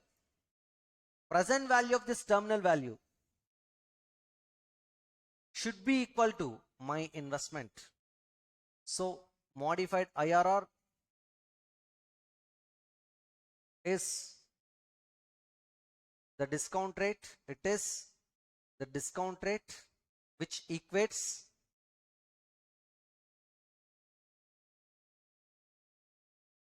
present value of terminal value with what? Investment. Is it clear? Hello? So I have to calculate that. Modified IRR is the discounted at which present value of terminal value is equal to present value of cash outflows, also known as what? Investment. Also known as what? Investment. From this, I should get a factor. Okay. That factor is generally present value factor. And you should refer this present value factor table, present value factor and present value factor table to know your modified IRR. If your present value factor lies in between 2 discount rates, then automatically proportionately you have to calculate your modified IRR, and that was covered in your problems part. Okay. Hello. This is regarding modified IRR. What is how to calculate modified IRR? Please tell me. convert all the year's cash flows into terminal year by using cost of capital as a reinvestment rate, and the discount rate which equates present value of terminal value with my initial investment, present value of cash outflows, is nothing but modified IRR. Got it? So what is the relevant discount rate for reinvestment here? Cost of capital. What is the relevant discount rate for discounting the terminal value? Modified IRR. That's what you have to calculate, right? Yes. Same way, modified NPV, which is, this is very simple. In modified NPV, just like in modified IRR, convert all the year's cash inflows into terminal year by doing compounding. So which rate I have to use? It is not cost of capital. It is the reinvestment rate which is given in the problem itself. So identify the reinvestment rate in the problem. By using such reinvestment rate, convert all the year's cash inflows into terminal year by doing compounding, get the terminal value, then discount such terminal value at cost of capital rate and deduct your investment to get modified NPV. Look at the modified NPV. Present value of terminal value minus present value of cash outflows. First, future cash flows are compounded at the expected rate of return, reinvestment rate. Then we'll get what? Terminal value. Then after that you have to apply this formula. Modified NPV is equal to present value of terminal value minus present value of cash outflows. What to do, please? Please tell me. Modified NPV is also known as terminal value method. Convert all the year's inflows into terminal year by using which rate? Reinvestment rate. Get the value, terminal value. Modified NPV is equal to present value of terminal value minus present value of cash outflows. While arriving present value of terminal value, what is the appropriate discount rate? Cost of capital. At what rate I should discount the terminal value? Please tell me, my dear students. At what rate I should discount the terminal value? Cost of capital. Which method I'm using? Modified NPV. What rate should be used for conversion? Reinvestment rate. Again repeating. In modified NPV, every year cash flow should be converted into terminal year by using which rate? Reinvestment rate. What is the relevant discount rate for converting terminal value into present value? Cost of capital. Now tell me, what is the relevant discount rate for converting every year inflow into terminal year? Reinvestment rate. What is the discount rate for converting terminal value into present value? Cost of capital. If I deduct investment, what I'll get? Modified NPV. Remember this, okay? So what is the assumption of normal NPV? This is not assumption of modified NPV. This is assumption of NPV, regular NPV. What is the assumption of NPV? Interim cash flows are assumed to be reinvested at cost of capital. If you cannot reinvest your cash flows again at cost of capital, then I'll use modified NPV. Simple. If the reinvestment rate is different from cost of capital, then you have to calculate modified NPV. That's what the reason. Okay. See, there are some limitations of IRR. It may result into multiple IRR. Cash flows are classified into two types: conventional cash flows and non-conventional cash flows. Conventional cash flows involves only single cash outflow in year 0. Whereas in case of non-conventional cash flows, you can find the cash flows like this. Say for example, if I'm evaluating 1, 2, 3, 4, 5, 6 years project, 0 period investment, first year ending inflow, second year ending inflow, third year ending outflow, fourth year ending inflow, fifth year ending outflow, sixth year ending inflow. How many outflows we are finding here? 3. 3 outflows in the same project, right? These outflows are multiple cash outflows, right? If you can find multiple cash outflows in the problem, then that indicates non-conventional cash flows, involves multiple cash outflows. Multiple cash outflows results in multiple IRR. So what is the formula for multiple IRR, which is not there in your syllabus? Okay. It's a concept only. This is one of the limitation of IRR. IRR may result in multiple IRR. The other problem with IRR is interim cash flows are assumed to be reinvested at IRR rate. Practically, that is not possible. That's why we are going to modify IRR and we'll calculate modified IRR. Is it clear? Yes. This is regarding IRR limitations. You know, my dear students, generally, sometimes when we are selecting two missions with different lives and we need to consider only expenses, we have to calculate present value of net cash outflows for every mission separately. I'm just selecting the mission. I'm in the process of selecting one mission out of two missions, two mutually exclusive missions. I know the information regarding the cash flows associated with the mission. We don't have any information regarding cash inflows. Related to such mission, if you have the cash outflow in year 0, that is nothing but cost of the mission, and repair expenses or maintenance expense in the future, and having salvage value at the end of the terminal year. And that's what the information which is given in the problem. You cannot calculate NPV in that case, right? So here the selection is not based on what benefits, it's based on what cost. So there are two missions, 5 years mission, 10 years mission, 5 years mission and 10 years mission with the relevant cash flows were given here, given in the problem. Say the 5 years mission is having 5 years cash flows, that 0 year cost of the mission, 5 years maintenance cost and repairs and maintenance cost, and 5th year ending salvage value, whereas the 10 years mission 0 year cost, and then what, for 10 years maintenance and repairs cost, and 10th year ending salvage value. Please convert the respective missions cash flows into present value. You'll get present value of net cash outflows. You cannot select the mission by merely by taking the present value of net cash outflows. See, in case of present value of net cash outflows, the selection should be based on cost. I'll choose the mission which is having least present value of net cash outflows, right? But when we have unequal cash flows, when we have unequal lives for the missions, you should not select merely by seeing the present value of net cash outflows. Then what I should do? I should annualize the cost, which is known as what? Equivalent annualized cost or equated. This is equated. This is equated annual cost. What is the formula for equated annual cost? Present value of net cash outflows divided by present value of annuity factor or comma n. Please calculate EAC. See, this is EAC, okay. This is EAC. For both the missions, select the mission which is having least equated annual cost. Is it clear? Yes. Sometimes you can face ranking conflicts between the projects because of several reasons. That means NPV may prefer one project, project A, IRR may prefer other project B. Have you observed it? Yes. In that case, this ranking conflict should be resolved. This ranking conflict arises because of 3 reasons. One is life disparity. Difference in life between the projects. The life of proposals are different. Second one is investment disparity, size disparity. Your investment amounts may be different for both the projects. The cash flows disparity, the pattern of cash flows. One may follow increasing trend of cash flows. The other project may follow decreasing trend of cash flows. Then, which project should be selected? See, in most of the cases, I'll go with NPV.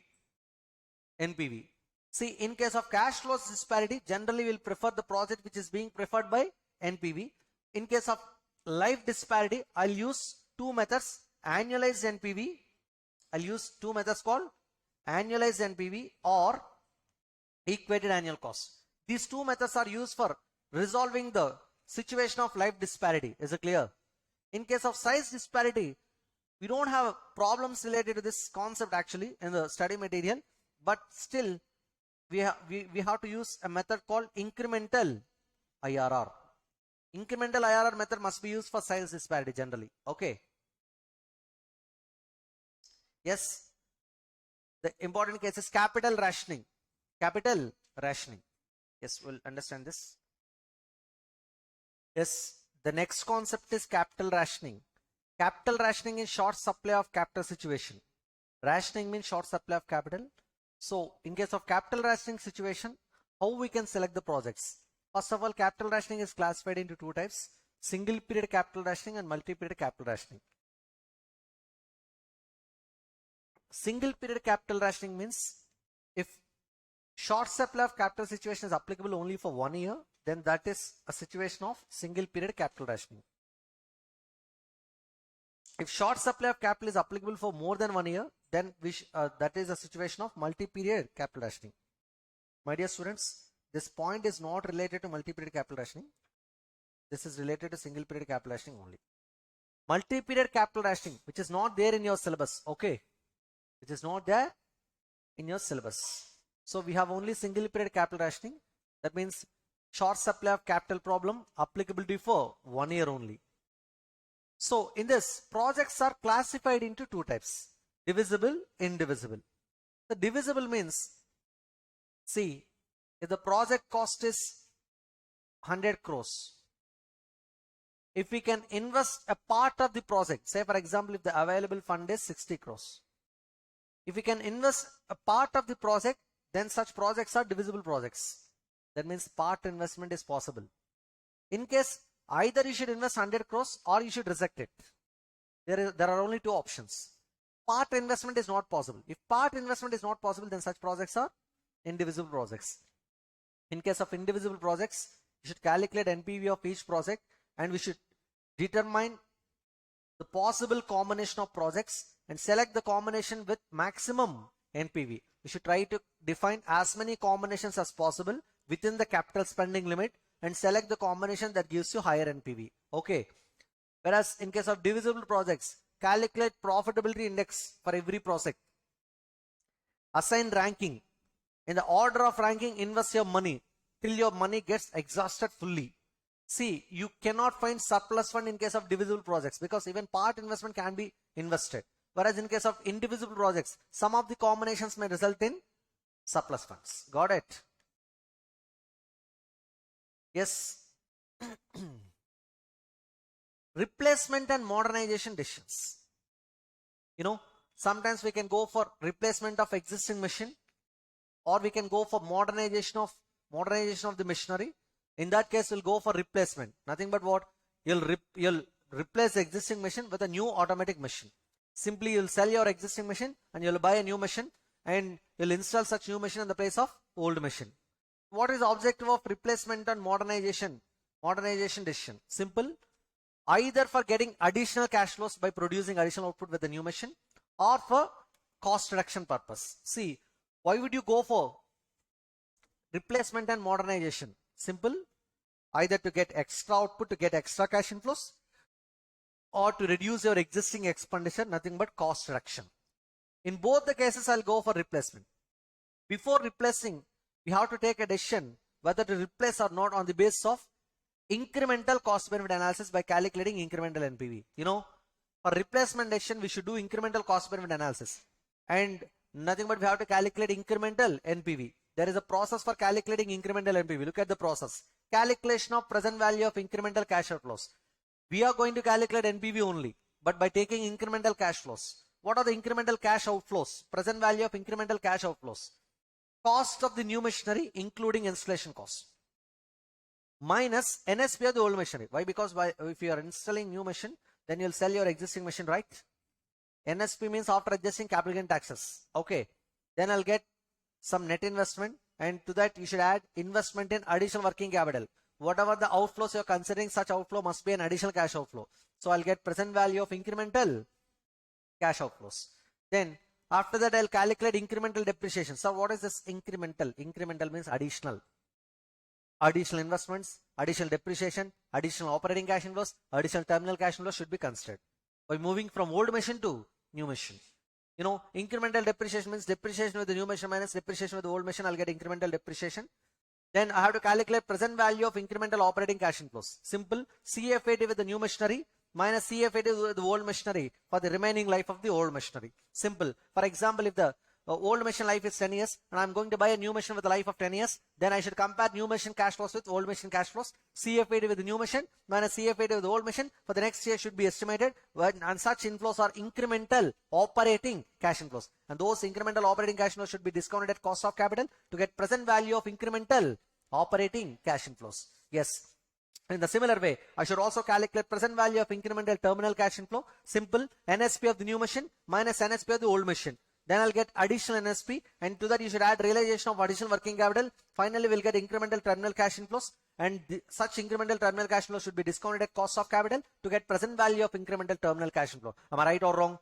So ultimately what we are trying to do here, we are trying to define present value of incremental operating cash inflows, present value of incremental terminal cash inflows. Always we are trying to calculate additional for replacement analysis. Is it clear? So finally, please calculate incremental NPV. Present value of incremental operating cash inflows plus present value of incremental terminal cash inflows minus present value of incremental cash outflows gives you incremental NPV. If this incremental NPV, also known as additional NPV, is positive, that means replacement results in extra surplus NPV, extra value that will maximize the wealth. Is it clear? decision. If the incremental NPV is positive, then the company should go for replacement. If the incremental NPV is negative, then the company should not go for replacement. It is advisable to continue with the existing machinery. Got it? With this, the background of your capital budgeting is completed. Then I can go for what? Problems. Yes, related to investment decisions, capital budgeting, we have a problem. X Limited is considering purchasing of new plant worth 80 lakhs. The expected net cash flows after tax and before depreciation are as follows.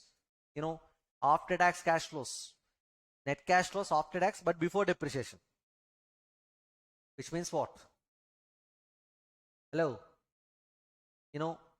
See, after tax, net cash flows after tax, but before depreciation is nothing but cash inflows only. Because after tax cash flows are always CFAT. Am I right or wrong? Yes. We have net cash inflows here 1 to 10 years. Equal or unequal cash flows? Unequal. Cost of capital is 10%. You are required to calculate payback period NPV at 10% discounted, profitability index at 10% discounted, internal rate of return with help of 10%, 15% discounting factor. Have you observed one thing? They have given you the discount rate, right? For calculating IRR. And for 10% and 15%, we have present value factors here. Now look at the calculation. Payback period. How much is your cash outlay? 80 lakhs. How much is your cash inflow for the first 5 years? 70 lakhs. Balance of investment to be covered for 6th year? 10 lakhs. Cash inflow for 6th year? 16 lakhs. So I can calculate payback period which lies in between 5th year and 6th year. So 5 years plus proportionate computation. Simple. I need 10 lakhs, but I am getting 16 lakhs. 10 lakhs into 1 divided by 16 lakhs, 5.625 years. So this is different. Actually, we have to do accumulation. So why they have done like this? You can follow your own procedure. Is it clear? Hello? What is the process? Here, CFAT, cumulative CFAT. In that way, please try to refer your investment recovery period. If it is in between 5th and 6th year, and you have to write your description and calculate the payback period. Is it clear? Calculation of NPV. Discount the cash flows at 10% because that is your cost of capital. And deduct your investment. Look at the cash flows, present value of cash flows. All the cash flows discounted at what rate? 10%. I got some number and this is known as present value of cash inflows. And from that present value of cash inflows, I have to deduct what? Investment. So present value of cash inflows minus investment. How much is my cash inflow? 97,92,200. See, this is a reverse formula actually. What do you say? This is wrong. What is the formula? Present value of cash inflows minus present value of cash outflows. This is minus and this is plus. You'll get positive NPV 17,92,200. And then after that, profitability index is equal to present value of cash inflows divided by present value of cash outflows. We got 1.224 positive. Which is more than 1, right or wrong? NPV is positive, profitability index is more than 1. And IRR means I should use the guess rates. Already we have discounted the cash flows at 10% discounted. And we got positive NPV, right? So I should use the next discount rate, 15%. And by using such 15% discount rate, how much NPV I got? Negative 1,16,000. So IRR lies in between 10 and 15. Use the interpolation method for calculating your IRR. L1 plus NPV at L1 divided by NPV at L1 minus NPV at L2 into L2 minus L1. And they have used a formula like this: NPV L, lower guess rate, NPV H, higher guess rate. And this is also you can use. Okay. So IRR is equal to 10% plus. After substituting the numbers, I got 14.7% as our IRR. Is it clear? This is regarding problem number 1. Now look at problem number 2. This is a famous problem, very important problem for the examination. What is this? Following data has been available for a capital project. Annual cash inflows 1 lakh, useful life 4 years, salvage value 0. Internal rate of return 12%, profitability index 1.064. You are required to calculate the following for this project: cost of the project, cost of capital, NPV, payback period. Accept one thing, my dear students. First of all, you know the annual cash flows for the next 4 years, right? Such cash inflows should be loaded with 2 components. One is your investment, another one is IRR. You know the IRR rate, right? Hello. If you discount the future cash flows at IRR, the profit will be eliminated. You'll get investment, which is known as what? You'll get present value of cash inflows. That should be equal to investment. Your investment is nothing but cost of the project. Am I right or wrong? Yes. Look at the solution. Cost of the project. At 12% internal rate of return, sum of the total cash inflows. Present value of the sum of the total cash inflows should be equal to cost of the project.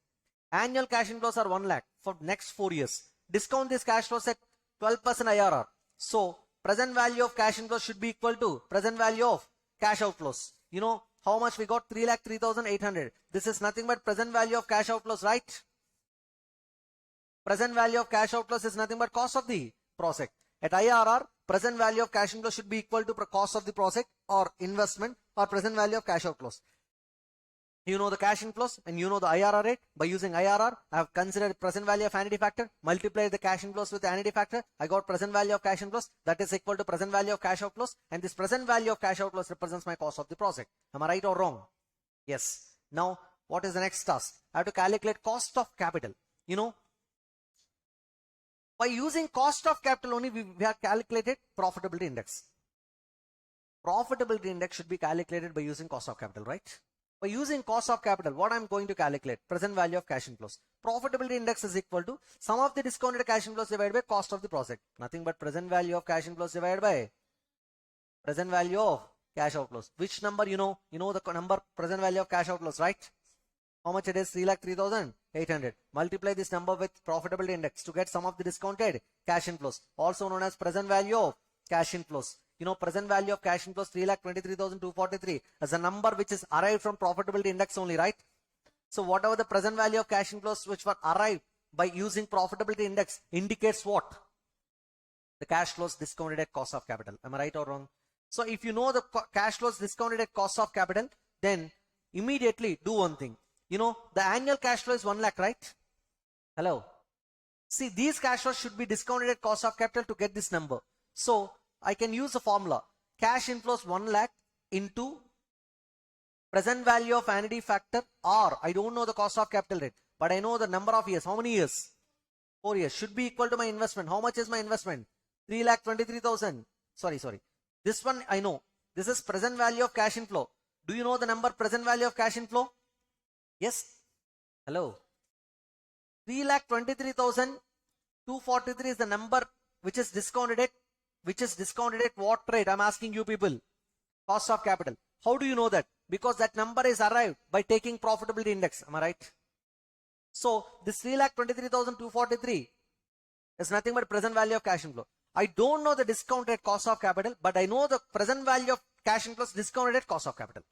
So from that, I should arrive this present value of annuity factor. So to look at this factor, how much is the factor? 3.239. This please calculate that. 3,23,243 divided by 1 lakh. 3 point. Trace this factor in the annuity factor table. Don't refer your table. Refer the table which is given in the problem itself. Add all the factors corresponding to 4th year. Add all the factors.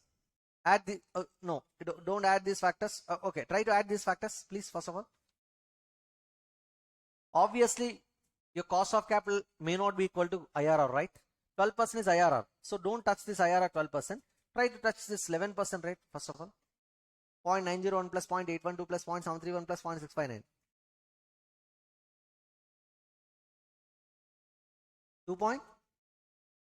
3.239. That's what the number we need, right? No. Yes, actually, right? Hello. The total of all the 4 years factor, please. At 11%. At what rate you have calculated actually? 9%, right? Hello. Then don't try this 11 and 10 because we got the number at 9%. How much is the total? 3.239. So that indicates your annuity factor is corresponding to which rate? 9%, which is known as what? Cost of capital.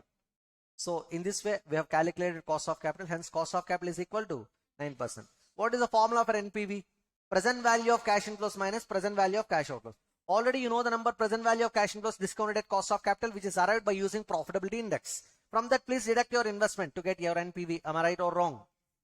So in this way, we have calculated NPV. What is the formula for payback period? Initial investment by annual cash flows if the cash flows are equal. Your initial investment is 3,03,000 divided by annual cash flows 1 lakh. So your payback period is 3.038 years, right? Okay. Yes, the next sum is Zavli Limited has a machine which has been in operation for 3 years. The machine has a remaining estimated useful life of 5 years with no salvage value in the end. Its current market value is 2 lakhs. The company is considering a proposal to purchase a new model of machine to replace the existing machine. The relevant information is as follows. You know, already we have an existing machine. But the current we have an existing machine which has been in operation for how many years? 3 years. How many years remaining life is available with the old machine? 5 years. Existing machine which was purchased at 3,30,000 3 years back has a life of 8 years. Already 3 years is over. Remaining years? It is not 8, it is 5 years. Am I right? And for new machine, the cost of new machine is 10 lakhs. The life is 5 years. Salvage value is nil after 5 years with respect to old machine. 40,000 with the new machine. Annual output 30,000, 75,000. Selling price per unit 15. Annual operating hours 3,000. Material cost per unit, labor cost per unit, indirect cash cost per annum. You know, this material, labor and indirect cash cost, all of your total expenses, okay, should be deducted from sales. While calculating PBDT. Am I right or wrong?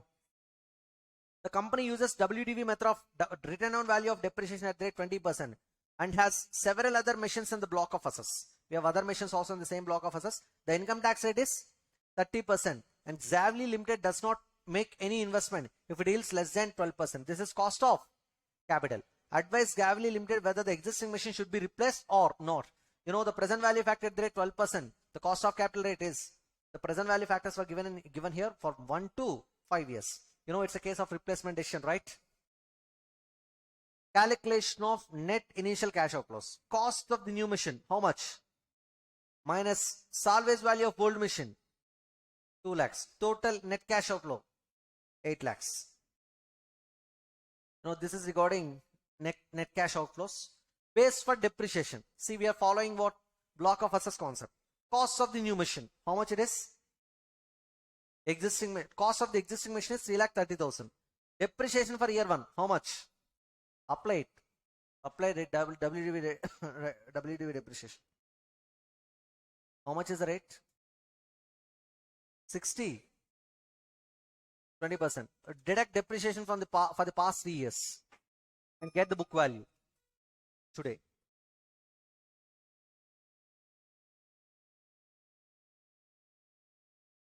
How much is the return on value of existing machine today? 1,68,960, right? Now go for the depreciation base for new machine. Cost of the new machine, how much? 10 lakhs. Add WDV of existing machine, how much? 1,68,960. From that, please deduct sale value of existing machine. At what rate you are selling? 2 lakhs. And this becomes a depreciation base for new machine.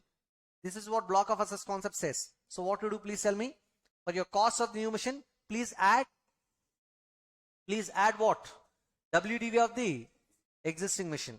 Then you'll get the total base. From that, deduct the sale process related to existing machine. Then you'll get the final base, depreciation base for new machine. On this only, we have to apply what? First of all, this is the depreciation base of new machine, and this depreciation base of new machine minus depreciation base of old machine. How much is the old machine depreciation base? 1,68,960. Deduct it. Then you'll get base for incremental depreciation. Got it? Base for incremental depreciation. Why? Because I don't need depreciation for new machine only. Why? Because I need incremental depreciation, right? How I can get incremental depreciation? If I go with the new machine, I'll sell my existing machine, then the base will be 9,68,960, right? On that I can claim depreciation. If I don't go with the new machine, what I'll do? I'll continue with the old machine. On 1,68,960 I can claim my depreciation, right? So you should take the difference between depreciation on depreciation base of new machine minus depreciation on depreciation base of old machine. The difference becomes your incremental depreciation because we are following block of assets concept. Is it clear? Yes. So look at the number. 8 lakhs. 8 lakhs is the base for incremental depreciation. On this only you have to apply how much rate? 20%. Now look at the number. Calculation of annual before tax and depreciation, PBDT. Existing machine, new machine, differential. I don't need differential actually. Actual output, 30,000, 75,000. That should be multiplied with your selling price to get sales value. From that, please deduct your expenses. Material at the rate 4 rupees per unit. Multiply with the volume 30,000 and 75,000 to get the material cost. And also labor cost. With the old machine, it is 40 rupees per hour. With the new machine, it is 70 rupees per hour. Number of hours remains same. So you'll get labor cost and indirect cash cost was directly given in the problem itself to get the total cost. Direct this total cost from sales to get PBDT. And from that PBDT, please deduct. From that PBDT, please take the difference. Incremental PBDT. I don't need these numbers actually, because I need only one number. What was that? Incremental PBDT. This is known as incremental PBDT. Do you know that? So what is incremental PBDT? PBDT with the new machine minus PBDT with the old machine. 5,50,000 minus 1,60,000. How much it is? 3,90,000. From that incremental PBDT, please deduct depreciation by following 20% depreciation on your base. Which base? Incremental base. How much is an incremental base? 8 lakhs. What is this incremental base? Depreciation base with the new machine minus depreciation base with the old machine by following block of assets concept. Am I right or wrong? Now, deduct this depreciation to get PBT. Deduct tax. Then PAD. Add depreciation. CFAD. You see 4 minus 5 plus 3. Then discount these cash flows. Then I'll get present value of incremental cash inflows. Please add present value of incremental terminal cash inflows. Are you getting any salvage value with respect to old machine? 0. Whereas the new machine salvage value is 40,000, right? So the only terminal cash flow is your salvage value of new machine. Because the salvage value of new machine after 5 years is 0. 0, 0. New machine salvage value after 5 years is 40,000. Old machine salvage value after 5 years is 0. So 40,000 minus 0. I'll get incremental terminal cash inflow of 40,000. Discount it. I got this number. So get the total. Deduct your investment of 1,000, nothing but 8 lakhs to get what? Incremental NPV. Is it positive or negative? Please calculate it. 11,06,284 plus 22,680 minus 8 lakhs. 3,28,964, right? Is that positive or negative? So since incremental NPV is positive, existing machine should be replaced. Am I right? So with this, capital budgeting investment decisions is over, right?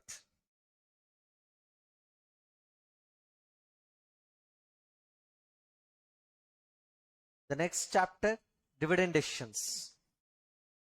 The decisions related to raising of financing is financing decision. The decisions related to investment of your funds is your investment decision. Whereas the decisions related to payment of dividend is dividend decisions. What do you say? Dividends can be given in two forms: cash dividend, stock dividend. Cash dividend means dividend which is given in the form of cash. Whereas if you issue bonus shares, then that is known as stock dividend. See, both of these numbers are given to equity shareholders only, right? Significance of dividend policy. Dividend policy of a firm is governed by long-term financing decisions. For equity, retained earnings are preferable because they do not involve any flotation cost. Yes, because always whenever we want to raise equity, which source will prefer? Retained earnings. Wealth maximization decision. Higher dividends increases the value of shares. Generally, if you pay more dividend, investors are very much interested to buy your company shares.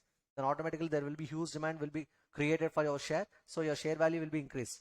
Use of retained earnings increases future earnings per share. See, both are important actually. You should also retain the profits and also you should distribute the profits. Balance is required. Thus for wealth maximization, a dividend policy which divides net earnings into dividends and retained earnings should be adopted. A balance is required. Paying dividend and retaining the profits, right? Determinants of dividend decisions. Important aspects. How much funds are available? Yes. While deciding the dividend payout, you should check whether sufficient cash is available. Cost of capital should be checked, because if I distribute the dividends, I cannot raise fresh capital at a higher cost. And then capital structure should be checked. Your capital structure should not be disturbed by paying your dividend. Stock price should be checked, because stock price should not be influenced. Stock price should be increased because of your decision. Investment opportunities in land or in new projects also. In case if new projects are available at high rate, then you should check how much dividend should be distributed. Internal rate of return. How much return you'll be able to generate by retaining the profit should be checked. Trend of the industry. See, in the same industry, other companies are paying how much dividend. You have to compare, and expectation of shareholders should be known, right? See, without knowing the expectation of equity shareholders, we cannot distribute the dividends. And also legal constraints. If there is a legal compliance or legal constraints, then we should follow such legal constraints accordingly. And the impact of taxation on your dividends should be considered. By considering all these factors, I have to decide the dividend policy. Okay. Yes. the major part. This is the important part. While taking dividend decision, we should check whether this dividend decision can affect the value of the equity share or not, or value of the firm or not. Yes, some theories said dividend decisions are relevant for value of the firm. Some theories said the dividend decisions are irrelevant for the value of the firm.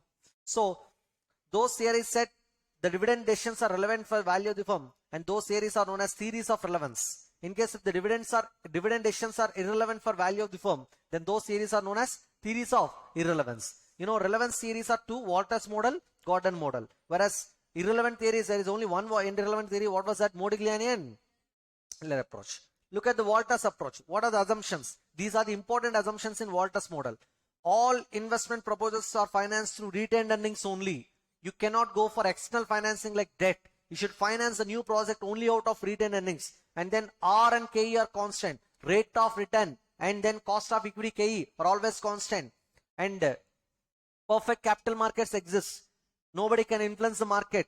Nobody can influence the market, and no taxes are no tax discrimination. So either no taxes are applicable or no tax discrimination, and then no flotation costs, no flotation or transaction costs. Transaction costs are not applicable here. And then the life should be considered as perpetual years. So whenever you're buying any equity share, always investors should hold this equity share for how many years? Indefinite period. And these are the assumptions while calculating the value per share. Walter says if the company is having profit, it can go for two decisions. You see, if the company is earning profits which belongs to equity shareholders, either it can retain the profits or it can distribute the profits. When I can retain the profits, if R is greater than KE. If R is greater than KE, if the firm is able to generate a return which is more than cost of equity, then you better retain 100% profits. If R is less than KE, when the company is not able to generate a better return when compared to the expectation of equity shareholders, then you better do one thing: distribute 100% profits. R greater than profit, retain profits. R less than KE, distribute the profits. Then only you can maximize the value per share. Sir, how much profit should be retained? 100%. How much profit should be distributed? 100%. Are you getting? Yes. There is a formula for MP naught. There is a formula for MP naught under Walters model. D by KE plus R into E minus D by KE whole divided by KE. This is a formula for MP naught under Walters model. What is the formula? Please tell me. Please repeat it. MP naught is equal to D by KE plus R into E minus D by KE whole divided by KE, where D is dividend per share, R is rate of return, KE is cost of equity, E is earnings per share, MP naught is current market price per share. Along with that, please remember this formula also. Cost of equity KE is equal to 1 by PE ratio. This can be useful. It can be used sometimes. Okay. Yes. Optimum payout ratio. You know, this Walter says if R greater than KE, 100% retention and 0% payout can maximize the value per share. Okay. If R is less than KE, don't distribute even a don't retain even a single rupee of profit, 0% retention. Distribute 100% profits to the equity shareholders, 100% payout can maximize the value per share. You know the logics, right? Yes. And then R is equal to KE. This is an important point. If R is equal to KE, the dividend policy cannot impact the value per share. That means any payout ratio, it can be 30%, 40%, 50%, 70% dividend payout ratio. Under all payout ratios, I'll get same market price per share as per Walters model. If R is equal to KE. Now tell me, R greater than KE, what is the optimum payout ratio? 0%. What is the optimum payout ratio when R is less than KE? 100%. Equal to KE. There is no optimum payout ratio. Any payout ratio will give you same market price per share, right? Now Gordon model. The same assumptions more or less. Firm is an all equity firm. It will never go for debt. IRR remains constant. R is always constant. KE will remain constant. KE is always constant. Retention ratio is always constant. See, you know, retention ratio and dividend payout ratio, right? Say for example, if the company is earning 10 rupees profit, and if the company is paying a dividend of 6 rupees, that means it is paying 60% of earnings which belongs to equity shareholders, and it is retaining 40% profits. So dividend payout ratio and retention ratio both are interrelated, right? Yes. So that retention ratio is always constant, which is denoted with B, small b. Growth rate is always constant. Growth rate is a multiplier of B into R. That is also one of the assumptions. Where B is retention ratio, R is rate of return. K should always be greater than G. Nothing but KE should always be greater than B into R. Okay. Otherwise, I cannot define the market price per share. All invested proposals are to be financed through retained earnings only. I don't go for fresh. I don't go for external financing like debt. Is it clear? And also, I don't raise the fresh equity. I don't raise the fresh equity. Yes. If you earn profits, you have two options. Either you can retain the profits or you can distribute the profits.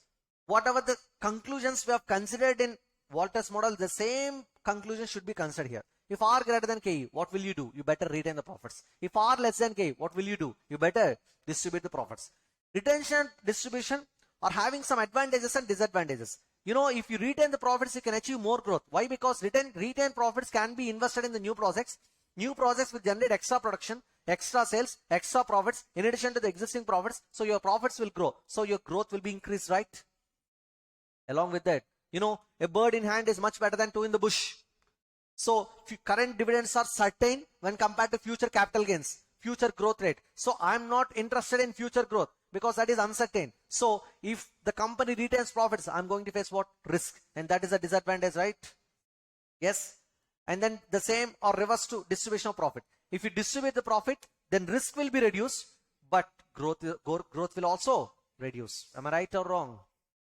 Yes. There is a formula as per Gordon's model. MP0 is equal to EPS 1 into 1 minus B by KE minus BR, which is also known as DPS 1 by KE minus C. It is just like dividend growth model, right? What is the formula for MP0 as per Gordon model? EPS 1 into 1 minus B divided by KE minus BR, where B is retention ratio. EPS 1 is expected earnings per share at the end of year 1. KE is cost of equity. This is R. Accept this. This is R. Okay. That's not an arrow mark. What do you say? That is rate of return. B into R is growth rate. B into R is a growth rate. B means what? Retention ratio. R means rate of return. G is equal to B into R.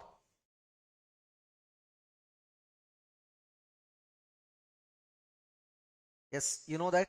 What is the formula for MP0 as per dividend growth model? DPS 1 by KE minus Z. Dividend growth model. Okay. What is the formula for MP0?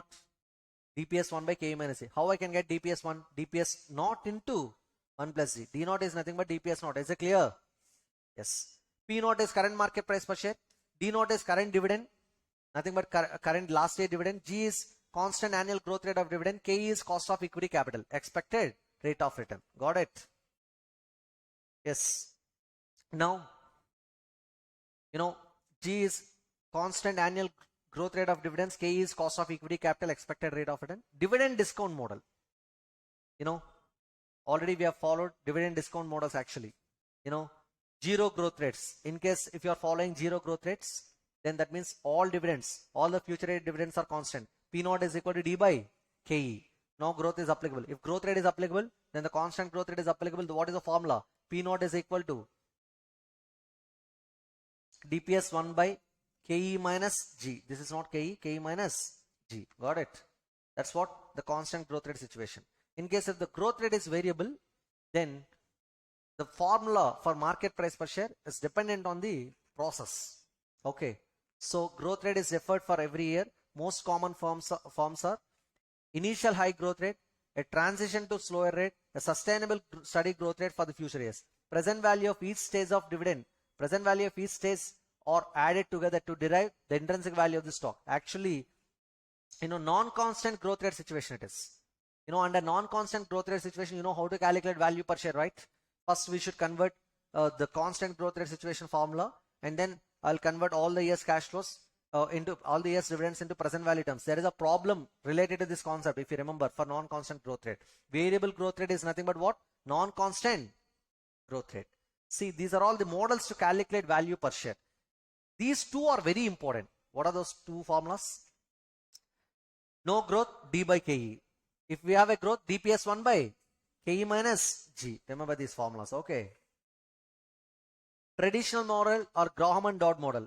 You know, there is another model, a traditional model, which will give more weightage to dividends and less weightage to retained earnings, right? Hello? Yes. What is the formula? P0 is equal to see, the stock market places considerable weight on dividends and than on retained earnings. The formula is MP naught is equal to D plus E by 3 into M. The D is dividend per share, E is earnings per share, M is a multiplier. It is not PE ratio. M is just a multiplier. No explanation for that particular term M. Okay. Traditional model. This is regarding traditional model. This is Lindner's model. Okay. Lindner's model never defines any market price, but they have defined DPS1. What is the formula for DPS1 under Lindner's model? DPS naught plus EPS1 into target payout ratio minus DPS naught into adjustment factor. Tell me, what is the formula for DPS1 under Lindner's model? DPS naught plus EPS1 into target payout ratio minus DPS naught into adjustment factor. The DPS naught is last year dividend, EPS1 is next year expected dividend, first year expected dividend, and here AF is adjustment factor. DPS1 is expected dividend per share at the end of year 1. Actually, this model will adjust the dividends, they'll never follow constant dividend payout ratio. They'll adjust the dividend based on the future sustainability of earnings actually. So that's what the conceptual background. You just remember this formula, you can easily solve the problem. Okay. Now the next model is Modigliani and Miller model. They'll always against to the world. They are saying dividend decisions are irrelevant for value of the firm or value of the equity share. Value of the firm actually. Assumptions. Perfect capital market exists. Nobody can influence the market. No taxes are applicable. Fixed investment policy. Always will invest. Always will follow fixed investment policy for accepting the new projects. No flotation or transaction cost. Risk of uncertainty doesn't exist. You know, we don't consider uncertainty and risk here. Yes, as per M&M model, you know, under M&M model, the holding period should be considered for 1 year, not indefinite period. That's why we'll consider dividend at the end of first year, market price per share at the end of first year. These two are the cash flows, should be discounted at first year ending discount rate. I'll get current market price per share. 1 plus KE whole to the power of 1. If you remember, right or wrong? I'm discounting how many years cash flows for calculating market price per share under M&M model? 1 year.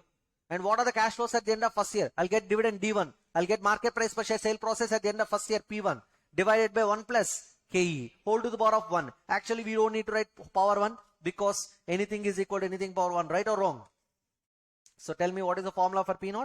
D1 plus P1 divided by 1 plus KE. But D1 is expected dividend per share at the end of year 1. P0 is current market price per share. P1 is expected market price per share at the end of year 1. Cost of equity KE, right?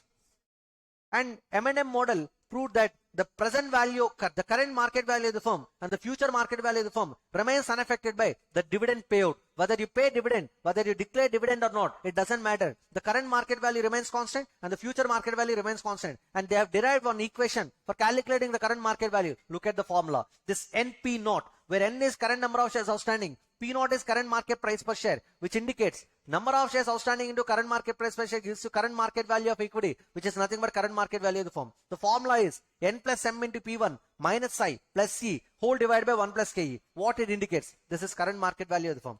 Have you observed one thing? In this formula, we don't have any information regarding dividend term. That means the current market value of the firm is not going to be dependent on the dividend that you are paying. Is it clear? Sir, what are these terms? Where N is current number of shares outstanding, M means number of new shares to be issued, P1 means market price per share at the end of first year, I is investment, E is total earnings, K is cost of equity. Let me write the terms. M is equal to what? Number of new shares to be issued for financing the new project, right? And P1 is market price per share at the end of first year. N means current number of shares outstanding.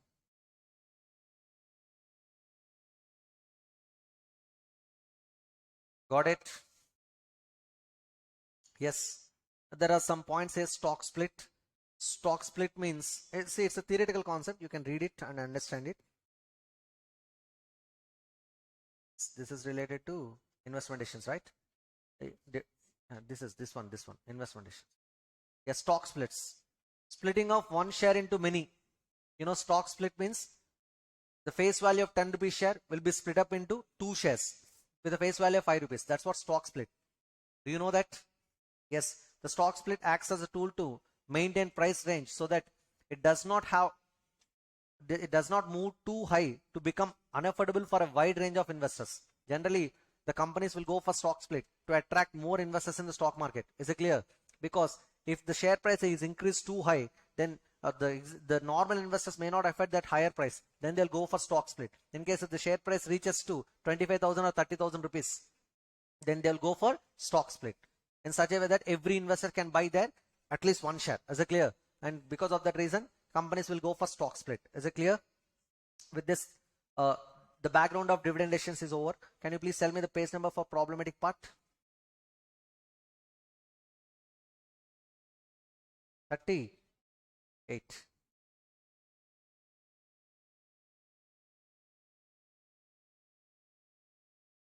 Yes. Look at the first problem.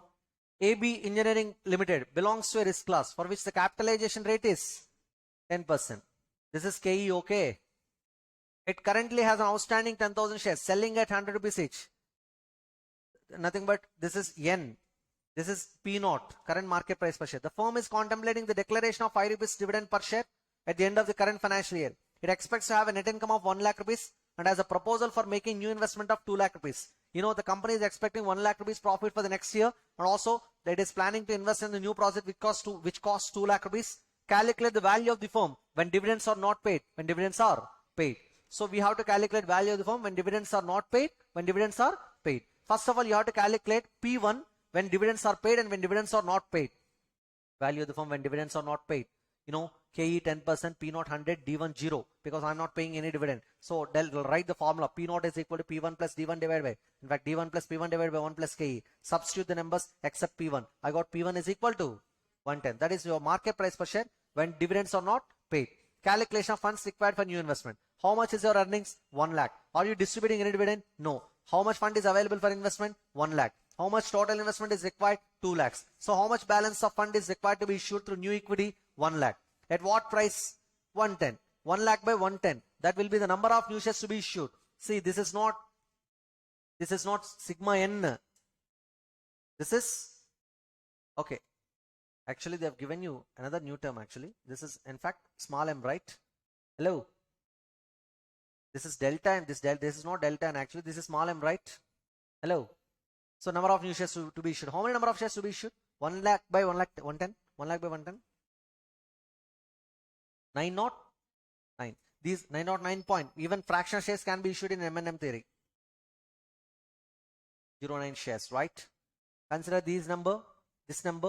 Now calculation of value of the firm. You know, these are the number of new shares to be issued actually. Calculation of current value of the firm. What is the formula for current value of the firm? NP naught is equal to N plus M. This delta N is nothing but what? M. Into P1 minus I plus C divided by 1 plus KE. Current number of shares are 110. Number of new shares 1 lakh by 110 into 110 a P1 minus 2 lakhs plus 1 lakh. I is 2 lakhs, right? And plus 1 lakhs is earnings divided by 1 plus 10%. 1 plus 0.10. How much is your current market value of the firm? 10 lakhs. So your current market value of the firm remains same, right or wrong? Now look at when the value of the firm when dividends are paid. So in the similar way, if you take the dividend of 5 rupees, which is given in the problem, then you'll get P1 is equal to 105. Consider this price for calculating number of new shares. Earnings 1 lakh, 50,000 dividend I'm paying. Net, this is retained earnings, right? So new investment required is amount required for new investment 2 lakhs. Already we have a retained earnings of 50,000. Extra money to be raised to fresh equities to 1,50,000. So 1,50,000 should be issued at a price of 105 at the end of first year. And that is nothing but delta N, which is also known as small m, right?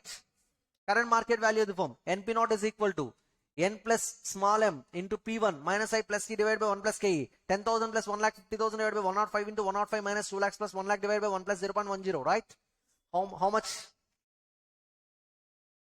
10 lakhs. That's what the current market value of the firm.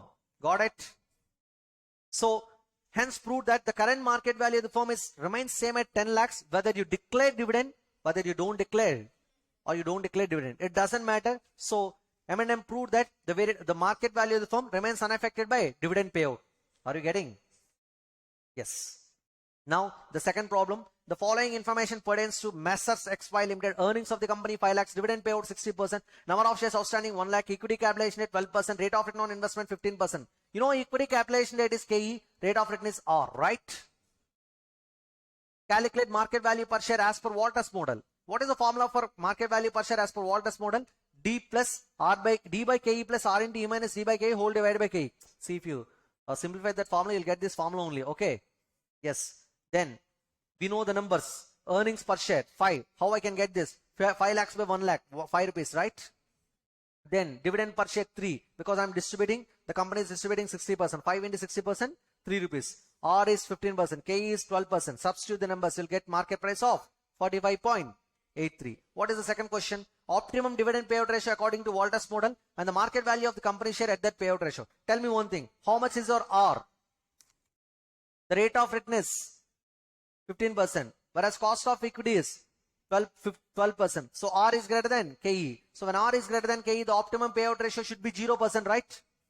So look at the sentence. According to Walter's model, when the return on investment is more than cost of equity capital, the price per share increases as the dividend payout ratio decreases. Nothing but you should not pay any kind of dividend. That's what he's saying. So the optimum dividend payout ratio in this case should be nil. So at this payout ratio 0, you have to calculate market value of company share. The formula by substituting the numbers. 0 dividend you are distributing, right?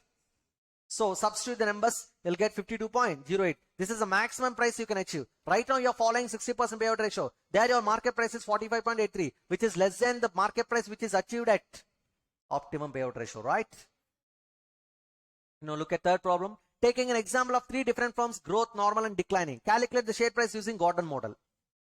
R greater than KE, 15% greater than 10%. 10 R equal to KE, 10% is equal to 10%. R less than KE, 8% is less than 10%, or KE, right? We have earnings per share, retained earnings, nothing but retention ratio. This is retention ratio, okay? And 1 minus B dividend payout ratio. We have these ratios. Now, you have to calculate market price per share by using Gordon model. What is the formula for market price per share by using Gordon model? E1 into 1 minus B by KE minus BR. E1 is 10. I know that, right? For growth firm, E1 is 10 into 1 minus 0.6 divided by KE minus 0.6 into 0.15. How much is the share price? 100, right? 400 rupees, right? This is growth firm. R is equal to KE. Please see it. 10 into 1 minus 0.6 divided by 0.10 minus 0.10 into 0.6. This is B. This is B. This is R, right? Hello. The rate of return is 10%. For growth firm, the rate of return is more. And for normal firm, the rate of return is equal to cost of equity. How much is your market price? 100. And for this is not normal firm, right? This is declining firm. Hello. This is declining firm. Yes, for declining firm, R less than K. By substituting the numbers, how much we got? 76.92. If the retention ratio B is changed from 0.6 to 0.4, then the new share price will be as follows. Previously, we have taken 60% payout ratio. Now we are 60% retention ratio. Now we are taking how much retention ratio? 40%. Then the share price will be changed. For growth firm, how much we got? 150. Normal firm, 100. Declining firm, 88.24. From the above analysis, it can be concluded that R greater than K, the market value increases with retention ratio. Obviously, if R is greater than KE, I will always go for more retention. That's why, in the previous part, the first part, I've distributed 40% and I've distributed 40% and retained how much percentage? 60%. I got 400 rupees market price for a growth firm. But if you look at the second situation, I'm going with a 40% retention. That means I'm distributing 60%. If I increase the payout ratio, what could happen? The share price will decrease. Previously for growth from the market price is 400. Now it is 150. Is it favorable? No. Why? Because you have increased the dividend payout, right? Yes. And like that, you have to observe the normal firm market price and then for declining firm market price. Have you observed one thing? The normal firm market price is 100 when I'm paying 60% dividend, when I'm paying 40% dividend, and when I'm paying 60% dividend, then also my market price is 100. No change in it, right? And look at the declining firm. In the similar way, compare it. If R is less than K, always you should pay more dividend. Then only you can achieve higher price. Previously I'm distributing 40% dividend. Now I'm distributing 60% dividend. My market price has been increased, right? Previously it is 76.92. Now it is 88.24. R less than K, the market value per share stands to decrease. Yes, obviously. R less than K, the market value share Market value of share stands to decrease. In fact, it is increased, right? Hello. The market value of share is increased. Please change it. If R is equal to KE, the market value is not affected by dividend policy. The conclusions of Gordon's model is similar to that of Walter's model, more or less. Got it? With this, the dividend decisions are completed. Good evening, all of you, dear students. Yeah. New chapter, working capital management. It's a big chapter actually. You know, in working capital management, we should handle these areas. Introduction to working capital, cash management, management of inventory I don't cover because that is already covered in materials chapter of your costing subject, right? Management of debtors, management of creditors, and financing of working capital. So first of all, introduction to working capital management. Working capital means it is a difference between current assets and current liabilities, right? Your working capital is classified on the basis of value and on the basis of time. On the basis of value, which is classified into gross working capital and net working capital. Gross working capital means current assets. Net working capital means current assets minus current liabilities. On the basis of time, working capital is classified into two types: permanent working capital and temporary working capital. You know, permanent working capital means that is a level of working capital which is maintained throughout the year. Whereas temporary working capital is maintained on the basis of seasonal fluctuations. You know, it is no, this temporary working capital is not going to be maintained throughout the year. It will be maintained based on requirement. Okay. So it's an additional working capital in addition to permanent working capital.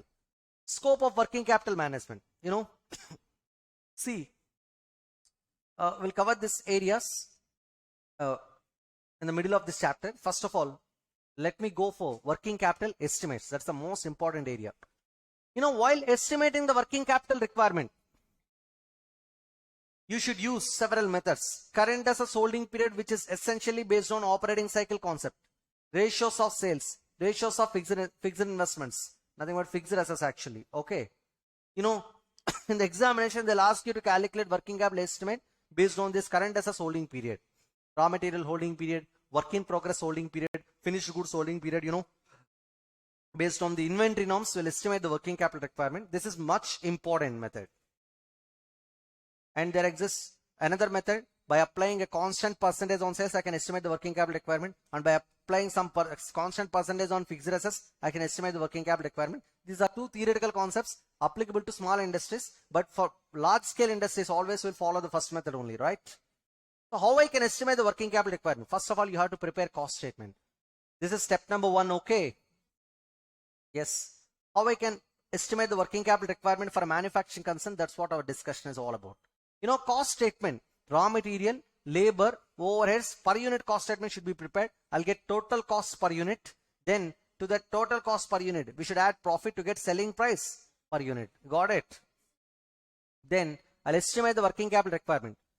While estimating the working capital requirement, these are the components must be considered. Investment in stock of raw material, investment in stock of work in progress, investment in stock of finished goods, investment in debtors, investment in cash and bank balances. Will get gross working capital minus creditors for raw material, outstanding wages, outstanding overheads, short-term bank loans like bank overdraft or cash credit. These are the items we have to consider. Along with that, in current liabilities, we can also find the provision for taxation. Is it clear? And in current assets, we can find advance expenses. Nothing but prepaid expenses. Now look at the estimation of working capital requirement. This is a format. Investment in stock of raw material.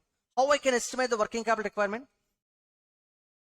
First of all, estimated production units into estimated raw material cost per unit into raw material holding period divided by 365 days or 12 months. Actually, what we'll do? Raw material consumption units into raw material cost per unit into raw material holding period divided by 365 days. That's what the calculation is all about, right? See, the production units and consumption units, every units are same. If you remember, what do you say? Generally, in the examination, they'll give you like this. The production units are equal to 60,000. See, the same units are considered as raw material consumption units by taking input-output ratio as 1:1. And the same production units are considered as sales units by taking opening and closing stock of finished goods as one and the same. Raw material consumption units should be considered as raw material purchases by considering opening and closing stock of raw material as one and the same. The purchases are entire purchase should be considered as credit purchase. Entire sales are considered as credit sales unless otherwise specifically stated. In most of the cases, always production units are raw material purchase units, credit purchase units, raw material consumption units, and production units, sales units, credit sales units. There will be only one exception. In some problems, they'll test you in one area called credit sales. They won't give you credit sales directly. They'll say 3/4 of the total sales is credit sales, 1/4 is cash sales. Like that, they'll give you one sentence. And by considering such sentence, separate your credit sales. In most of the cases for other areas, always I'm going to use production units only. For that reason only, I'm using estimated production units here. Is it clear?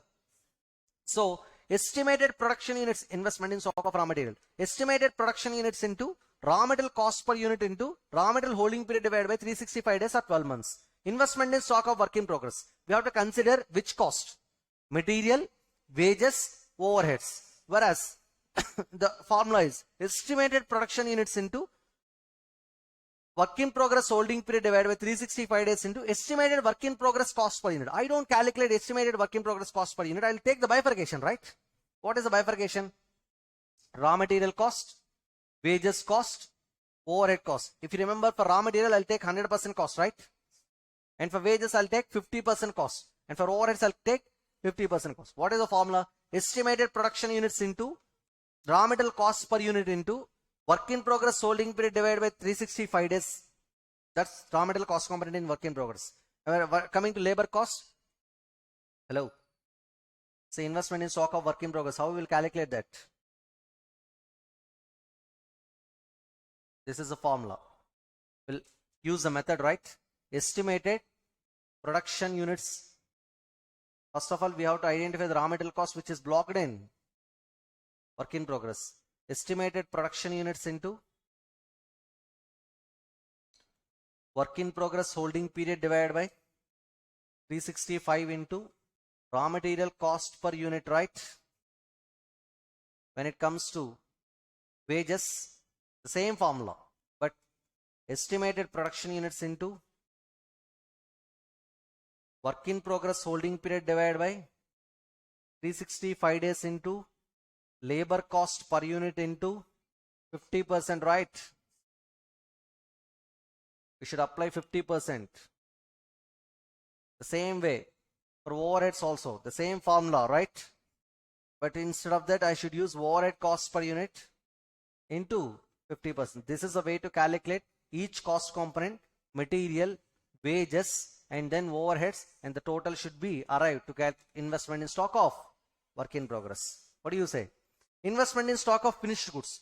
Estimated production units into estimated cost of production per unit divided into 3 finished goods holding period divided by 12 months or 365 days.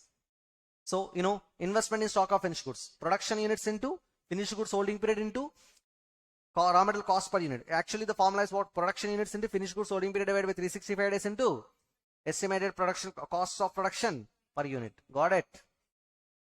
Generally, we'll take total cost if overhead bifurcation is not given in the problem. Is it clear? Yes. Investment in debtors. How I can get? Estimated credit sales into debtors collection period divided by 365 days into estimated selling price per unit. Estimated selling price per unit excluding what? Depreciation. Sometimes I can take estimated total cost per unit also. What was that? Total cost per unit also. So estimated credit sales units into debtors collection period divided by 365 days into estimated cost of sales. Actually, this is cost of sales, my dear students, not sales. Estimated cost of sales excluding depreciation. Sometimes for calculating investment in debtors, I can also consider selling price instead of taking what? Cost of sales. Mostly in this cost of sales, please exclude depreciation. Even in every cost component, please exclude depreciation while estimating the working capital requirement. Then I'll get investing cost, but not only investing cost only, but not profits. Investment in cash and bank balance, I'll get gross working capital minus current liabilities. What are the current liabilities? Estimated credit purchase into creditors payment period divided by 365 days into raw material cost per unit. Outstanding wages. Estimated labor hours into wage rate per hour. This is estimated wages cost, right? Wages cost into time lag, average time lag in payment of wages divided by 365 days. This is wages cost. Right away they have given wages cost. So in that case I can take time lag by 365. In case if you have written production units, then you have to multiply this number with wages cost per unit. What do you say? You can also write this formula: outstanding wages, production units into time lag divided by 365 days into wages cost per unit, right?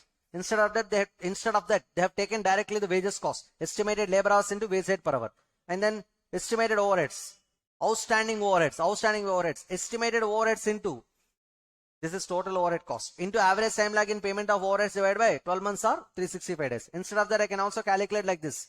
How I can calculate this? Production units into time lag for overheads divided by 365 days into overhead cost per unit. Did you remember that? Yes. What is the formula for outstanding wages? Production units into time lag for wages divided by 365 days into wages cost per unit. Got it? Yes, bank overdraft. Then I'll get net working capital A minus B. Yes. Generally, number of days in a year should be taken as 365 days or 360 days. See, in the absence of information, please consider 365. If it is given specifically in the problem like 364 or 360, please consider that number only. Is it clear? Yes. These are the formulas for estimating the working capital requirement. Got it? Yes. What to do? First, we have to prepare cost statement. Then we have to estimate the working capital requirement. One important point you should remember while estimating the working capital requirement is, please exclude depreciation from overhead. What was that? Exclude depreciation from overhead while preparing the cost statement. Always remember that point. It's a star mark point. Okay.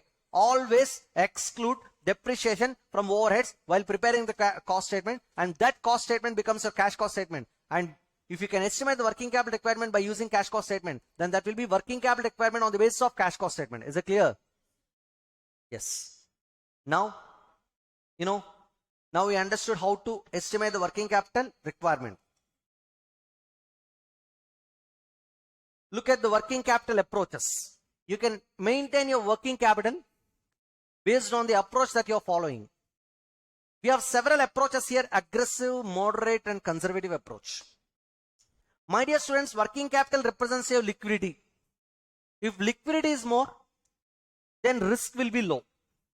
Why? Because when you maintain high working capital, you'll be able to pay off your current liabilities very easily. Am I right or wrong? So look at the conservative approach. You can understand very easily. Liquidity, I'm maintaining high liquidity. The risk will be low because I can pay my current liabilities very easily.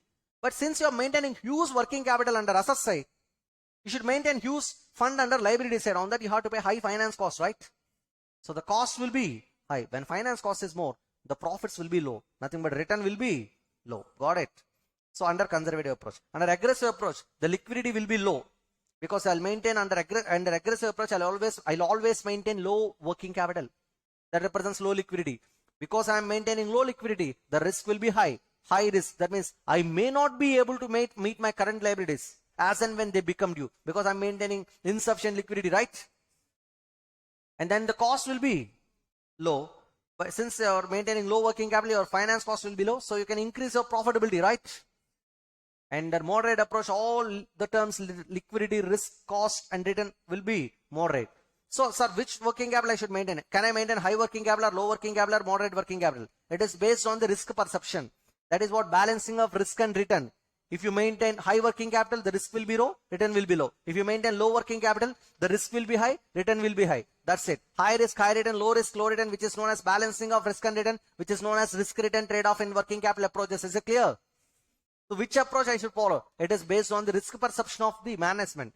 I cannot simply say this is what the best approach. I cannot simply say moderate approach is the best approach. You can follow any approach. If you want more return, you'll follow aggressive approach. If you don't want to accept risk, you'll follow conservative approach. If you want to balance these two things, then you'll follow moderate approach. Got it?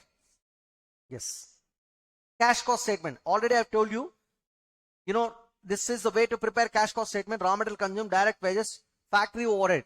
Factory overhead means what? Cash factory overhead. That means I should exclude depreciation. Exclude depreciation from it. Then I'll get cash cost of production. What is this? Cash cost of production. Add admin overhead. this is cash admin overhead, and this is cash selling and distribution overhead. I'll get cash cost of sales. Got it? So please tell me how to prepare cash cost statement. Raw material consumed, direct wages, cash factory overhead. Then I'll get cash cost of production. To that you should add admin overhead, selling and distribution overhead, which are cash expenses. Then I'll get cash cost of sales. By using this cash cost statement, you have to estimate the working capital requirement. Got it? Yes. Listen, if the cost statement is directly given in the problem, for investment in stock of raw material, I should use raw material consumption. Is it clear? For investment in stock of work in progress, I should use raw material consumption, direct wages and factory overhead only. Don't touch admin and selling and distribution overhead. For investment in stock of finished goods, please use cost of production. Full cost of production. For investment in debtors, please use cost of sales. For creditors for raw material, please use raw material consumption subject to opening and closing stock of raw material adjustments. Hello. In case if your opening and closing stock of raw materials are different, please calculate raw material purchases separately. What is the formula for raw material consumption? Opening stock of raw material plus purchases minus closing stock of raw material. Purchase is equal to raw material consumption plus closing stock of raw material minus opening stock of raw material. By using that formula, please arrive raw material consumption. The entire purchase or credit purchase. Please consider such credit purchase for calculating creditors for raw material. Is it clear? For outstanding wages, use direct wages, total direct wages. And for outstanding factory overhead, please use factory overhead. And for outstanding admin overhead, please use admin overhead. And then outstanding selling and distribution overhead, selling and distribution overhead. You see, always whenever you are estimating the working capital requirement, please refer this cost statement. Is it clear? Yes. With this, we understood how to estimate the working capital requirement. Now I am moving to operating cycle. You know, my dear students, operating cycle means conversion of cash to cash. I'll buy the stock of raw material, right? I'll buy the stock of raw material. Then this raw material will be converted to, if you input the raw material, you see, this is your raw material.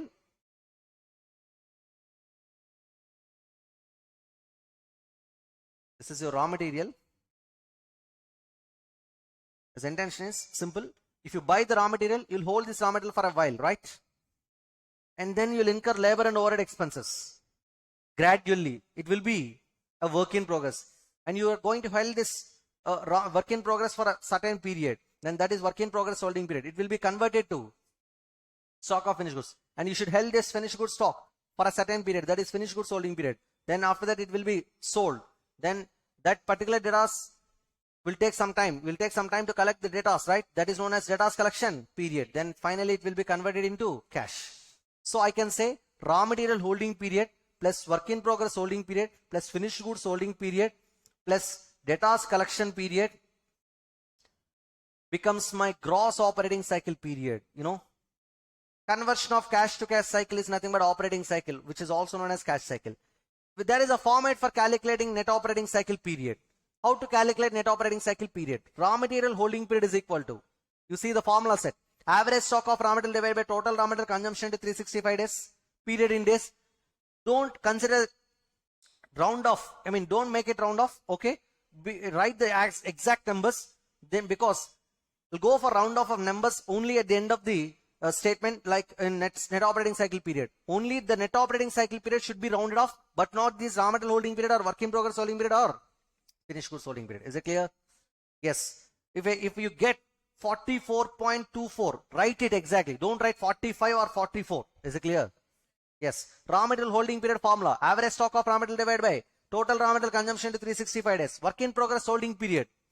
Average stock of work in progress divided by total cost of production to 365 days. Finished goods holding period. Average stock of finished goods divided by total cost of goods sold into 365 days. Debtors collection period. Average debtors divided by total credit sales into 365 days. Then I'll get gross operating cycle period. Please deduct minus creditors payment period formula. Average creditors divided by total credit purchase into 365 days. Then I'll get net operating cycle period. So this is the way to calculate net operating cycle period. You should try to identify the numerator terms and denominator terms in the problem to calculate net operating cycle period. Once you calculate net operating cycle period, you have to calculate these terms also. What is the formula for number of operating cycles? 365 days or 12 months or 52 weeks divided by net operating cycle period. Sometimes this net operating cycle, number of operating cycles, sometimes this number of operating cycles can be asked in this way also. Cash cycle. What was that? Cash cycle. Wait, not cash cycle. Cash turnover. What was that? cash turnover. Okay. Now working capital requirement. How I can estimate the working capital requirement? Simple. Cost of sales by number of operating cycles. Cost of sales by number of operating cycles. So in case in the problem, if they have asked you to calculate working capital requirement by giving this information, first of all, you have to calculate net operating cycle period. Then you should calculate number of operating cycles, and then you have to calculate working capital requirement. What do you say? Yes, this is regarding operating cycle. You know, my dear students, we should also consider the effect of double shift working on working capital requirement. There is one problem in your study material. There is effect of double shift on working capital requirement. You know, double shift leads to stock levels and debtors levels, and every component will be changed, right? All of your production units are going to be doubled, but not your working capital. Working capital is going to be increased, but it is not going to be doubled because of this reason, I have to calculate the working capital requirement. One important point which you should remember while estimating the working capital requirement of a double shift concern, nothing but when we are shifting from single shift to double shift. When we are shifting from single shift to double shift, the cost sheet is going to be changed. Remember that point.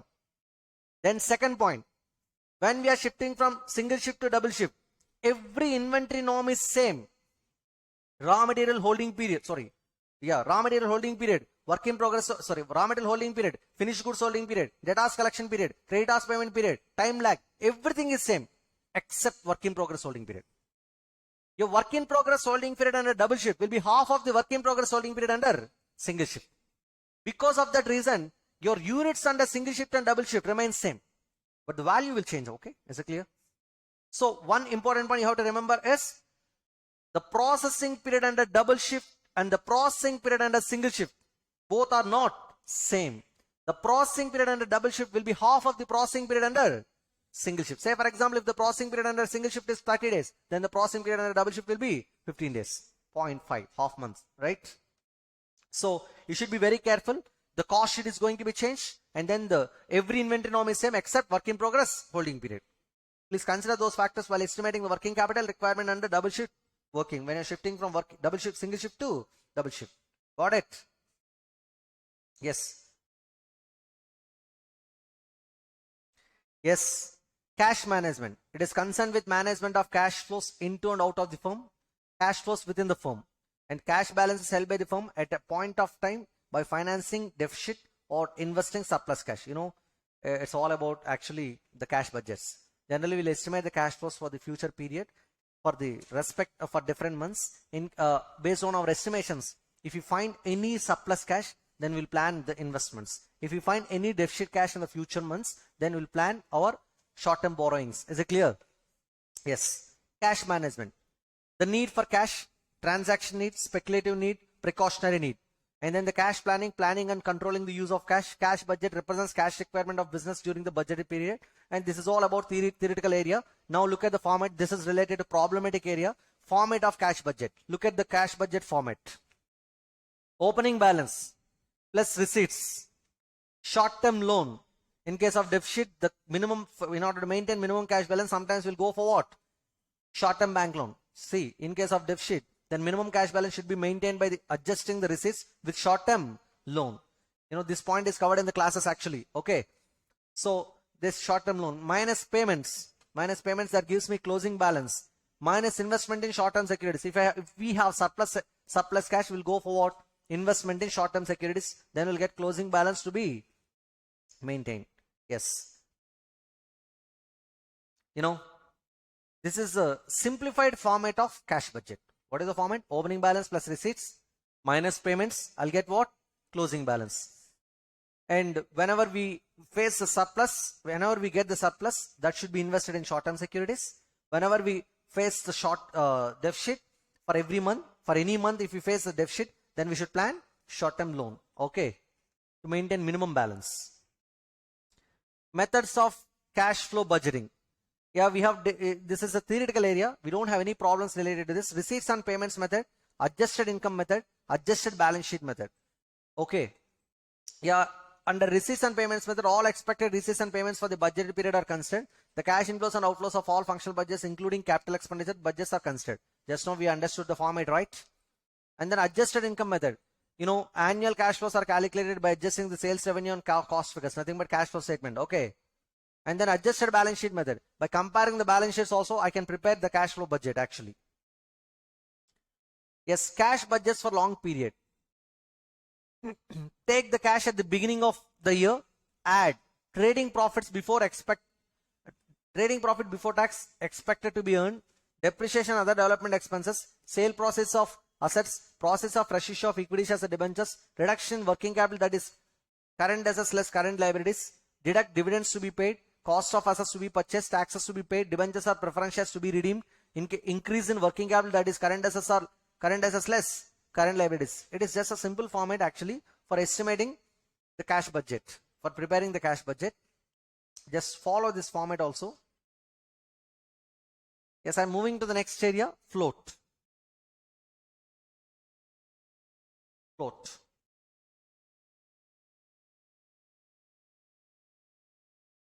Float means delay. This is related to cash management. See, delay happens because of several reasons. One is billing float. It is a time gap between it is a time gap between the sale and the mailing of the invoice. The company will prepare an invoice, and that should be mailed, or that should be sent to whom? The buyer of the products from our company. So it will take some time, which is known as what? Billing float.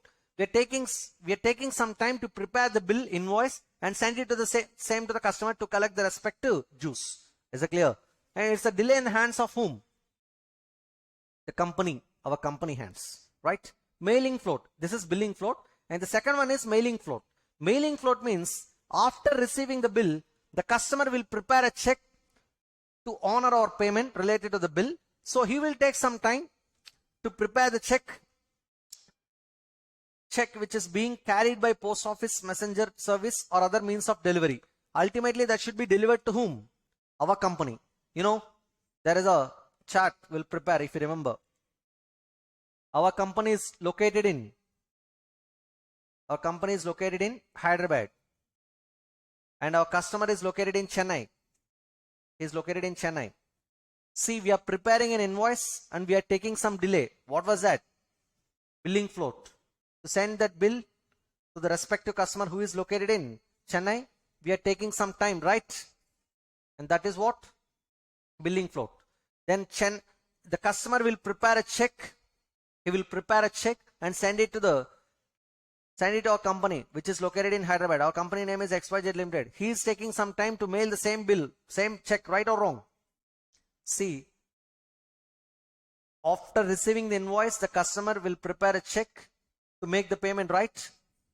And the same check will be delivered to the supplier who is located in Hyderabad. He will take some time. This is known as what? Mailing float. After receiving the check, this particular company XYZ Limited will take some time to sort, because we have to separate so many checks which were received from several companies, right or wrong? And then we have to record such check in the books of accounts. Then we'll deposit such check in our bank account, right? XYZ Limited is having some bank account with ICICI Bank. It is deposited. Deposit of check is not equal to deposit of cash, because that's an account pay check, right? He will prepare an account pay check actually. This is an account pay check which worth 1 crore. So now our company is taking some time to sort out and to record and to deposit such check in our bank account. This is a delay in hands of the company, which is known as check processing float. What is this? Then after depositing the check, you don't get the money. Again, our banker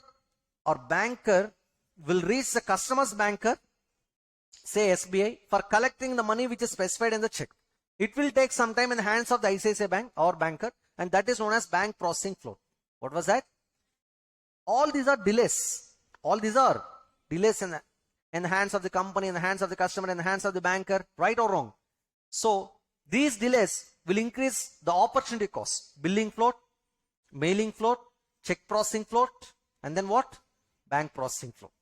You should try to reduce these float periods by applying the methods called concentration banking or The system is called concentration banking or logbox system. In concentration banking, I'll do one thing. I'll try to identify the locations where our majority customers are located. I'll open one collection center. I'll direct the customers to deposit the respective checks in the collection center. Our collection center will deposit checks on daily basis to our local bank. Actually, you see, listen, our company will identify the major locations where our majority customers are located. There we'll open one local bank account. Okay, we'll open what? One local bank account. And also we'll direct the customers to deposit our checks in the collection center, which we will open. And then the collection center will deposit such checks on daily basis in our local bank account. Our local banker will collect the money immediately in the same area. Then the money, after receiving the money in the local bank account, that particular local banker will maintain minimum balance and the balance will be transferred to our main bank, which is located in our area. Is it clear? See, look at this system here. We are opening one local bank account in our customer's place and we are opening one collection center and we are trying to reduce so many float periods here.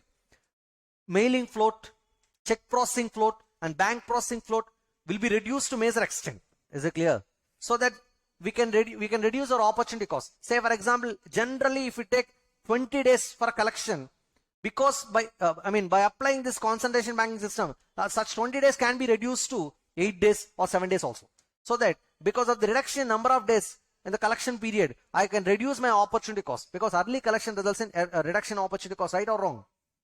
Yes, this is regarding concentration banking system. Identifying the locations where majority customers are located, open a local bank account in that particular location, open a collection center in that location, and then we'll direct the customers to deposit checks, and then such checks will be deposited by a collection center in the local bank account, and the money will be transferred immediately to our bank, our main bank account upon collection, right or wrong?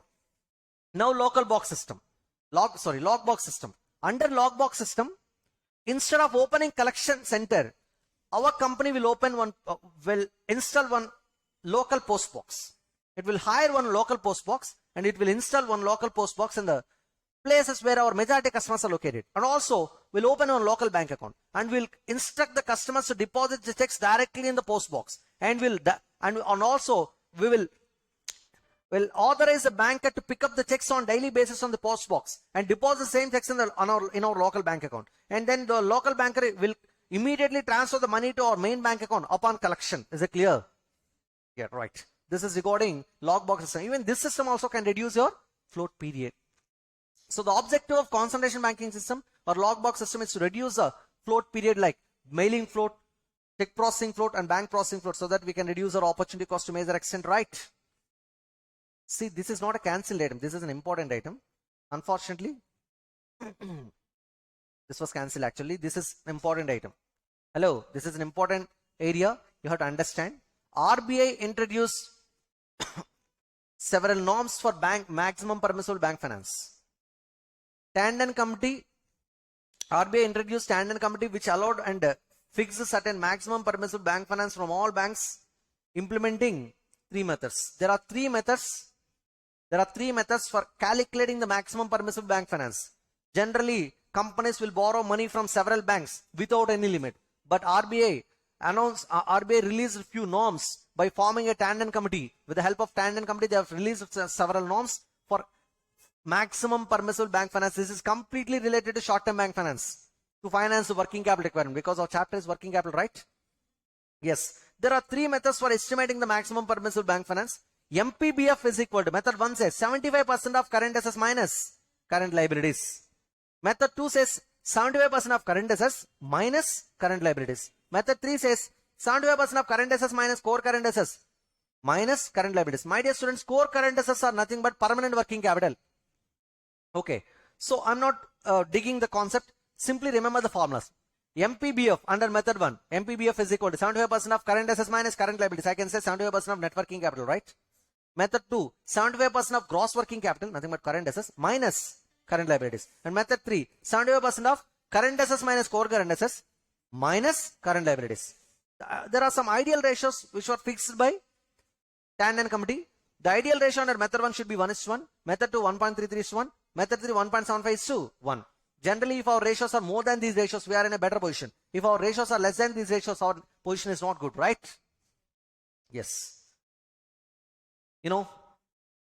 for maintaining minimum cash balance. Generally, every company will maintain their cash in short-term securities. And whenever they need cash for the respective requirements, like for regular expenses, they'll sell their securities and they'll meet their expenses. To earn minimum interest in the securities, always the companies will invest in short-term securities, money market instruments like Indian treasury bills, certificate of deposits, intercorporate deposits. There are so many money market instruments in India. So every company will invest the cash in the short-term securities, okay, to earn some interest. So whenever the money is required for meeting expenses, they'll sell the securities. The question is, how much cash should be maintained? So in which lot size how to sell the securities? That's what the question. And there comes the importance of these models. Cash management models. How much cash how to maintain? Okay. There are two models here. One is a case of if the demand for cash is certain. The second one is if the demand for cash is uncertain. So if you're sure about the future cash flows, if the cash flows are even, say for example, if the estimated cash flows are 365 crores for the next year, the expenses are 365 crores for the next year. If I'm sure, very much sure about that, about this 365 crores expenditure, like every day 1 crore, surely I'm going to incur every day 1 crore, then that is a case of even cash outflows.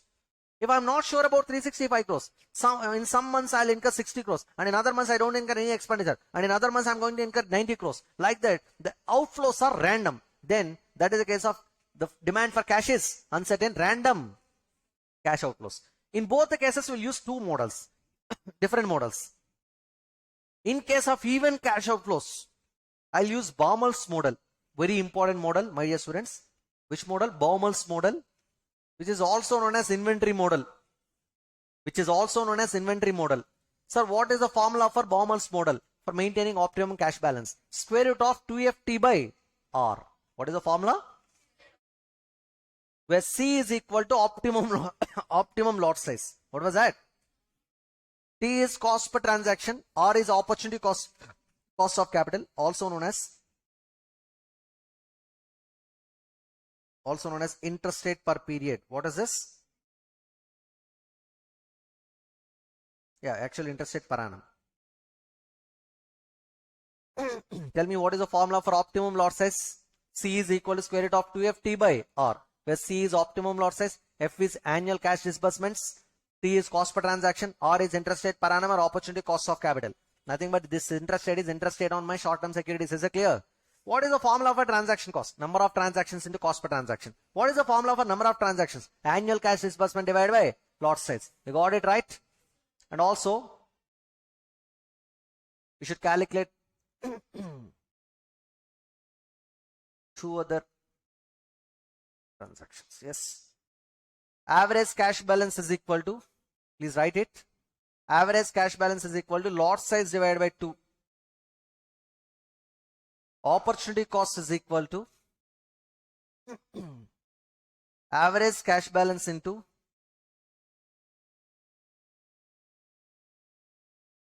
interest rate per annum. Interest rate per annum. This is the formula for opportunity cost. The total of opportunity cost and transaction cost represents your total cost. I'll always choose the lot size where my total cost is minimum. I can achieve least total cost by following the formula square root of 2FT by R. In case if the lot sizes were given in the problem itself, then you have to calculate total cost by calculating number of transactions, transaction cost, average cash balance, and then what? Opportunity cost. You have to add transaction cost with opportunity cost to get total cost, and you have to choose the lot size where your total cost is least. Is it clear? Yes, tell me now. Under Baumel's model, what is the formula for C? Square root of 2FT by R. And what is the formula for transaction cost? Number of transactions into cost per transaction. Number of transactions formula. Annual cash disbursement divided by lot size. Average cash balance formula. Lot size divided by 2. What is the formula for total opportunity cost per annum? Average cash balance into interest rate per annum. What is the formula for total cost? Total cost is equal to transaction cost plus opportunity cost. See, in case if the if there is no information about formula, like in case if they have given lot sizes, you have to calculate total cost for each lot size separately and choose the lot size where your total cost is least. And such lot size becomes your optimum lot size. Is it clear? Yes. Now we have another method called stochastic model or Miller-Orr model. In stochastic model or Miller-Orr model, we'll fix the limits like upper limit, return limit and lower limit. Always we'll try to maintain the cash balance at return level. In case if the cash balance reaches higher level, what we'll do? We'll sell and we'll buy 2Z worth of securities. In case if your return level reaches, if your cash balance reaches to lower level, then immediately we'll sell Z worth of securities. What do you say? There is a graph if you remember, right? The formula for Z is cube root of 3TB by 4A. 3 is missing there. Please write it. Cube root of 3TB by 4A. But T is cost per transaction. V is variance of daily cash flows. Variance of daily cash flows, also known as standard deviation square. Because if you, in case of the standard deviation is given in the problem, you should apply square to that to get variance of daily cash flows. Right? I is interest rate per day. L is lower limit. R is return point L plus Z. H is upper point L plus Z plus 2Z. Totally 3Z. Got it? Yes. Average cash balance formula. The average of lower return and H, higher point, upper point. Nothing but L plus R plus H by 3. And then if you simplify the formula, you'll get L plus 4 by 3. Z. This is also the formula for what? Average cash balance. Got it? Inventory management is covered in materials chapter. Right? Okay, dear students, management of data, right? 3 aspects are involved in management of data. Defining the credit policy, credit analysis, and control of what? Receivables. Yes, decision of credit standards, credit terms, and collection efforts is included in credit policy. The credit period is generally stated in net terms. You know, it can be expressed in 2 by 10 net 30, which means 2% cash discount if payment is made within 10 days. Normal credit period is 30 days. Or it can be expressed like this, net 30, or it can be expressed like this, net 60. These are your credit periods. You can follow, right? Credit discount policy specifies the rate of cash discount, the cash discount period, and the net credit period. See, these are all forming part of your credit policy. Credit analysis should be done before selecting the customers, because selection of the customer plays a crucial role in data management. I don't choose the credit, the customers randomly. Always I'll choose the customers with lot of credit worthiness, right? See, those customers which are maintaining better financial viability and always I'll try to choose the customers with great credibility and good name and goodwill. I'll choose the customers like that, right or wrong? I don't choose the customers who are not able to pay their respected dues. And always I'll check the past track record, financial track record, right or wrong? By seeing the financial statements, I can test their financial ability to pay off their respective liabilities. I'll see their liquidity position, everything I'll check. And that's what credit analysis, right? And after sanctioning the credit, I'll control the receivables. Cost of maintaining data are to be controlled. Why? Because, you know, we should maintain collection team, right? And also we should maintain some credit department for reducing the bad debts, for reducing the collection period. And these are all part and parcel of your data management. Got it? Yeah, this is all theoretical description. You should focus on this format. Evaluation of alternative credit policies. This is important for solving what? Problems. Theory and all you can read it, right? Now, look at the problems. Sorry, you can look at the credit policies here. This is the format. Existing policy net 30, proposed policy net 60, proposed policy 2 net 90. This is what the format. Credit sales A, B, total cost other than bad debts and cash discount. We have variable cost here, fixed cost here. Deduct this total cost from sales to get profit before adjustment of bad debts and cash discount. From that, please deduct bad debts and cash discount to get what? PBT. Then deduct the tax to get what? PAT. Less opportunity cost of investment in data to get what? Net benefit. Then please calculate incremental net benefit by comparing policy 1 benefit with existing benefit, by comparing policy 2 benefit with existing benefit. 1 minus existing, 2 minus existing is nothing but what? Incremental net benefit. I'll choose a policy, I'll select the policy, I'll adopt the policy where my incremental net benefit is higher. Now tell me the format. Evaluation of alternative credit policies. Columns, particulars, existing policy, proposed policy 1, proposed policy 2. A, credit sales. B, total cost other than bad debts and cash discount. Write the expenses, variable cost, fixed cost. Then I'll get total cost.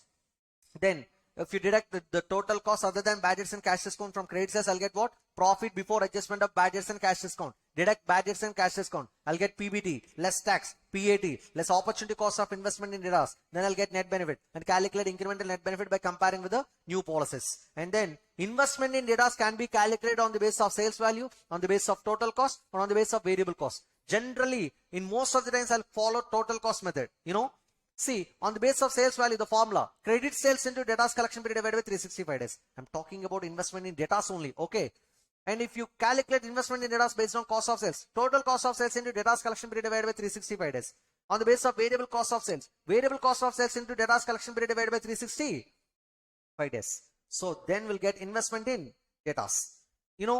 After calculating investment in debtors, you have to calculate opportunity cost of investment in debtors. Formula, credit sales into debtors collection period divided by 365 days into required rate of return, which is also known as cost of capital, right?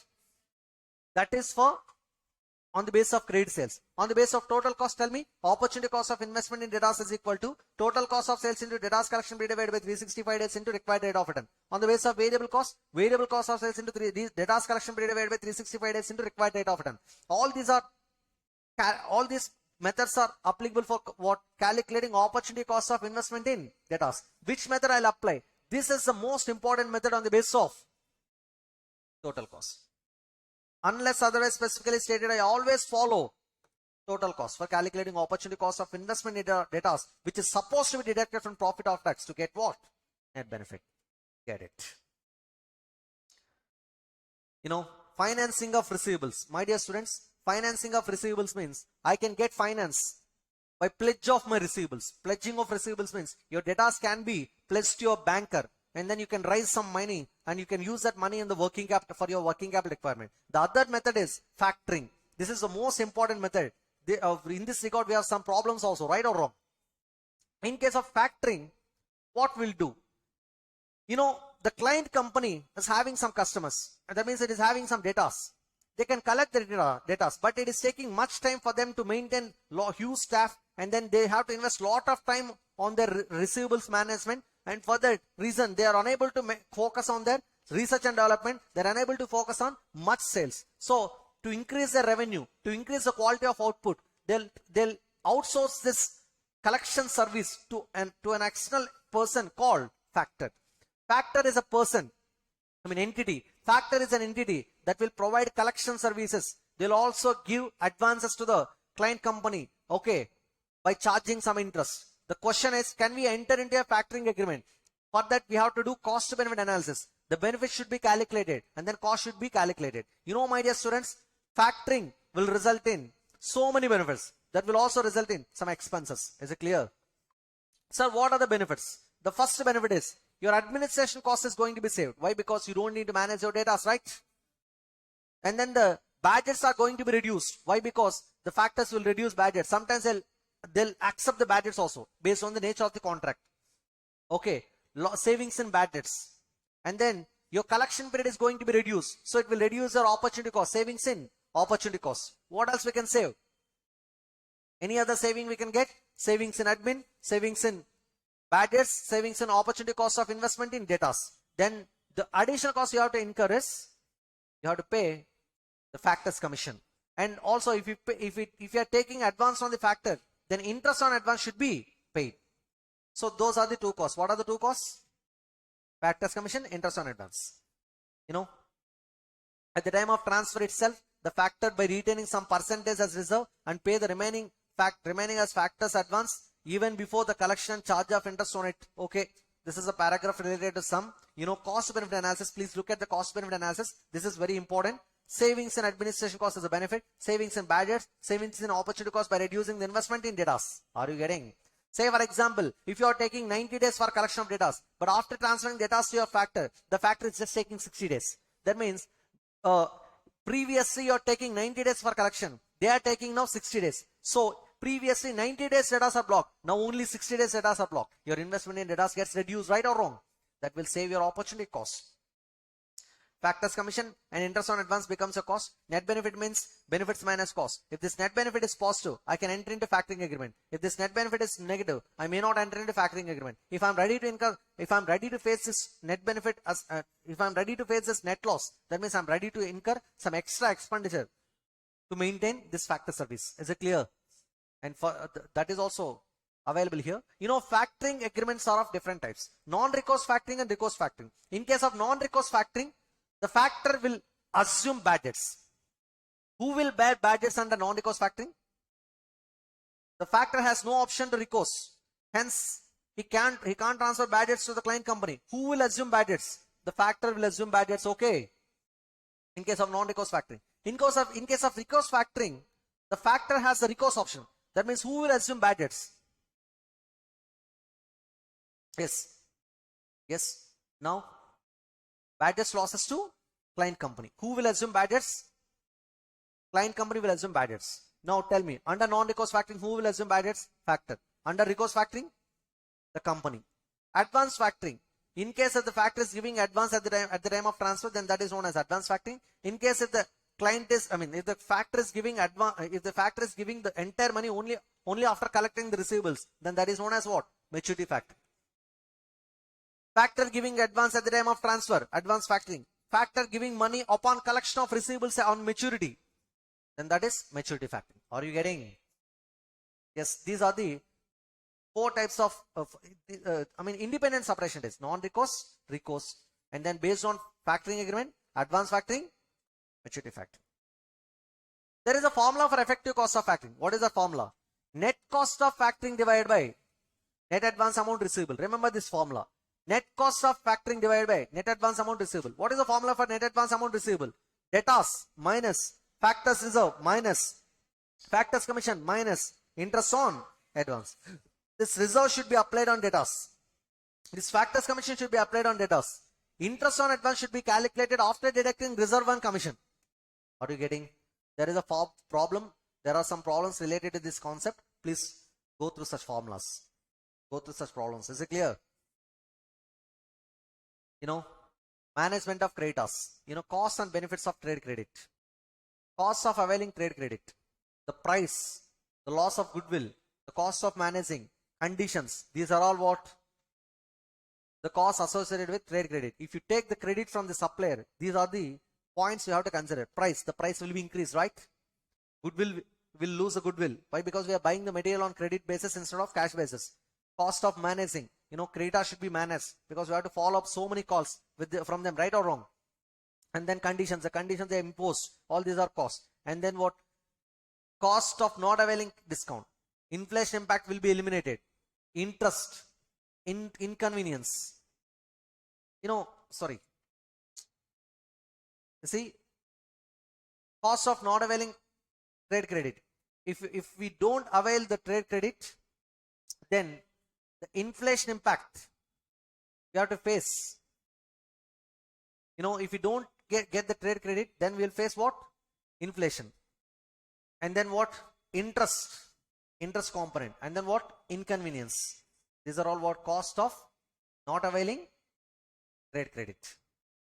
If maximum rate of interest payable, see, my dear students, this is regarding 2/10 net 30 cost of not availing cash discount formula.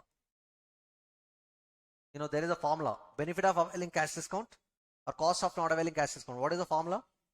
D by 100 minus D into 365 by N minus P into 100. Did you remember that formula? Only after revision you can understand this actually. D is discount. N is normal credit period. P is discount period. By using this formula, I can get cost of not availing cash discount or benefit of availing cash discount. If you avail the cash discount, this becomes a benefit. If you don't avail the cash discount, this becomes a cost. Cost of not availing cash discount. These are the situations. This is related to problem actually. You don't have any information regarding problem. If you're borrowing the money, then interest rate on loan funds should be compared with benefit of availing cash discount. If you are getting 23.23% benefit by availing the cash discount, then you can borrow the money and can avail the cash discount. What do you say? Yes. Own fund. In case if you have own funds, then the opportunity cost must be compared with benefit of availing cash discount. if maximum rate, this rate 23.23, 37.23% is greater than opportunity cost of funds if invested in other investments by not availing cash discount. If I avail the cash discount, I'll get 37.23%.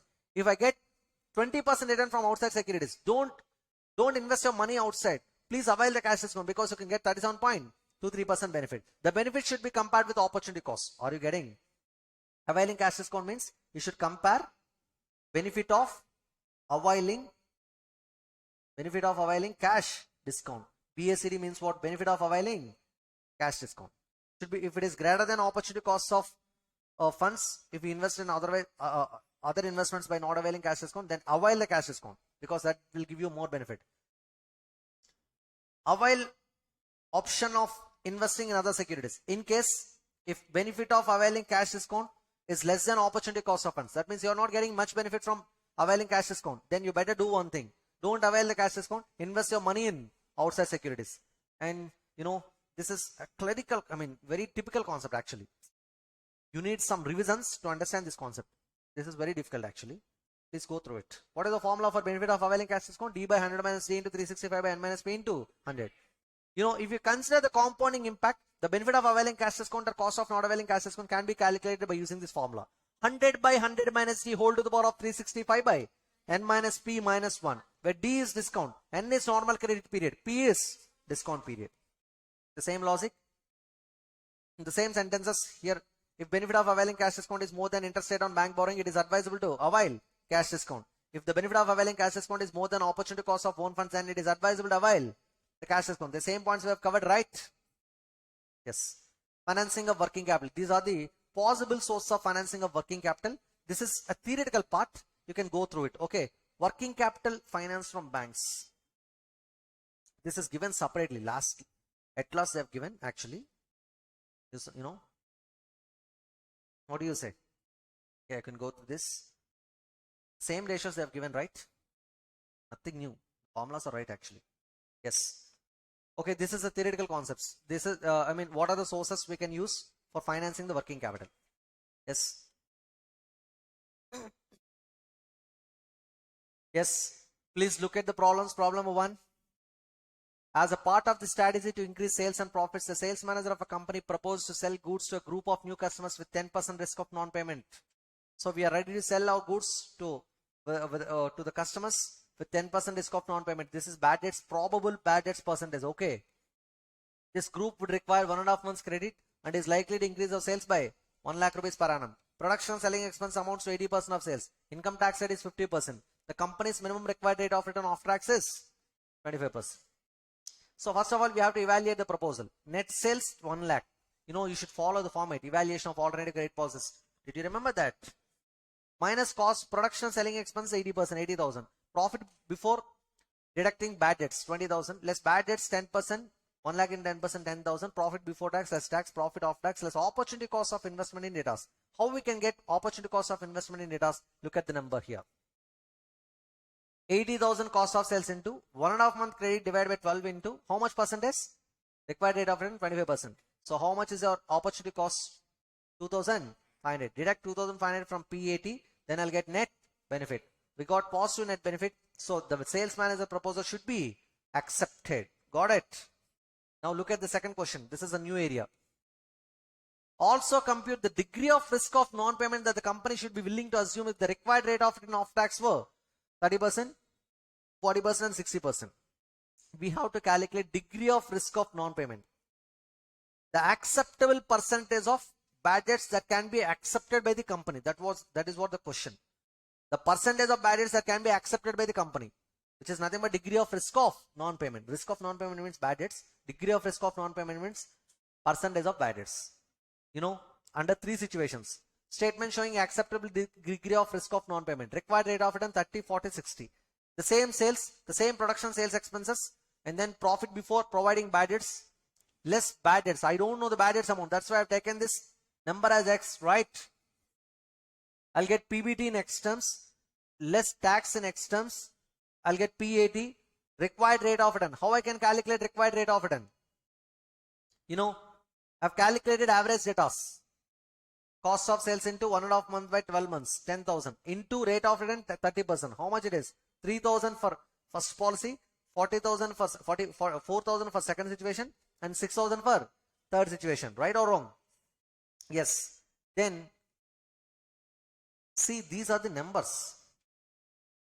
If you deduct this opportunity cost of investment in data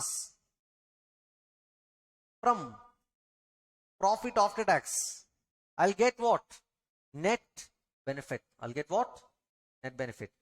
See, the possible net benefit, the acceptable net benefit is 0, right? They've done like this. Computation of value of percentage of X in each case is as follows. Case 1. 10,000 minus 0.5x. What is this 0.5x? Profit after tax. Should be equal to what? 3,000. Nothing but this is PAT, right? Hello. Minus 3,000. Should be equal to 0. That's what they're doing actually. Hello. 10,000 minus 0.5x is PAT. Minus 3,000. I should get what? 0. This 0 is what? Net benefit. What is the acceptable net benefit I'm accepting? How much is the acceptable net benefit I'm accepting? 0. So, if the net benefit is 0, you know, you solve this sum in a different way in our classroom. What do you say? Yeah, through backward computation we have done this sum. Still I'm explaining this part.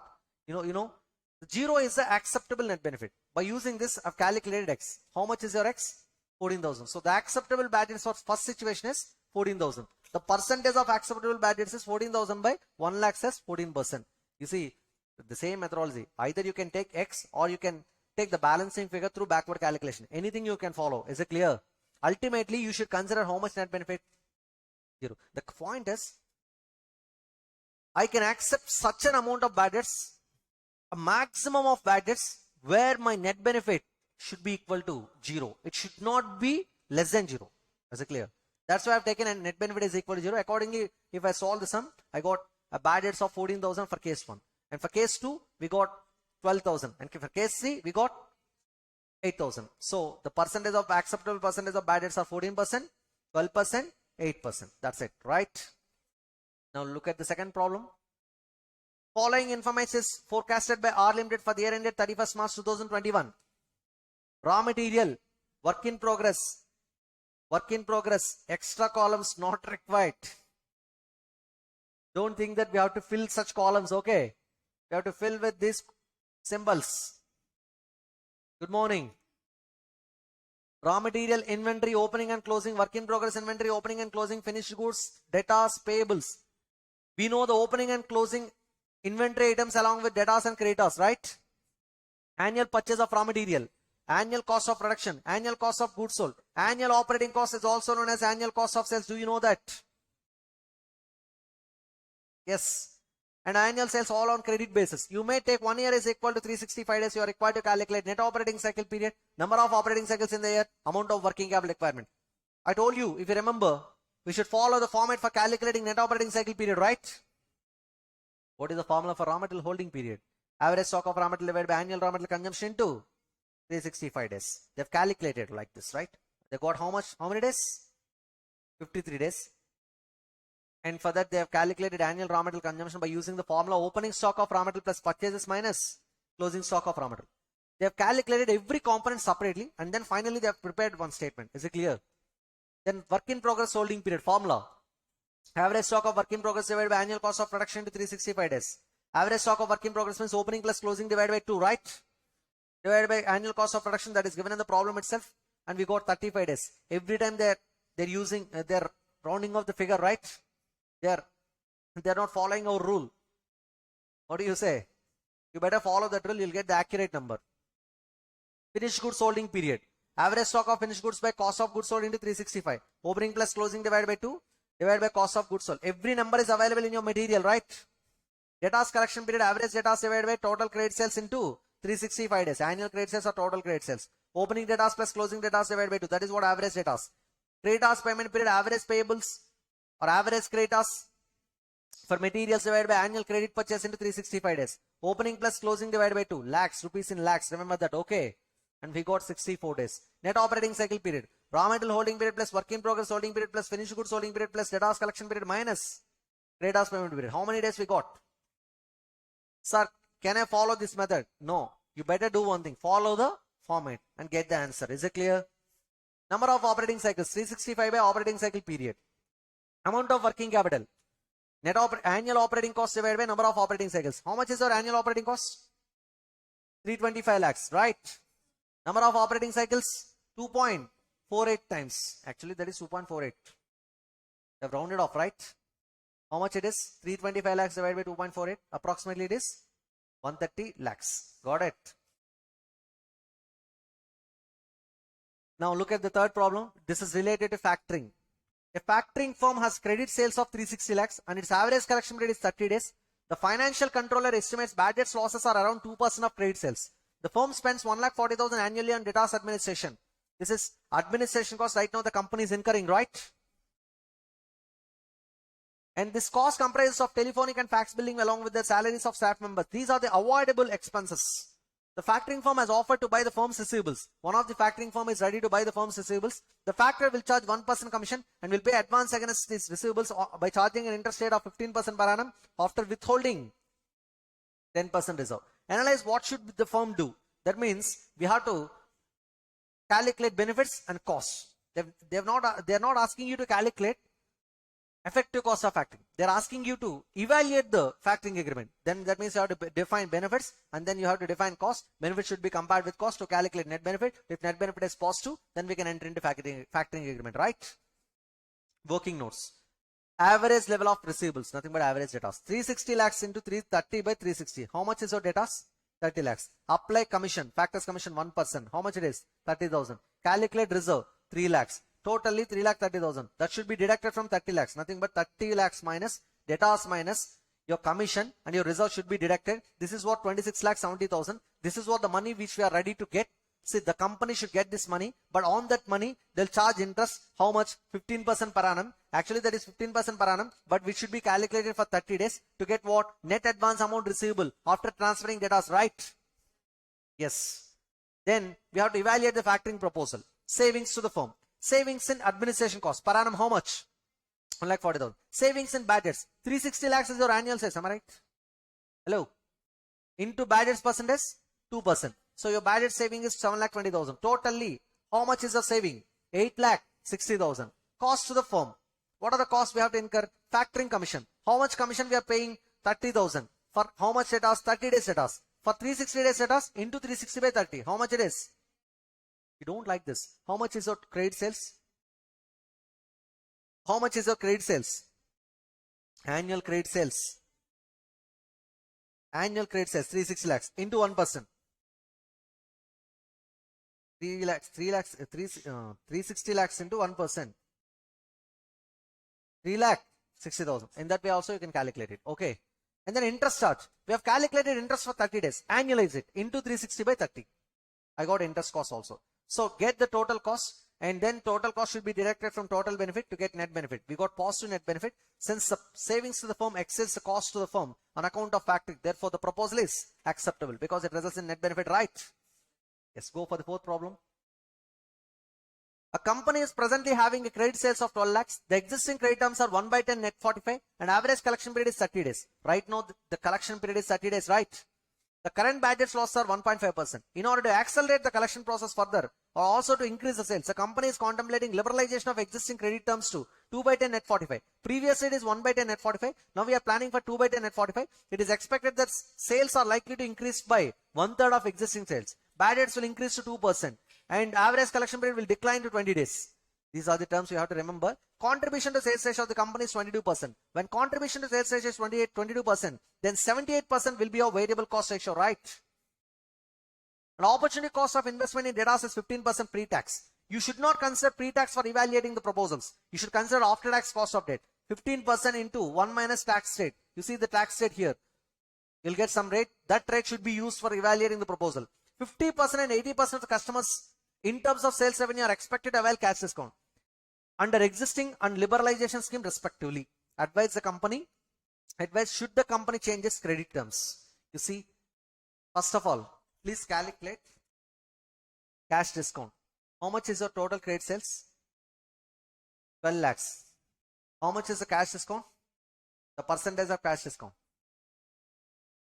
Under existing policy, we are offering 1% cash discount, right? Only 50% customers are availing this cash discount, right? So I can say 12 lakhs into 50% 1% cash discount. I got 6,000. Under proposal policy, 80% customers are availing this cash discount. And also my sales has been increased by 1/3. 12 lakhs plus 12 lakhs into 1/3. It will be 16 lakhs, right or wrong? Into 80%. How much cash discount this time we are offering? 2%. 2 by 10 net 45 means 2% cash discount if payment is made within 10 days. Normal credit period is 45 days. Yes. And also, so this is what the cash discount offer. Cash discount payment for proposal policy. Opportunity cost of investment in data. How many days we are taking under present policy and how many days we are taking under proposal policy? Under present policy, the average collection period is how many days? And in proposal policy, 20 days. Right? Look at this. The present policy, sales is how much? 12 lakhs. How much is a variable cost ratio? 78%. 12 lakhs and 78%. Please apply it.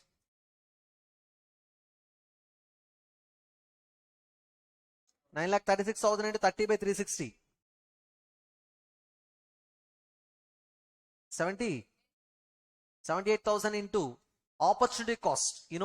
I told you already, your opportunity cost is 15% into 1 minus 0.3. How much it is? Please tell me the rate. 10.5%. This is after tax required rate of return, right?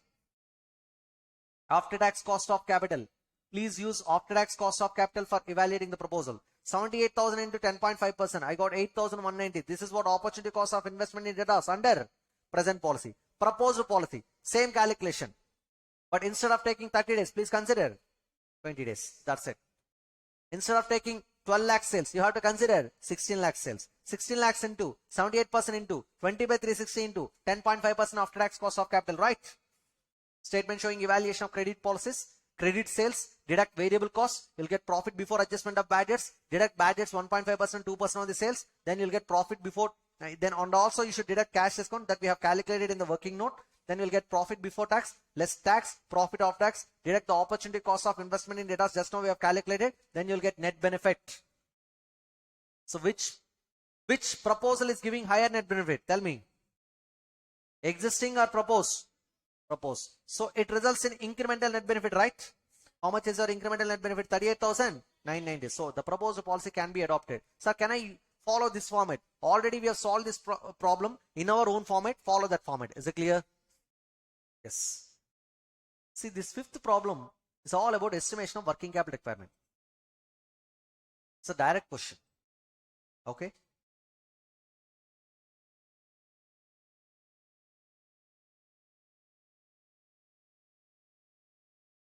It's a direct question. Follow the format of what? Estimation of working capital requirement and apply it. Then you'll get the answer. It's a direct question. Nothing new here. No complications are involved here. You can handle this problem in our own way. Please solve it. Okay.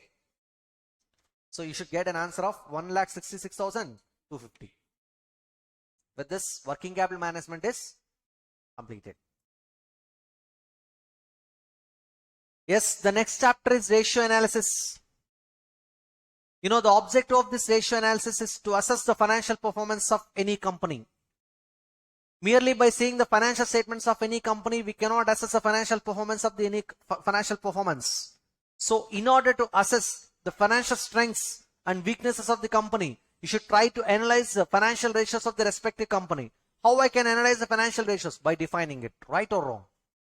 See, those ratios are classified into, here the ratio means financial ratio. Those ratios are classified into different types. Liquidity ratios or short-term solvency ratios. Leverage ratios or long-term solvency ratios, also known as capital structure ratios, which will cover coverage ratios also. Activity ratios or efficiency ratios or performance ratios or turnover ratios. The famous name is activity ratios or turnover ratios. Profitability ratios related to sales, related to overall return on investment, and related to owner's point of view, and then market or valuation point of view also. Yes. Let me start with the first category of ratios, liquidity ratios. The first ratio is current ratio. All these liquidity ratios are testing the liquidity position of the company. So what is the meaning of liquidity position? Liquidity position means it is the ability of the firm to meet its current liabilities out of its current assets. If you maintain more current assets to meet the current liabilities, then that represents better liquidity position. Is it clear? Nothing but working capital. Am I right or wrong? So your liquidity position can be tested by defining the liquidity ratios. The famous ratio is current ratio. The formula is current assets by current liabilities. And the ideal ratio is 2:1. The ability to pay off current liabilities out of current assets as and when they become due represents what? Current ratio. Simple. Tell me the formula for current ratio. Current assets by current liabilities. Ideal ratio 2:1. Quick ratio or asset test ratio. Quick assets by current liabilities. Remember one thing. I always try to change the numerator, but the denominator is always same. Yes, quick assets by current liabilities. Ideal ratio is 1:1. You need to define the formula for quick assets or liquid assets. What is the formula for quick assets or liquid assets? Current assets minus stock minus prepaid expenses or debtors plus cash and bank. These are two alternative formulas. This is first alternative formula and this is second alternative formula. So your quick assets never includes stock or prepaid expenses. Is it clear? Tell me the formula for quick ratio or asset test ratio. Quick assets by current liabilities. It's an absolute measure for liquidity position of the company because we are taking only liquid assets or quick assets. Absolute liquidity ratio or cash reservoir ratio, also known as absolute cash ratio. What is the formula? Cash and bank balances plus marketable securities divided by current liabilities.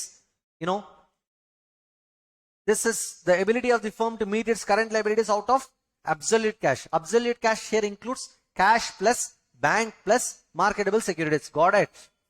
Yes. The ideal ratio is generally 0.5:1. Defensive interval ratio or interval measure ratio. Liquid assets divided by projected daily cash expenses. This particular defensive interval ratio indicates ability of the firm to meet its day-to-day operating expenses for how many days? See, if I can meet 30 days expenses continuously without resorting to further sales, then such 30 days is simply known as defensive interval ratio or interval measure ratio. The formula is liquid assets divided by projected daily cash expenses. Net working capital, current assets minus current liabilities. Sir, out of liquidity ratios, which ratios have to remember? Very importantly, these two.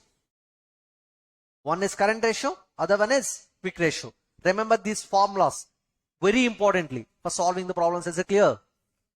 Yes, now tell me what is the formula for current ratio? Current assets by current liabilities. Quick ratio, quick assets by current liabilities. What is the formula for quick assets? Current assets minus stock minus prepaid expenses or debtors plus cash and bank balances. Clear? Yes. We have some formulas for current assets and current liabilities here. You can read it and understand it. Long-term solvency or leverage ratios, capital structure ratios and coverage ratios. You know, the solvency position. There is a difference between short-term solvency and long-term solvency. Short-term solvency means liquidity position. It is the ability of the firm to meet its current liabilities. That's what short-term solvency. If you test the ability of the firm to meet its long-term obligations related to debt, the repayment of principal and payment of interest obligations. So that is known as solvency position. So what is the meaning of solvency position? Solvency position indicates the ability of the firm to meet its long-term obligations like payment of interest and repayment of principal as and when they become due. And that's what solvency position. So such solvency position is known as long-term solvency position. You know, long-term solvency position can be tested by defining several ratios, capital structure ratios and coverage ratios. These two ratios we have to define. First of all, capital structure ratios. Before going for the capital structure ratios, I need to explain few formulas. Capital employed or long-term fund formula. Equity share capital plus reserves and surplus plus preference share capital plus long-term debt minus miscellaneous expenses not written off. From asset side it is fixed assets plus current assets minus current liabilities. What about equity or proprietors fund or shareholders fund? See, in ratio analysis, equity means which includes preference share capital also. Proprietors fund or shareholders fund formula.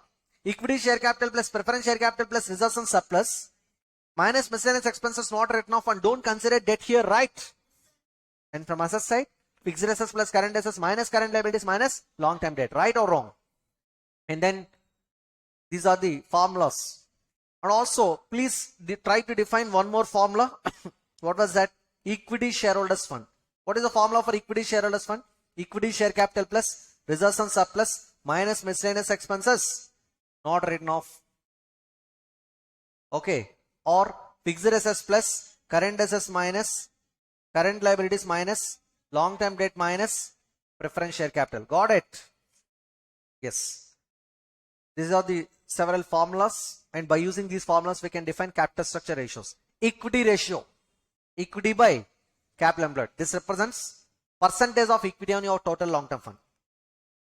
Debt ratio, debt by capital employed. This is percentage of debt. This is percentage of equity. This is percentage of debt on the total capital employed. Got it? Now, you see, look at the formula, debt equity ratio. Debt by equity or total debt by equity. Generally, mostly we'll use this formula. Here, debt means long-term debt. It is the ratio of long-term debt to equity. So your capital employed generally includes long-term debt and equity. See, this debt to equity ratio is a ratio, it is not a percentage actually. Whereas debt ratio is also known as debt equity ratio actually, that's a percentage actually. Debt by total capital employed. Is it clear?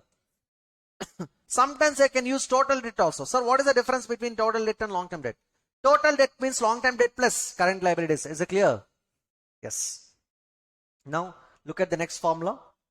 Capital gearing ratio. Funds bearing fixed financial commitments divided by equity shareholders fund. I can say long-term debt. See, this is a one formula. Capital gearing ratio. What is the formula? Long-term debt plus preference share capital divided by equity share capital plus reserves and surplus minus miscellaneous expenses. Not written off. See, what is the difference between capital gearing ratio and debt equity ratio? In debt equity ratio, I'll consider long-term debt divided by equity means what? Equity share capital plus preference share capital plus reserves and surplus, right?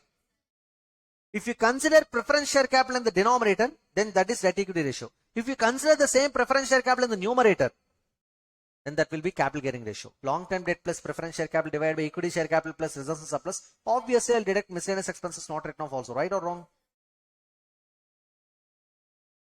Hello? That is the difference between capital gearing ratio and debt equity ratio. If there is no preference share capital in the capital structure, both capital gearing ratio and debt equity ratio are one and the same. Are you getting my point? Yes.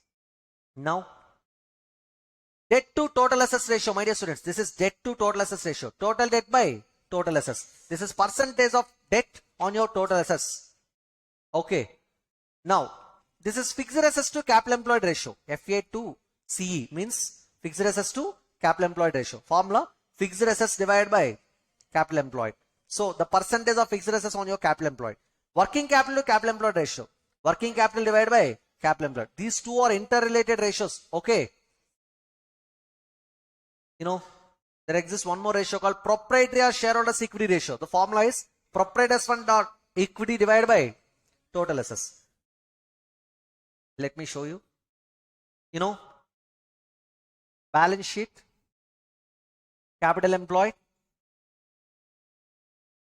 Under liability side, say 1000 crores is your capital employed. In that, I've invested 700 crores in fixed assets.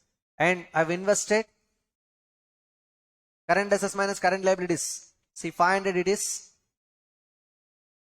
And 200 it is. Net working capital is how much? 300 crores. So how much money is invested in fixed assets? 700 crores. How much money is invested in working capital? 300 crores. Now, fixed assets to capital employed. How much percentage? 70%, right or wrong? Working capital to capital employed. How much percentage? 30%. So that indicates 70% of money is applied towards fixed assets. 30% of money is applied towards working capital. And that's what? Fixed assets to capital employed ratio, working capital to capital employed ratio. Now, listen. There are some total assets here. We have total assets of 1000 crores. Out of that, this is your total assets portion.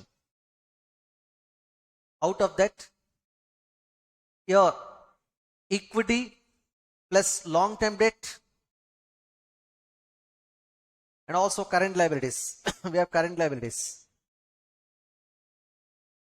400 crores equity, 400 crores long-term debt, 200 crores current liabilities. Total 1000 crores. Now look at this. Total debt is how much? 600 crores, right? Equity is how much? 400 crores. Now out of total assets, how much money is taken from total debt? 600 crores. That means 60% of total assets are financed out of which fund? Total debt. Am I right or wrong? What about balance 40% fund? Equity. Balance 40% total assets are financed from equity. Now there are two ratios here. Total debt by total assets. That is debt to total assets ratio. Percentage of total assets financed out of debt. Right or wrong? And then percentage of assets which are financed out of equity is equity ratio. Equity ratio means, that's it. That is known as proprietary ratio or shareholders equity ratio. Look at this formula. Proprietary or shareholders equity ratio is equal to proprietors fund or equity divided by total assets. What about debt to total assets ratio? Total debt by total assets. This is what the relationship between debt to total assets ratio and proprietary or shareholders equity ratio. We have coverage ratios also. We have to cover interest, preference dividend and equity dividend. Interest coverage ratio, EBIT by interest. Preference dividend coverage ratio, PAT by preference dividend. Equity dividend coverage ratio, EAESH by equity dividend. Remember one thing in coverage ratios, you should write the commitment in the denominator and the available profit to pay such commitment in the numerator. To pay interest, I need EBIT. To pay preference dividend, I need PAT. To pay equity dividend, I need what? EAESH. So that's why interest coverage ratio is EBIT by interest. Preference dividend coverage ratio is PAT by preference dividend. Equity dividend coverage ratio is EAESH by equity dividend. Am I right or wrong? And then debt service coverage ratio. This is very important, my dear students. Debt service coverage ratio formula is, it is nothing but servicing of debt. Servicing of debt means you have to cover, you have to service interest payment. You have to service for payment of principal. Nothing but interest, right? So how I can cover interest and installment? The formula for debt service coverage ratio is earnings available for debt service divided by interest plus installment. Is it clear to all of you? You see, my dear students, here earnings available for debt service is not EAESH or it is not EBIT. You have to calculate it separately by adjusting some non-cash expenses and non-operating losses.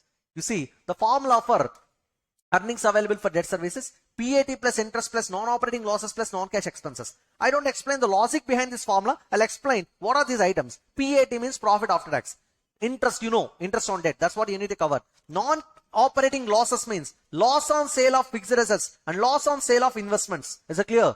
And then non-cash expenses means depreciation and amortization of intangible assets and amortization of fictitious assets. Amortization of intangible assets means amortization of goodwill, patents and copyrights. Amortization of fictitious assets means amortization of preliminary expenses debit balances, discount on issue of debentures debit balances, miscellaneous expenditure debit balances. So many expenses debit balances should be written off in P&L account, and that will cover under what? Amortization of fictitious assets. All these are non-cash expenses. Please add it whenever you find these items. Is it clear? Yes. So this is a way to calculate debt service coverage ratio. Generally, this debt service coverage ratio should be equal to 2. If it is 2, it is acceptable because we'll be able to cover interest and installment by using our available earnings to cover interest and installment. Is it clear? Yes. Now, this is regarding solvency ratios or capital structure ratios. Now we can move for activity ratios. The next set of ratios are activity ratios or turnover ratios. Activity ratios or turnover ratios are related to sales. It indicates the productivity of utilization of your resources generate sales generally. In majority of your activity ratios, you can find sales in the numerator and the respective factor in the denominator. So the first turnover ratio is fixed assets turnover ratio formula, sales by fixed assets. Total assets turnover ratio formula, sales by total assets. Working capital turnover ratio formula, sales by working capital, right? The first ratio indicates, and then capital turnover ratio formula, sales by capital employed. Got it? Stock turnover ratio. Okay. Up to this, please remember, this is a second set of ratios in your turnover ratios. Now tell me, fixed assets turnover ratio, sales by fixed assets. Working capital turnover ratio, sales by working capital. Total assets turnover ratio, sales by total assets. Capital assets turnover ratio, capital turnover ratio, sales by capital employed. Remember these formulas, okay? Now these formulas, stock turnover ratio, debtors turnover ratio, accounts receivables, accounts payables turnover ratio, all these ratios are taken or can be defined by using net operating cycle period. Okay. Yes. First of all, stock turnover ratio or inventory turnover ratio formula, total cost of goods sold divided by average inventory. Accounts receivables turnover ratio or debtors turnover ratio formula, total credit sales by average debtors. Accounts payables turnover ratio or creditors turnover ratio. Accounts receivables means debtors, okay. Accounts payables. Accounts payables turnover ratio or creditors turnover ratio. That indicates what? Creditors, okay. is equal to total credit purchase divided by average creditors. These are the three important formulas. Tell me, what is the formula for stock turnover ratio? Total COGS by average stock. What is the formula for debtors turnover ratio? Total credit sales by average debtors. What is the formula for creditors turnover ratio? Total credit purchase divided by average creditors. Now stock velocity. 365 days or 12 months or 52 weeks divided by inventory turnover ratio. Debtors velocity. 365 days or 12 months or 52 weeks divided by debtors turnover ratio. Stock creditors velocity. 365 days or 12 months or 52 weeks divided by creditors turnover ratio. These are all dependent on the previous set of ratios. Got it? Stock velocity indicates speed of payment of, speed of movement of stock from your godown. Debtors velocity indicates speed of collection of your receivables. Creditors velocity indicates speed of payment of your payables. Got it? The stock turnover ratio indicates how many times you are rotating the stock within the firm. And then, how many times you are rotating the stock. Nothing but selling and buying, other selling and producing. Debtors turnover ratio indicates how many times you are rotating the debtors. Nothing but collection and credit sale. And then creditors turnover ratio indicates what? How many times you are rotating creditors. That means payment and purchase. Is it clear? Yes. High working capital turnover ratio means maintenance of low working capital. This is not law. This is low. This is FM. Right? Yes. Low working capital turnover ratio means maintenance of high working capital. Because if your low working capital turnover ratio is low, it indicates high working capital maintenance. Okay, those sentences are not relevant actually. You just remember the formulas, that's enough. Profitability ratios. I'm moving for the next set of ratios. Profitability ratios. Hope you have covered activity ratios. Tell me the formula for fixed assets turnover ratio. Sales by fixed assets. Total assets turnover ratio. Sales by total assets. Working capital turnover ratio. Sales by working capital. Capital turnover ratio. Sales by capital employed. Stock turnover ratio. Cost of goods sold by average stock. Debtors turnover ratio. Total credit sales by average debtors. And creditors turnover ratio. Total credit purchase divided by average creditors. Stock velocity. 365 days or 12 months or 52 weeks divided by inventory turnover ratio. Debtors velocity. 365 days or 12 months or 52 weeks divided by debtors turnover ratio. Creditors velocity is equal to 365 days or 12 months or 52 weeks divided by creditors turnover ratio. With this, activity ratios are completed, right? Now we can move to the last set of ratios, profitability. With that, this chapter is going to be over. Yes, the next set of ratios are profitability ratios. Yes, tell me the formula for EPS. EAES by number of equity shares, right? DPS, proposed dividend or equity dividend paid divided by number of equity shares. Dividend payout ratio, DPS by EPS. Retention ratio, 1 minus dividend payout ratio. Got it? Yes, these are all regular formulas. Return on equity from equity shareholders point of view. Formula, EAESH by equity shareholders fund. Return on equity from total shareholders point of view. PAT by shareholders fund. This shareholders fund means both equity shareholders and preference shareholders should be considered, right? Okay. This is what the formula for return on equity from equity shareholders point of view and from total shareholders point of view. Two perceptions actually here. Now return on investment, which is nothing but return on capital employed. Before tax formula, EBIT by average capital employed. After tax formula, EBIT into 1 minus tax rate by average capital employed. And we can also use this formula, PAT plus interest divided by average capital employed. The most famous formula which is used in the examination is this one. Got it? Average capital employed means opening capital employed plus closing capital employed divided by 2. So we have three formulas here. 1, 2, 3. The most famous formula is second one. Got it? Return on assets. The rate of return that can be earned on assets. Formula PAT by average total assets. This is also very, very important formula. What is the formula for return on assets? PAT by average total assets. From whose point of view? Shareholders point of view. Got it? And this return on assets can be calculated like this. EBIT into 1 minus tax rate by average total assets. This is from long-term investors point of view.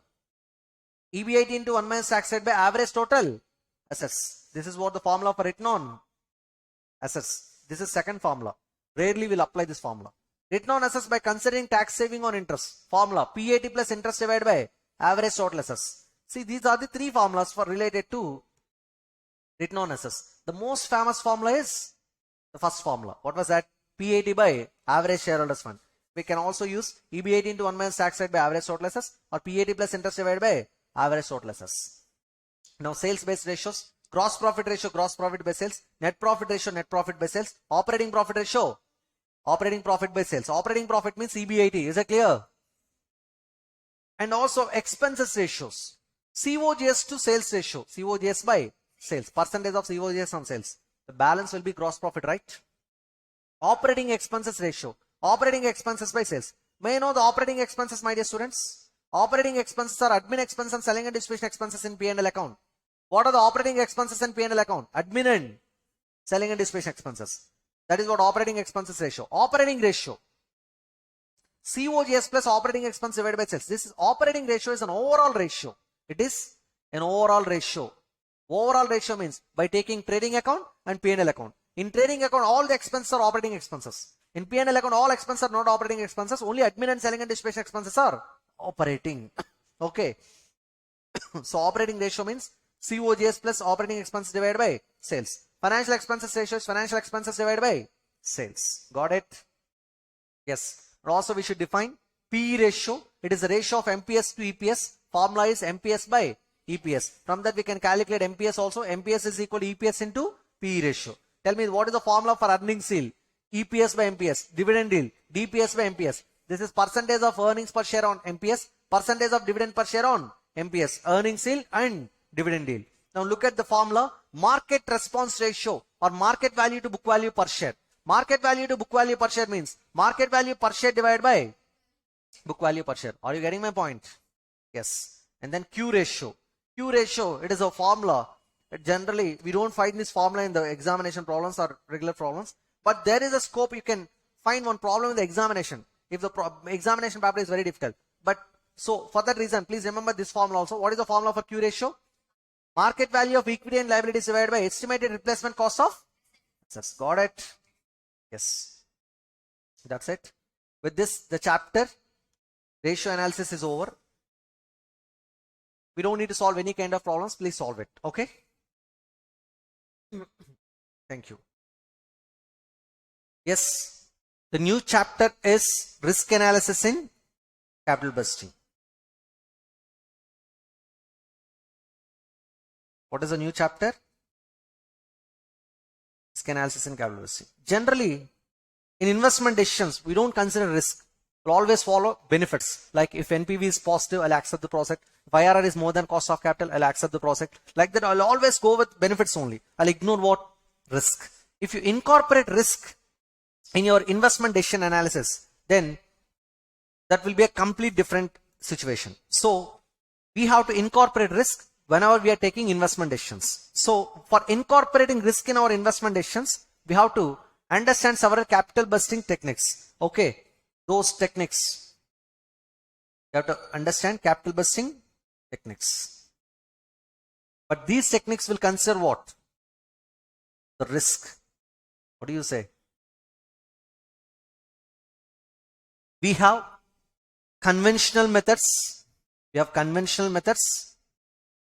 And we have statistical methods also.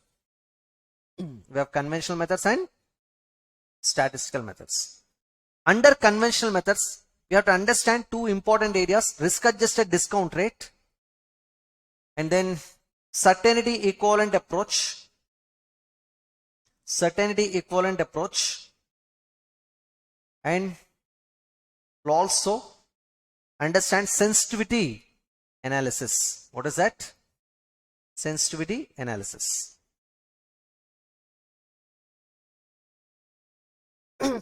Under statistical methods, we should follow what? The probability distribution approach. What was that? The probability distribution approaches. You know, under probability distribution approach, we should understand standard deviation, coefficient of variation. Understand what? Standard deviation and coefficient of variation. And also we'll do scenario analysis. Scenario analysis. These are the concepts we need to understand, right? Okay. So we have to understand these concepts. The first one is RADR. RADR is risk adjusted discount rate. You know, this RADR says discount the high risk projects by using higher discount rate and discount the low risk projects by using lower discount rate. So we don't adjust the cash flows, we'll adjust the discount rate. So we are not going to evaluate all projects by using same cost of capital rate. The high risk project should be discounted at higher discount rate and low risk project should be discounted at lower discount rate. The risk of the project should be calculated separately. Is it clear? The formula for RADR is, there are two formulas: cost of capital plus risk premium, cost of capital plus risk premium, or risk-free rate of return plus risk premium. These are the two formulas we'll generally use for calculating RADR. So for different projects, we'll use different RADRs and accordingly we'll evaluate the projects. Is it clear? Yes. And then the second approach is certainty equivalent approach, right? Under certainty equivalent approach, instead of adjusting the discount rate, we are going to adjust the cash flows. We'll identify the certain portion of the cash flow. You know, under this approach, we'll calculate certainty equivalent factors, a certainty equivalent coefficient. The formula is riskless cash flows divided by risky cash flows, or we can use other names also. Certain cash flows divided by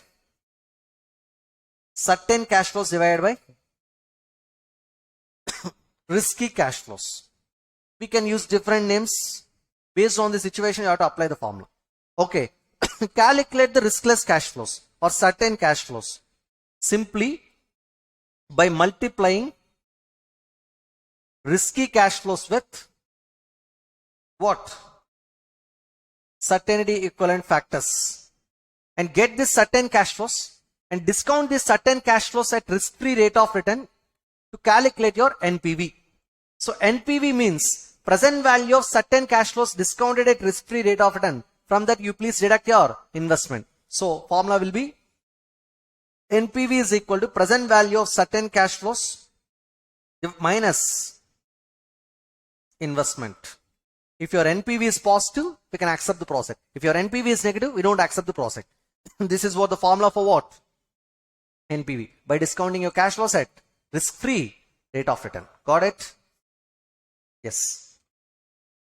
Now, my dear students, with this RADR and certainty equivalent approach is over. Now, sensitivity analysis. You know, NPV is being influenced by so many factors, right? Your investment. Your NPV will change because of the change in investment, because of the change in life, because of the change in discount rate, because of the change in selling price, because of the change in variable cost per unit, because of the change in fixed cost, because of the change in sales volume. Every factor, almost every factor will influence your NPV. If there is a change in any of these factors, independently, your NPV will be changed. So, which factor is more sensitive, you have to identify it. That's what sensitivity analysis. We should take better control over such factor actually. Okay. So, in your problems, there are some problems which will take all the variables with some deviation and they'll test how the NPV is moving, how the NPV is changing because of the percentage change in all these variables. Independently, they have evaluated. So, if you can go through the problem, you can understand the sensitivity analysis. The percentage change in NPV because of the percentage change in other variables should be calculated in sensitivity analysis. Is it clear? Yes. And that's what sensitivity analysis is all about. Whereas in probability distribution approach, we'll assign probabilities for the probable cash flows. We'll assign probabilities to the probable cash flows. Say for example, if the cash flows are like this, 1 lakh cash flows for year 1. These are the cash flows for year 1. Just like this. Cash flows, probability. You know, the probable cash flows are 1 lakh cash flows with a probability of 50% chance. 60,000 cash flows with a probability of 0.3 chance. And 30,000 cash flows with a probability of 0.2 chance. 20% chance of occurrence.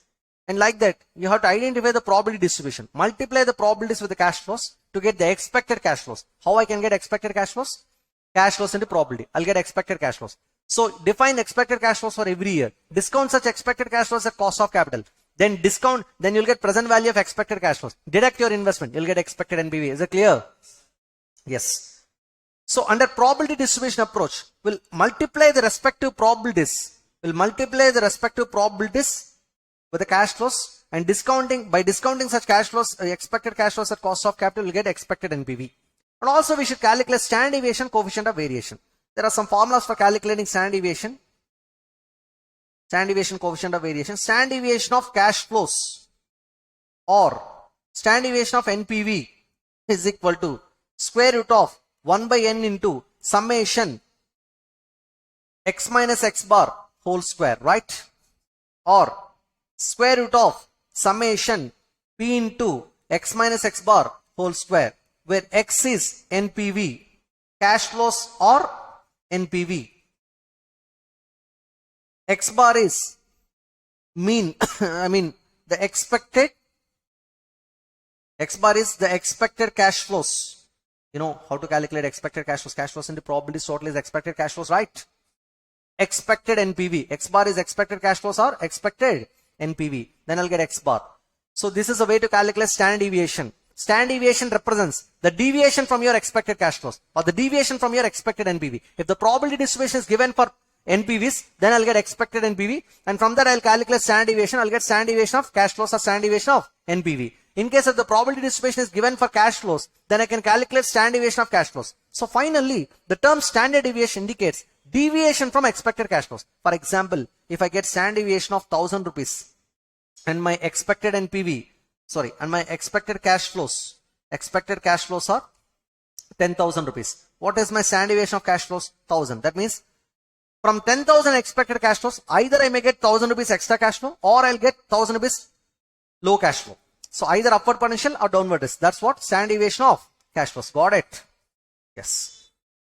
Now, and also I should calculate coefficient of variation. Coefficient of variation. What is the formula for coefficient of variation? Coefficient of variation is equal to standard deviation divided by expected cash flows if it is cash flows, or expected NPV if it is NPV. And standard deviation of cash flows or NPV. It is based on the situation. Is it clear? Yeah. This is a way to calculate coefficient of variation. Coefficient of variation indicates risk per unit of return. Risk per unit of return. Nothing but, say for example, if your standard deviation is 1000 and your expected cash flows are 10,000, then it will be 0.10. Right or wrong? That means 0.10 standard deviation for every 1 rupee of expected cash flows. If it is NPV, I have to consider NPV. Got it? In case of scenario analysis, we'll try to estimate different cases. Best case, worst case, optimum case. And for every case, you have to calculate the NPV separately.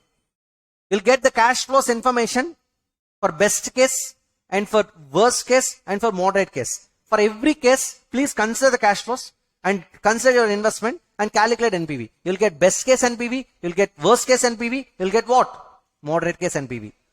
And the discount rate is always constant. Is it clear? And that's what scenario analysis. So under different scenarios, how much NPV we are getting? Even in worst case scenario, how much NPVs we are getting? That's what we need to calculate under scenario analysis. Got it? Yes. We have few problems related to this risk analysis. Look at the problems. Problem number 1. Determine the risk adjusted net present value of the following projects. There are 3 projects here, X, Y, Z, net cash outlays, project life, annual cash inflows, and coefficient of variations are given, right? The company selects the risk adjusted rate of discount on the basis of coefficient of variation. Look at the project X, the coefficient of variation is 1.2 and the corresponding discount rate is 16%, right or wrong? And the annuity factor corresponding to that particular discount rate is 3.274. What do you say? And for project Y, the coefficient of variation is 0.8. So for 0.8 coefficient of variation, the discount rate is 14% and annuity factor is 3.433. And then for project Z, the coefficient of variation is 0.4. And then for 0.4, the discount rate is 12%. Annuity factor is 3.605. So for project X, it is 3.274. Project Y, 3.433. Project Z 3.605. These are the identity factors I have to use for calculating NPV. Statement showing the determination of risk adjusted net present value. Project XYZ, net cash outlets, coefficient of variation, risk adjusted discounted, annual cash flows, present value of identity factor from 1 to 5 years. You know, these identity factors should be multiplied with annual cash flows to get present value of cash flows, right? From that, if you deduct investment, you'll get what? Risk adjusted NPV. Because I'm not taking same discount rate for all the projects, right? Different projects are discounted at different discount rates by considering the risk, and the risk measure is coefficient of variation here, right or wrong? Yes. Look at the second problem. Shivam Limited is considering two mutually exclusive projects A and B. Project A costs 12,000 and project B costs 11,000. You have been given below the net cash flows probability distribution for each project, right? Project A cash flow, NPVs, net cash flows and probabilities, and project B net cash flows and probabilities were given here, right? Compute the expected net cash flows of project A and B. Can you calculate expected net cash flows? Simple. Cash flows should be multiplied with what? Probability. The sum will be expected net cash flows. Compute the risk attached to each project, that is standard deviation of each probability distribution. Yes, we can get that. Profitability index of each project. Identify the project do you recommend, which project do you recommend, and state with reasons. First of all, let me calculate expected net cash flows of project A and B. Listen, estimated net cash flows, probability. I got expected net cash flows. The total 12,400 for project A. For project B, it is 12,300. Simple. Multiply the cash flows with probabilities. The sum will be expected net cash flows. Computation of standard deviation. These are the standard columns, my dear students. After getting expected net cash flows for project A, write the probability. You don't need to write this column actually. Okay. Write the net cash flows column. NCF, net cash flows minus expected net cash flow, becomes your deviation. This is known as X minus X bar. What do you say? X is cash flow. X bar is expected net cash flow. Got it. How much is your expected net cash flow? 12,400. Net cash flow is 15,000. 15,000 minus 12,400, 2,600. 12,000 minus 12,400 minus 400. Like that, you have to calculate deviations. Apply square to the deviation. Apply square to the deviation. You'll get D square. Multiply such deviation square with PD square, P probability. You have calculated directly. Instead of that, you can do one thing. What you can do? Calculate deviation square. That means NCF minus ENCF whole to the power of 2. Then multiply with probability. Then you'll get PD square. This is PD square. Are you getting? Or else I can say P into X minus X bar whole square. Where X is NCF, X bar is ENCF. I got this number. This is summation probability into X minus X bar whole square. If I apply square root to this, this is variance actually. Okay. This is variance. If I apply square root to this, then I'll get what? Standard deviation. How much I got? 2,416. You know, this 2,416 indicates deviation from my expected net cash flows of 12,400. Am I right or wrong? Now look at the problem number 3. The textile manufacturing company limited is considering two mutually exclusive proposals, project M and N, which requires cash outlays of 8,50,000 and 8,25,000 respectively. The certainty equivalent factors approach is used in incorporating risk in capital budgeting decisions. The current yield on government bonds is 6%. You know that under certainty equivalent factor, we should use risk-free rate of return, right or wrong? And this is used as a risk-free rate. Yes, the expected net cash flows and the certainty equivalent factors are given here. For project M and N, the 3 years cash flows were given with their respective certainty equivalent coefficients, right or wrong? If you multiply this cash flows with certainty equivalent factor, I'll get what? Certain cash flows. Discount such certain cash flows by using 6% rate. Then I'll get present value of cash flows. If I deduct my investment, I'll get NPV, right or wrong? Present value factors of 1 to be discounted at 6%. For 1, 2, 3, we have factors here respectively and required. Analyze which project should be accepted. If risk adjusted discounted method is used. Okay, second point, I'll come to that point later. First of all, which project should be accepted? Let me calculate NPV. Statement showing net present value of project M. Year 1, 2, 3. Cash flow, certainty equivalent factors. I got adjusted cash flow. My dear students, this adjusted cash flows are also known as what? Certain cash flows are riskless cash flows. Discount these cash flows by using 6% discounted. I got present value of certain cash flows. If you deduct investment from it, I'll get NPV. This is regarding project M, right? Similarly, you have to calculate NPV for project N also. I got 1,71,315, right or wrong? Same computation. So which project is giving more NPV? Project N. So since the net present value of project N is higher, it should be accepted. Now go for the problem. Which project is having more certainty equivalent factors? Is it project M or N? More certainty equivalent factors. M or N? N, my dear students.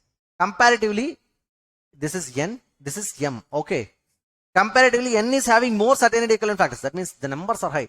See, look at the first year ending. We got 90% chance, 90% certainty for project N. Only 80% certainty for project M. So which project is having more certainty? N. So N is low risk project when compared to project M. Now look at the second question. If risk adjusted discount rate method is used, identify which project would be appraised with a higher rate and why. Which project you are going to appraise with a higher rate? Is it M or N? It is M. Why? Because for M, the certainty equivalent factors are low, the risk is high.